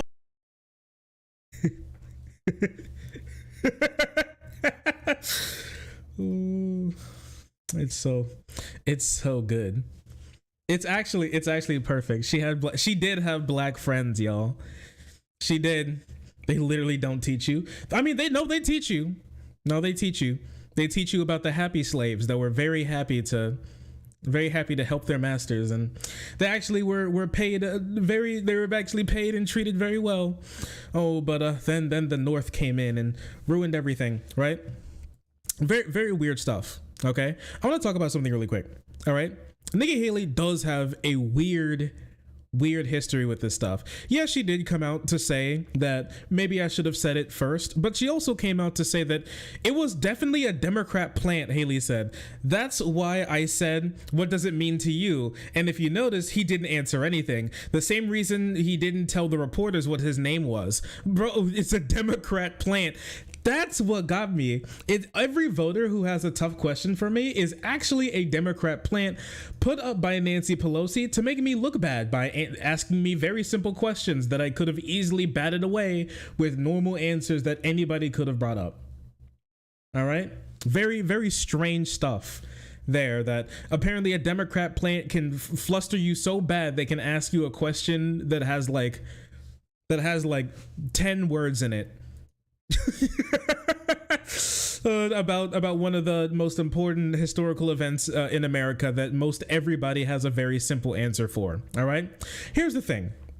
A lot of conservatives have been spending a lot of time ever since the Civil War looking to remake the image of the Confederates, the South, slavery, and the history of that, because originally it was a horrible history of a group of people that mostly cared about keeping their slaves so they can rape, torture, and murder them as much as they wanted because they made money off of the rape, torture, and murder, and the government coming in and telling them that they couldn't rape, torture, and murder as much as they wanted made them feel like their freedoms were being infringed on because the freedoms of the slaves didn't exist because they weren't people.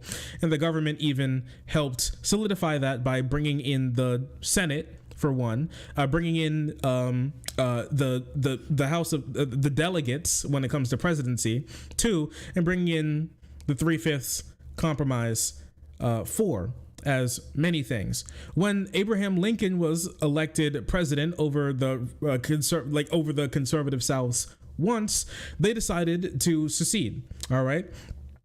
Now, the normal response to a weirdo conservative slavery apologist who tries to tell you that, oh, actually, the Civil War wasn't about slavery, it was about states' rights. The normal retort is states' rights about what? And that's usually where I see the conversation ending, but I want to move forward into that because you need to know how to actually combat this stuff when you reach it, because some of them will be a small amount smarter than your average dumb fuck conservative who doesn't know how to answer after that. They're going to say, in response to that, more likely than not, they're going to say it was about states' rights to secede. That's what the Civil War was actually about, is that the states just wanted to secede, and the Civil War was about whether or not you could secede, and that's the real reason. Now, why in the world would the states decide that they wanted to secede? Was it just because they thought it'd be fun, like a cool thing? No, it's because they thought the government was going to take away their slaves, because Abraham Lincoln was less pro-slavery than the guy who wanted to rape, torture, and murder all of the slaves, because he thought it was the funnest, most epicest thing in the world to them, and that was their guy, and they lost, so they decided to just leave the country all entirely. once again, it being slavery. Now, now that person may also retort and come back to tell you, for some reason, weirdly enough, that the states that seceded, yeah, sure, some of them mentioned slavery, but most of them actually didn't. I heard a guy actually recently say that 13 states seceded. That's not true. It was 11 actually, and only 5 of them mentioned slavery, which isn't even 50% of the states that seceded. The other ones did so because they really wanted to secede, right? That's actually not true. The real answer is, for one, it was 11 states that seceded, not 13. I don't know where they got like a 13 number at. Maybe they're just too stupid to count. Who knows? I don't know. Who knows? But here's the thing. And it wasn't, who knows? But it wasn't even 5 states, 13 colonies. It wasn't even 5, well, they weren't technically colonies, but it was actually more than 5 states. It was 6 states that claimed slavery or referenced slavery in their reasons for seceding. The other states didn't cite a reason at all. So the reasons for the states seceding that they personally made was, for 1, slavery, and 2, nothing. So most of the states that seceded did in fact say that slavery was the reason for why they were seceding. Once again, slavery is the reason for the Civil War. And even the beginning of the Civil War started when the South decided to attack Sumter and make their own little new slave state that runs completely on slavery, which was the Confederate States of America, right?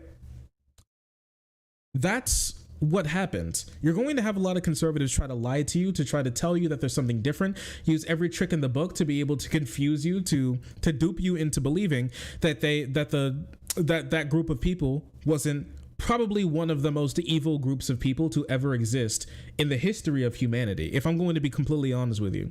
Now, a lot of people think that might be hyperbolic. You can't sit here and tell me that wanting to run an entire society over rape, torture, and murder is not a society that, I hate to say it, deserves to be destroyed. Some cultures are worse than other cultures, and some cultures are worse than other cultures, and Confederate culture is some of the worst. It's some of the worst. I hate to say it. It may even be one of the worst. Actually, one of the worst. American chattel slavery is comparable to the genocide of Native Americans in this country, comparable to the Holocaust as well. We don't need to do an oppression Olympics here, but it is a comparable sin that humanity has committed, and they deserve to be. The Confederacy is my Amalek. Okay, remember what Amalek did to you. All right, we must wipe the seed of Amalek. That's just my personal opinion. Okay, that's just what I personally think. We must wipe the seed of Amalek. Okay. Remember what they did to you. Remember what they took from you. That's all I'm saying. That's all I got to say about this one. And then conservatives have had really weird responses to this, slowly moving towards slavery wasn't that bad, or slavery was okay, or maybe even slavery was good. Like DeSantis coming out that slavery was good for slaves because they learned skills. There were blacksmith slaves and wheat cutting slaves, and then there were tailor slaves and cooking slaves. They learned such amazing, wonderful skills that they were able to take with them after slavery to make their lives better. So true, buddy.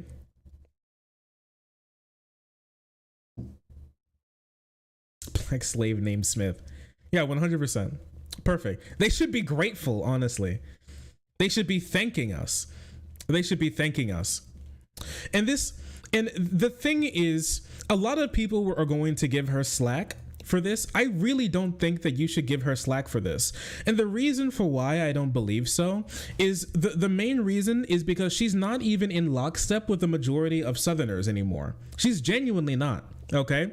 And I say this because for the first time in American history, and I want to talk about this in a more expanded way in a segment in the future, but for the first time, and I made a post about this, the Confederacy has finally lost the Civil War.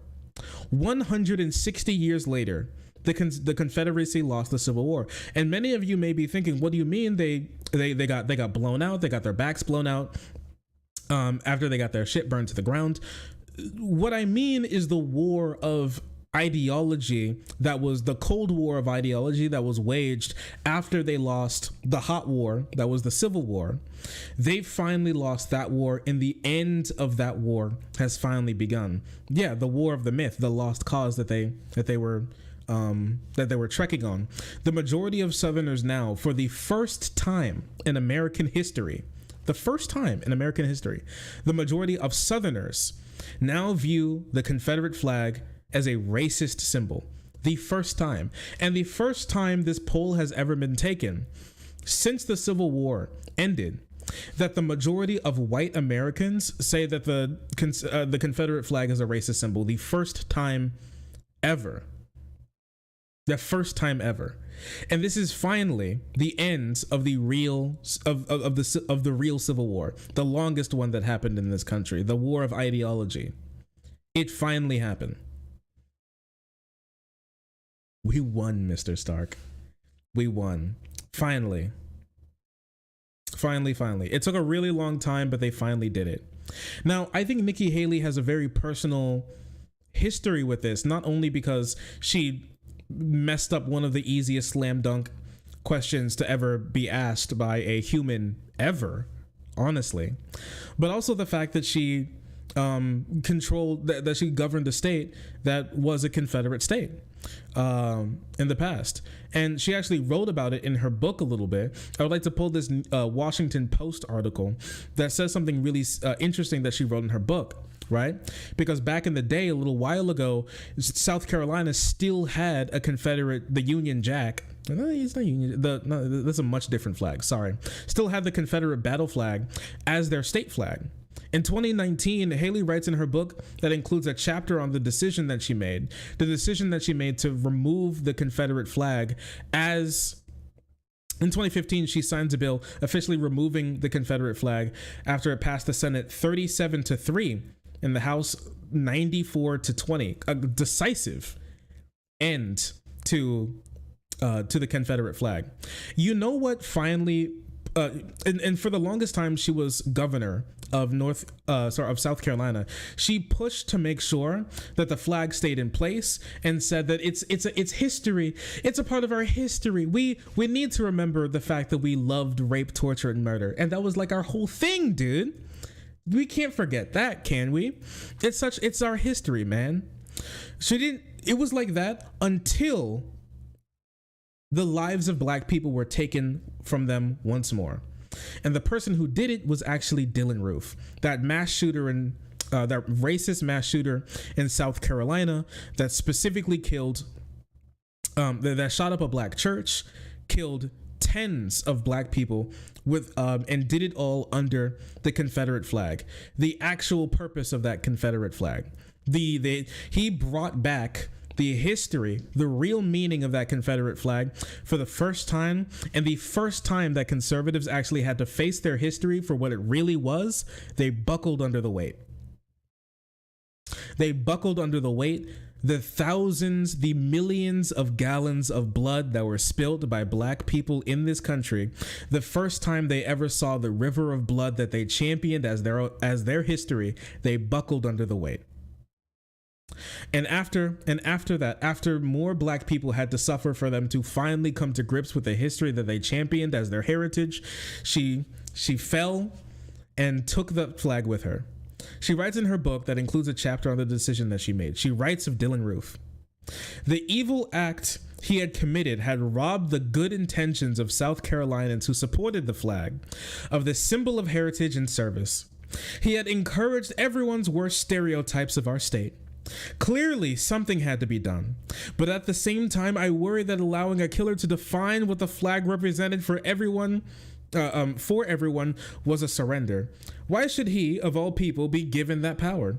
She She says that when pictures of Dylan Roof and the Confederate flag were discovered, she told her husband, "I don't see any way that flag can continue to fly at the State House."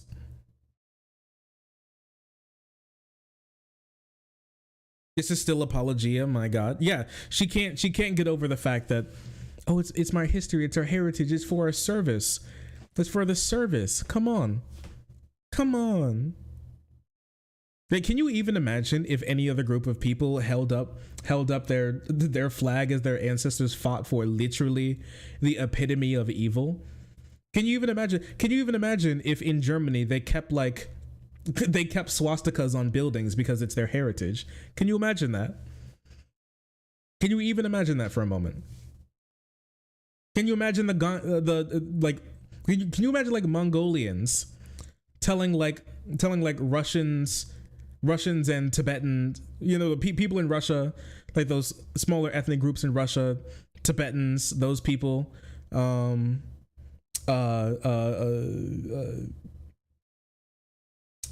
second.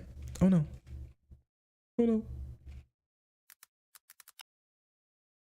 I forgot the name of this country. I forgot the name of this little country. What's your name? What's your name, little country? Kazakhstan. Thank you. And like Kazakhstan, Uzbekistan, Kyrgyzstan, those people, if they started erecting fucking Genghis Khan statues, can you even imagine? I'm telling you, man, can you imagine in New York, they erected like Osama bin Laden statues in New York, and they said that, and conservatives would be like, listen, it's their heritage. They have to keep the statues up. Okay, buddy. All right, buddy. Sure, buddy. In any other context, this makes absolutely no sense because it's absolutely ridiculous from start to finish. From start to finish. Imperial Japan. Yeah. Yeah, can you imagine in South Korea, the Japan erected statues of like the old Japanese emperor that took of the old Japanese emperor that took like comfort women from Korea. They had a statue of him in Seoul, but they had to keep it up because that's their history. In any other way, this makes literally no sense. It's not your history. That flag is dipped, it's soaked in blood, and the point of it was to draw more blood from more minorities for the end of time. That was the reason for why they did it. And this is something that Haley can't wrap her mind around. The flag was never about freedom, it was about subjugation. That's the point. And the myth that conservatives want to tell you that their ancestors were good people who were just fighting for their farm is usually wrong. Now, a lot of people in the South were thrown to the wolves to fight for those slave owners and those plantations that they were told to protect. I will 100% say that, and you can feel sorry about that, but that's only more reason for you to distrust, dislike, and hate the Confederate Army for destroying an entire group of people for the subjugation of another to continue into perpetuity. It's disgusting. It's gross. It's nasty. I hate you. You're ugly. I'm going to kill you. Give me $200. Nikki Haley, you need to stop. It's cringe. It's racist. And you can't even lean back on we're all Southerners here. So that's just how we think of it. No, you can't. Because they don't even anymore. Stop thinking so poorly of them. I know I don't. I know they're better than that. Maybe you don't.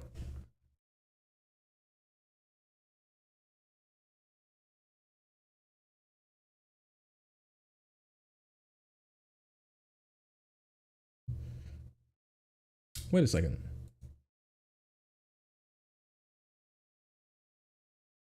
Did Florida just lose a seat? Did the Florida Republican Party just lose a seat in the House? He got cooked. Oh, wait a second. Are the Florida Dems finally starting to get their act together? Are the Florida Dems actually starting to get their act together? Have they decided to run on more than like literally nothing? That's crazy. I heard they got a new like boss down there, and she's like much harder. She's much harder and much stronger than the last one was. So I was expecting them to hopefully cook something good up. It seems like they're starting to finally crawl back relevancy after being thrown in the fucking trenches by the DeSantis Republican Party.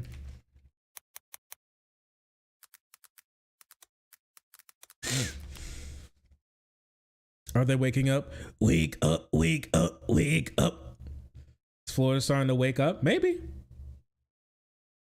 Yeah, they won the House 35th special election over a GOP candidate.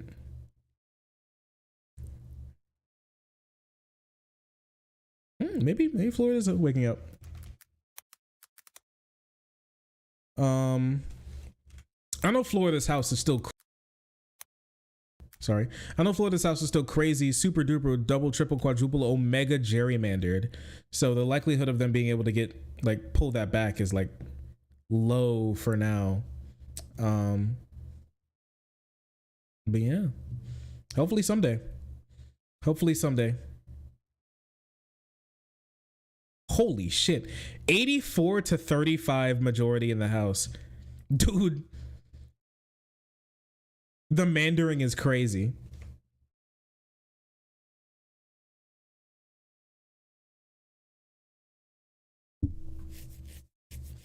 I guess it's 83-36 now. Let's go. Let's go. Well, that's something.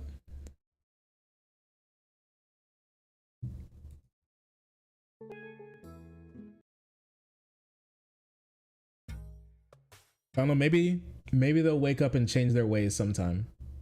Hopefully one day they change their ways or change their name. I've been looking to do that for a little bit. We need to talk about conservative arguments for Civil War stuff, because they've been trying to bring back their Civil War talking points recently. It's so strange.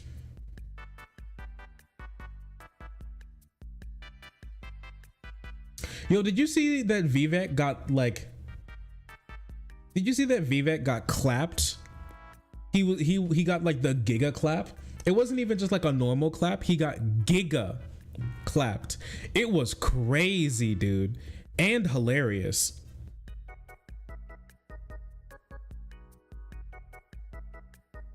It was remarkable. I've never seen someone just so thoroughly clapped in my entire life.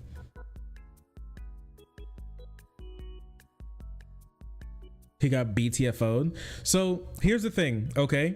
The day before the Iowa caucus, if you don't know, the Vivek got, okay, wait. Here, I'll tell it in order because it's even funnier for some people who don't know. Vivek Ramaswamy, the Indian American conservative billionaire who was running as the cool kids imperialist, right? Was a smooth talking, hair slick back, sleazeball, snake oil salesman type guy who was looking to reach out to younger voters. He was brought on to the Nelka Boys, some more normie core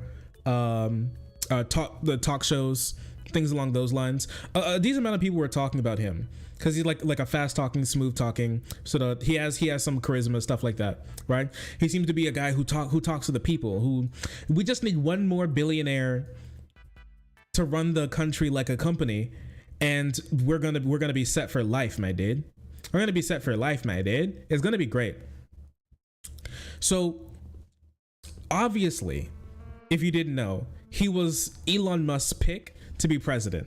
All right. Elon Musk was like, this guy's got it. This guy knows what he's on about, dude. This Vivek guy, he's cooking. Let him in the kitchen. Put him in the kitchen, man. He's going crazy. But all right. And that was just, that was quite interesting, if I'm going to be honest with you. But it wasn't really surprising that obviously Elon was going to be head over heels crazy for this guy. All right. That being said, Vivek Ramaswamy spent the most amount of time in Iowa than any other candidate did combined. Okay, Vivek Ramaswamy visited all 99 counties in Iowa and visited almost all of them more than once. Bro literally was running for president of Iowa. All right, he visited every county. He did everything. All right, he was doing the best he could to be able to get to be president, right? And here, I think I took a screenshot because the shit was just too funny for me to pass up. It was just remarkable. It was actually cartoonish. Somebody said that Vivek might not do too well in Iowa. And then Elon Musk commented in the reply. He said, and I'm not kidding, he said, my guess is that Vivek will far outseed the polls when all votes are counted. All right. And then Ian Miles Chong commented in response to that. He said, so true. Hard work is usually undervalued for how much good it can do.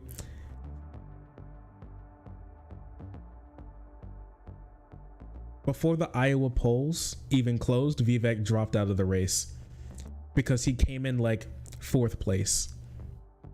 Behind Trump, behind DeSantis, behind Nikki Haley. He got cooked. He got 0 delegates. And he got bodied. And he dropped out before the polls even closed and endorsed Donald Trump that night. It's truly just remarkable. The whole never trust the polls, don't trust the polls. And I gotta hand them something, okay? I gotta give them something, okay? Because a lot of people will think I'm just shitting on them. I promise you, I'm not shitting on them, okay? I beg, I'm not shitting on them, okay?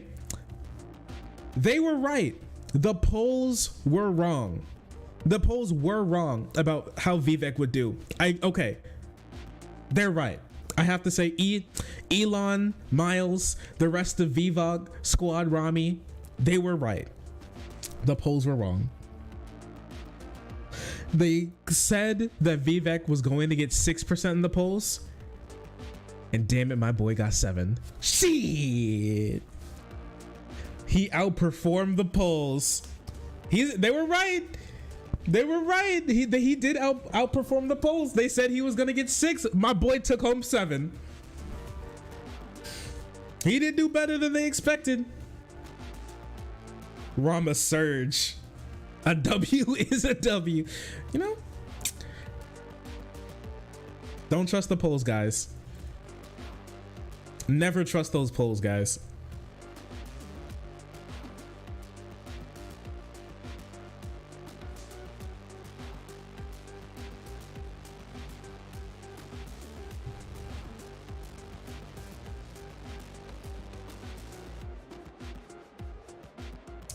Hey. My guess is that Vivek is going to far outseed, outperform the polls. He's gonna get him, man.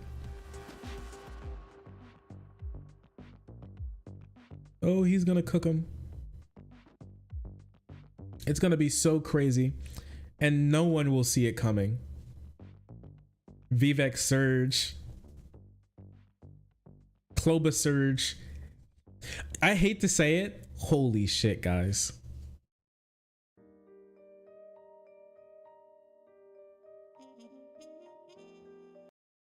Vivek Ramaswamy is Amy Klobuchar. He's 2024 Klobuchar. Holy shit. Oh my gosh. Ooh, no, dude. Can you even imagine? Can you even imagine becoming a cloud boot jar?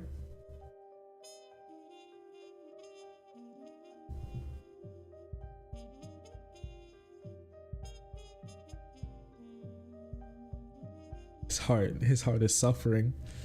He bleeds in pain for America.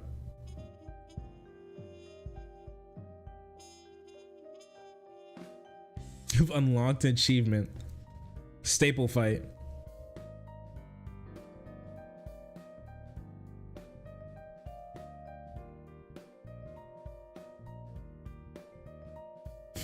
Woman died after falling roughly 100 feet inside cave in Virginia. I simply would not fall into a cave if that's personally. I would simply choose to not fall into a cave. You know, here in Kentucky, we have the largest caves in North America. You ever think about that? You ever think about how we're blessed with the largest caves in North America? How my girl is so full of holes and cavernous? I love that about her. Mammoth Cave. They call it Mammoth Cave because it's really big. It's actually a fantastic thing. It's a crazy thing.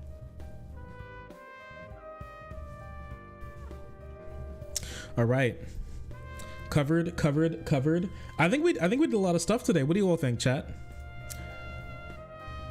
Ooh, wow, chat. We covered so many topics, chat. Ooh, wow. We're making it happen. What's the news cycle? An underground incidents. I like caving. Spelunk. She kerplunked after she spelunked. Don't say that. You can't say that. That's crazy.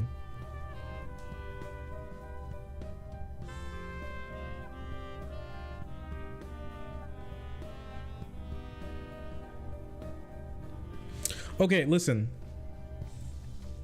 You know how people are talking about how a lot of YouTubers are quitting now? I'm gonna be honest.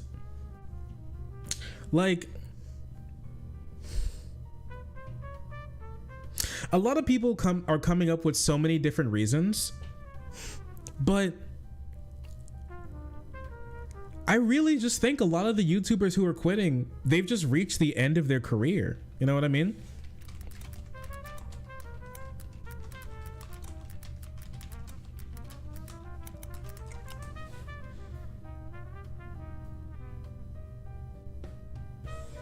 I think they've just reached the end. How long is a normal career in the US?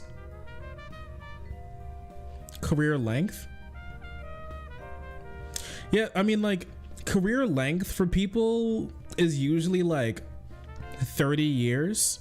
But if I'm gonna be honest, you're usually making more money as a YouTuber. Like, as one of these big successful YouTubers that you know, you're making like money at an exorbitant rate compared to your average person.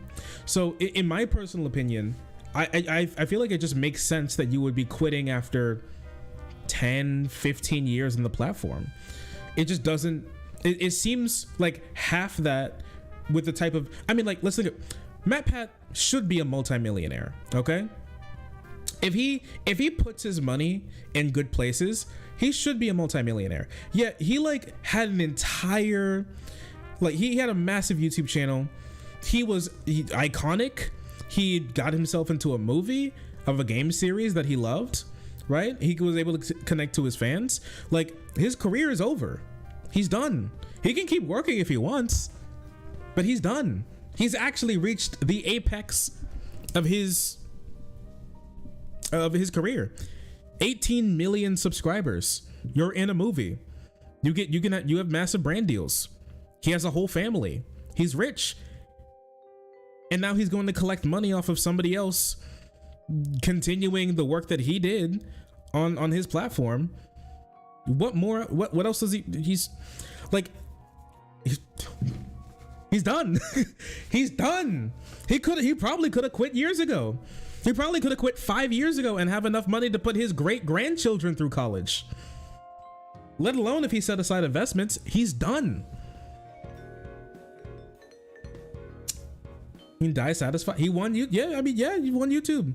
He had about the length of career, specifically making that type of content, about half the length of your average person, especially if like game theory continues on, at least making a decent amount of money for another 5 years. It's like over half of the amount of time your average person works in a career. He's done. with all of these other content creators. Like, people are like, oh no, I can't believe this content creator is done making content. Bro, he's been making content for 15 years, bro. He's done. He's done. He's done. His career is over. It's over. It was a good ride while it lasted, but it's done. He won. You know, don't be sad that he's gone. Be happy that he was here. I mean, like, everybody wants to come up with some like strange reason for why like all these people are quitting YouTube. Here's the reason. They all started around the same time. They all are big channels and are now wealthy or well off. They've reached the end of their career and they want to move on to something else. It's over. They're done. Sometimes you finish things in life, you know? It just makes sense to me.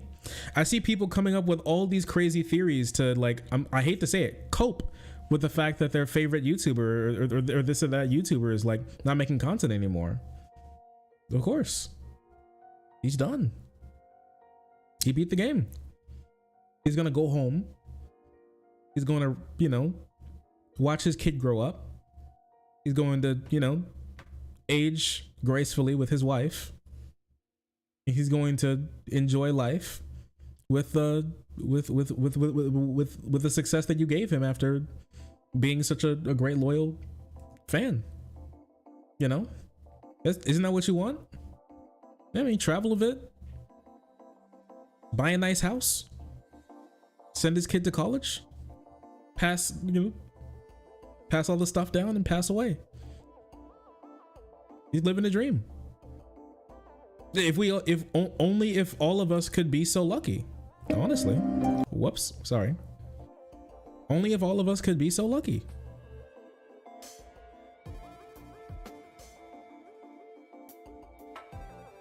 Yeah, he's retired at 40, man. I hate to say it. He's 40. He doesn't need to be making video game content anymore. He's 40. He has 8 million subscribers. He's 40. He's done. He's done. You know, you don't have to cope. He's done.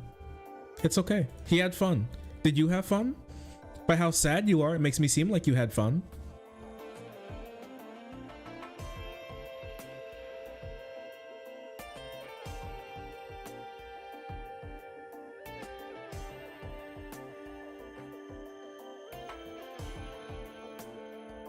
That's 30 years of life he'll live before the rest of us get to retire. Yeah, yeah. With the usual person, yeah.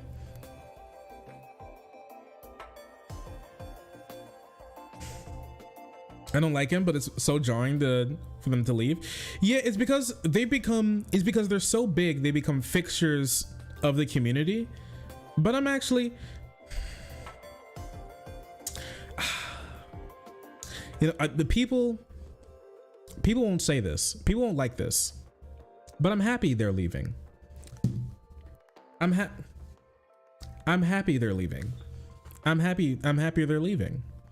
I'm happy for them, and I'm happy they're leaving.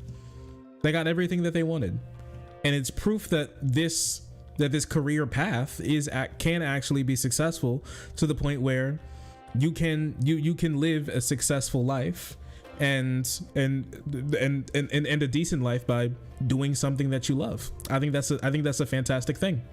He's literally living the dream. How can I be sad for somebody who literally lives in dreamland?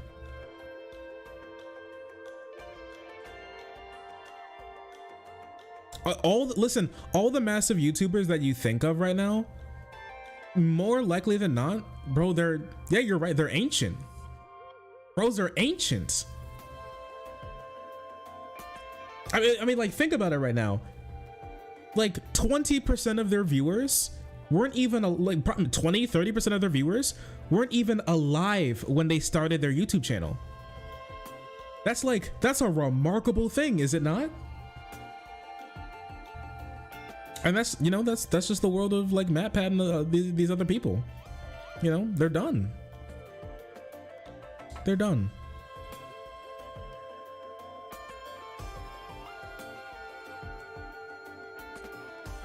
And I got sad because he got so old. Yeah, he's got crow's feet now. You know, speaking of it, have you guys looked at Jackson Hinkle? He looks so old. Like, I don't want to be a hater or anything, and I'm not trying to make fun of the way he looks, but he genuinely looks so old. It's so strange. Like, he has such crazy killer like crow's feet. Wait, does he stress out that much? Does he think that the CIA is going to kill him or something? Is that why he's stressing out so bad? It's kind of remarkable.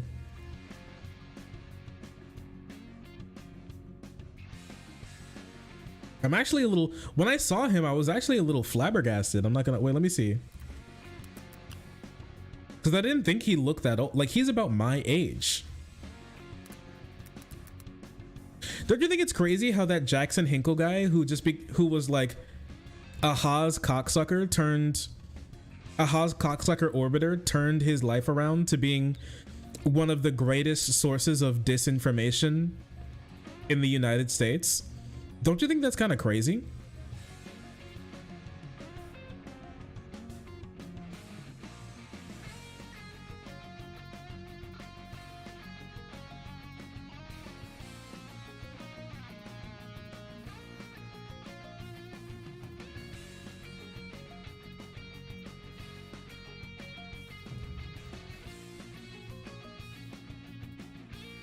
Yeah, he looks 23 turning 50. And let me see if I can grab this really quick. It's so interesting. It's so remarkable. Did you like, cuz there was a list of people who get community noted? Did you know that like Jackson Hinkle is now one of the #1 community noted is one of the top community noted accounts on the entirety of Twitter? Yeah, here's what I was talking about. Here's what I'm talking about. He looks so old. No fucking way. Well, he has like 2.6 million followers now. He's really big on Twitter. He's really big on Twitter, I guess.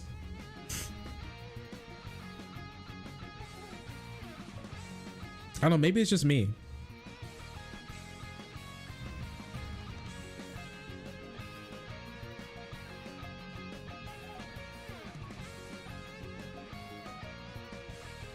Yeah, he live reacts to like the Palestinian genocide, and that's like his big thing. That's what made him like skyrocket into the like Israel's war on Palestine, like made him famous.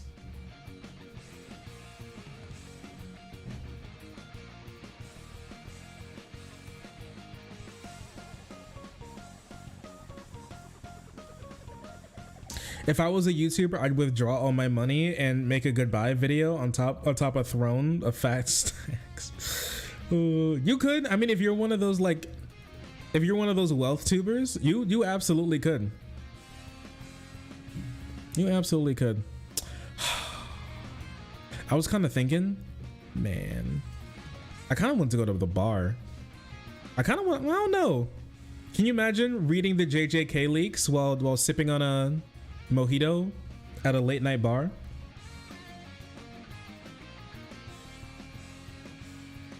There's one that I have my friend. There's one I have a friend that works there. No, they open Wednesday at 4 p.m. Fuck. They're closed. That's a vibe, is it not? Is it not? It's a crazy vibe, I can't lie.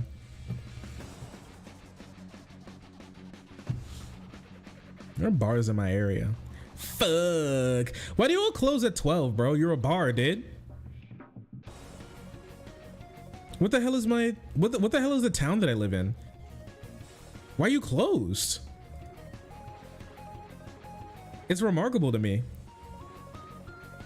Bro, they close at 11. It's a bar. Okay. What do you mean you close at 11?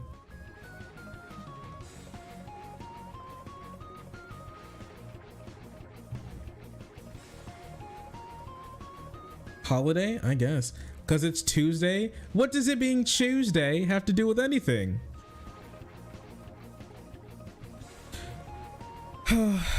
All I do is suffer.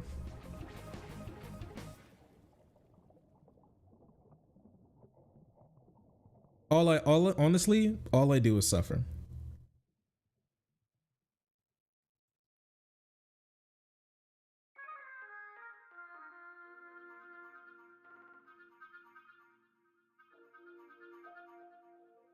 And everybody's been posting this joke from Ted.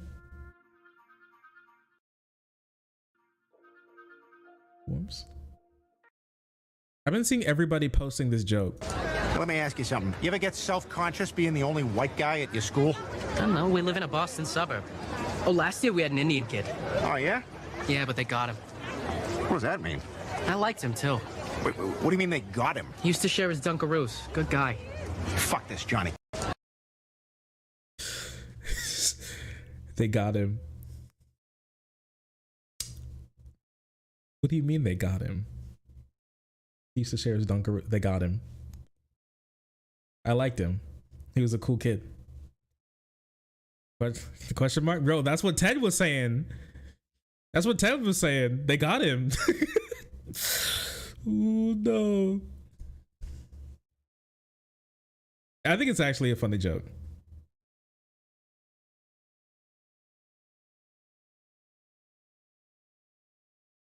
Where does Jackson Hinkle make like, wait, where does he make content anymore? Cause he's like, he got demonetized on YouTube.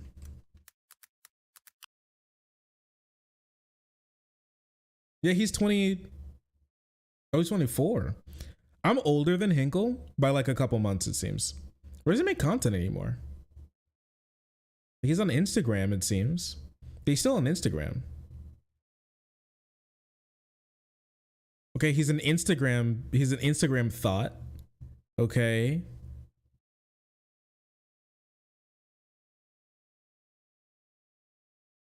He is an Instagram thought. Like what else?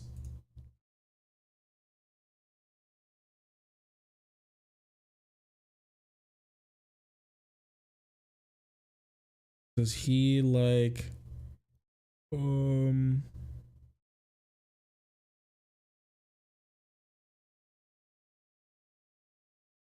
what?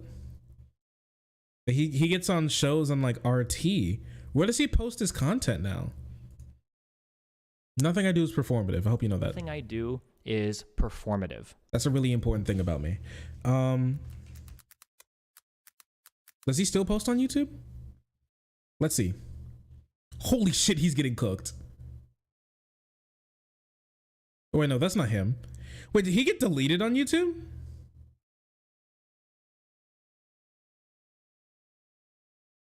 Did they obliterate his shit on YouTube? Does his channel not exist anymore? Wait, I didn't think they banned his channel. I thought... Did they ban his channel? I thought they just demonetized him.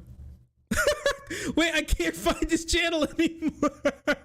I can't find his channel anymore. What happened to him?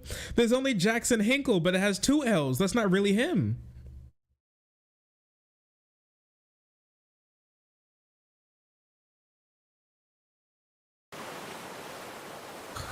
Not the crab dance.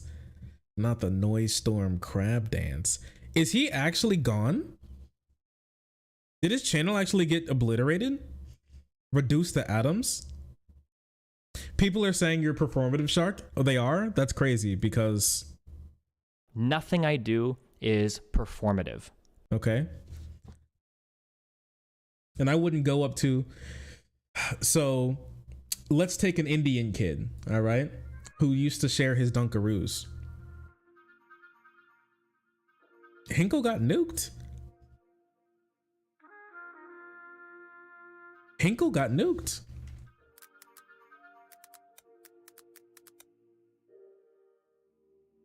Is he on Rumble? Usually they make a move to Rumble. Yeah, there we go. He is on Rumble. Okay. There he is. There he is. We found him. There we go. Of course it's Rumble.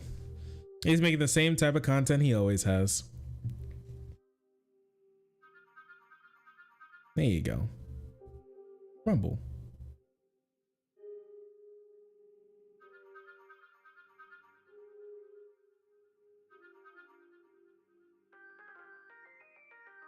Yeah, the same type of stuff. Yemen bombed.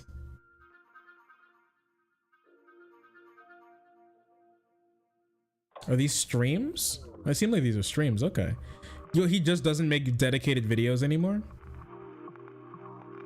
Yeah, it seems like he just stopped making dedicated videos like 2 months ago, and now he only does streams. Okay. Interesting. That's an interesting turn. All right then. And he's on like Twitter and Instagram. It seemed like that's his big thing. Okay. Oh, everybody who does this type of stuff like switches to Rumble. Yeah. Oh, before we get out of here, yo, anybody interested in Gotham Knights? Anybody like curious about Gotham Knights? Because at first I was interested in Gotham Knights, and then I was like, oh, this shit's gonna be ass. I can't lie to you. I've been looking at illegal content that's being posted by people who have like pirated the game, who are posting clips of them doing other stuff that Rocksteady and like Warner Brothers haven't allowed out. And I can't lie, I'm starting to like it more. I'm starting to enjoy it more. I'm getting more interested in it as it's coming out. As I'm seeing more things that I shouldn't be looking at, because the things that Rocksteady have been showing us haven't been like, I don't know, I'm gonna be honest, like the most interesting. On his wiki, it says he has a website in Rumble. The YouTube link leads to a dead page. Holy shit, they deleted his shit. Which I think is, I'm gonna be honest with you, good move on YouTube's part. Cook him.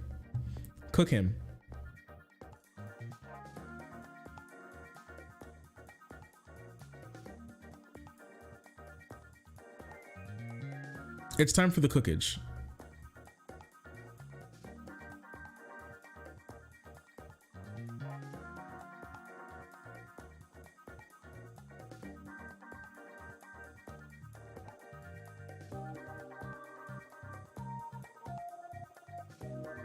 Imagine getting put on the community notes list.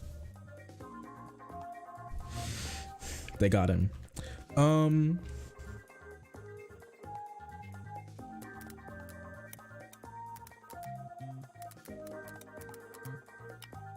Let's see. Do they have that like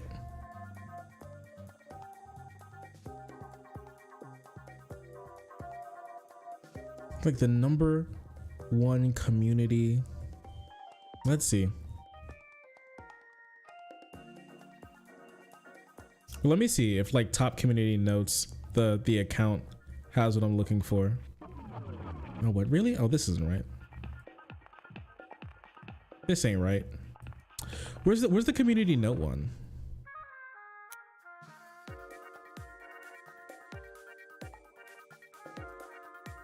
No, this is the one affiliated with Twitter.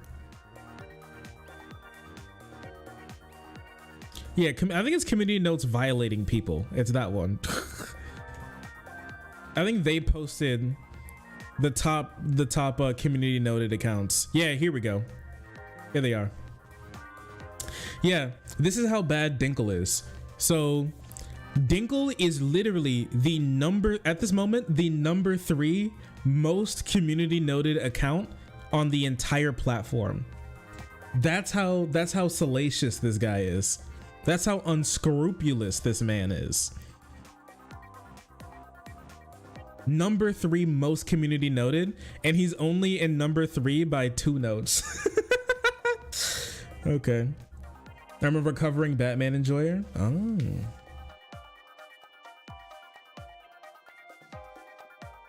Fuck Ian at 5. That's true. Ian Stu Peters. It's all the people that you would imagine. It's literally here's the crazy thing about it. The number one community noted, maybe we should make a little segment on this. The number one community noted accounts are all like conservative leaning accounts. Don't you think that's so remarkable? That like, oh, we finally need to bring free speech. They're not lying assholes looking to make the world a worse place. They're just misunderstood and it's their free speech, bro. But once you stop banning them, but you still have an enforcement mechanism in some way, who could have seen this coming? The people kicked off the platform for being lying, unscrupulous weirdos are actually lying, unscrupulous weirdos. Who could have seen this? That shit's crazy. Holy, look at that. It's like all of the accounts. Yeah, and look, it's all the ones that you would expect. Laura Loomer, Dexerto, this guy, Wall Street Silver, of course. Elon Musk, number 28, New York Post, drama alert. It's all the most bottom feeding cretins that you would totally expect to be number one, that you would totally expect to be up here.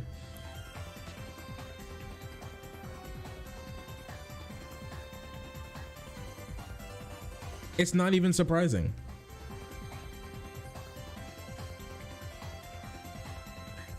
They got Keem.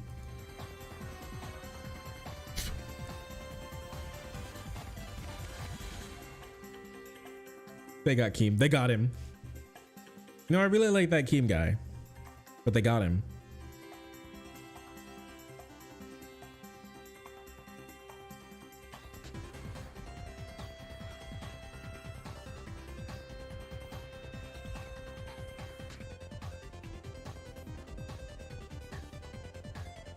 They got him. Anyways, I love you all, okay? Incredibly parasocially, but it's time for me to get to bed.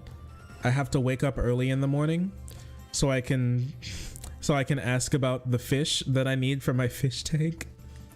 All right, I need to get my fish from my fish tank. All right, have a good evening. Thank you for watching. I appreciate you all. We're going to be live again tomorrow. I think I'm going to be live earlier because the GF said she wants to go to the bar. She's never tried a mojito before until my birthday, when she had a mojito for the first time ever, and she was like, this is one of the best alcoholic beverages I've ever had in my entire life. And she said she wanted to go get a mojito at like a really nice bar. I say really nice, it's just a nice bar. The bartenders are really good at their job and they make great drinks. So she wanted us to go there. That's the plan. Still laggy, right? Eat the fish. I'm not going to eat the fish. He's a baby, okay? And he's going to go into my fish tank where he will live a long, healthy, and fulfilling life. All right, I appreciate you all. Love you so much. Okay, I gotta get out of here. It was a fun stream, but as all fun things do, they have to come to an end. I am not going to purchase that fish performatively. Okay, nothing I do is performative, and honestly, you won't understand me until you get past that. Until you understand that, you'll never understand me.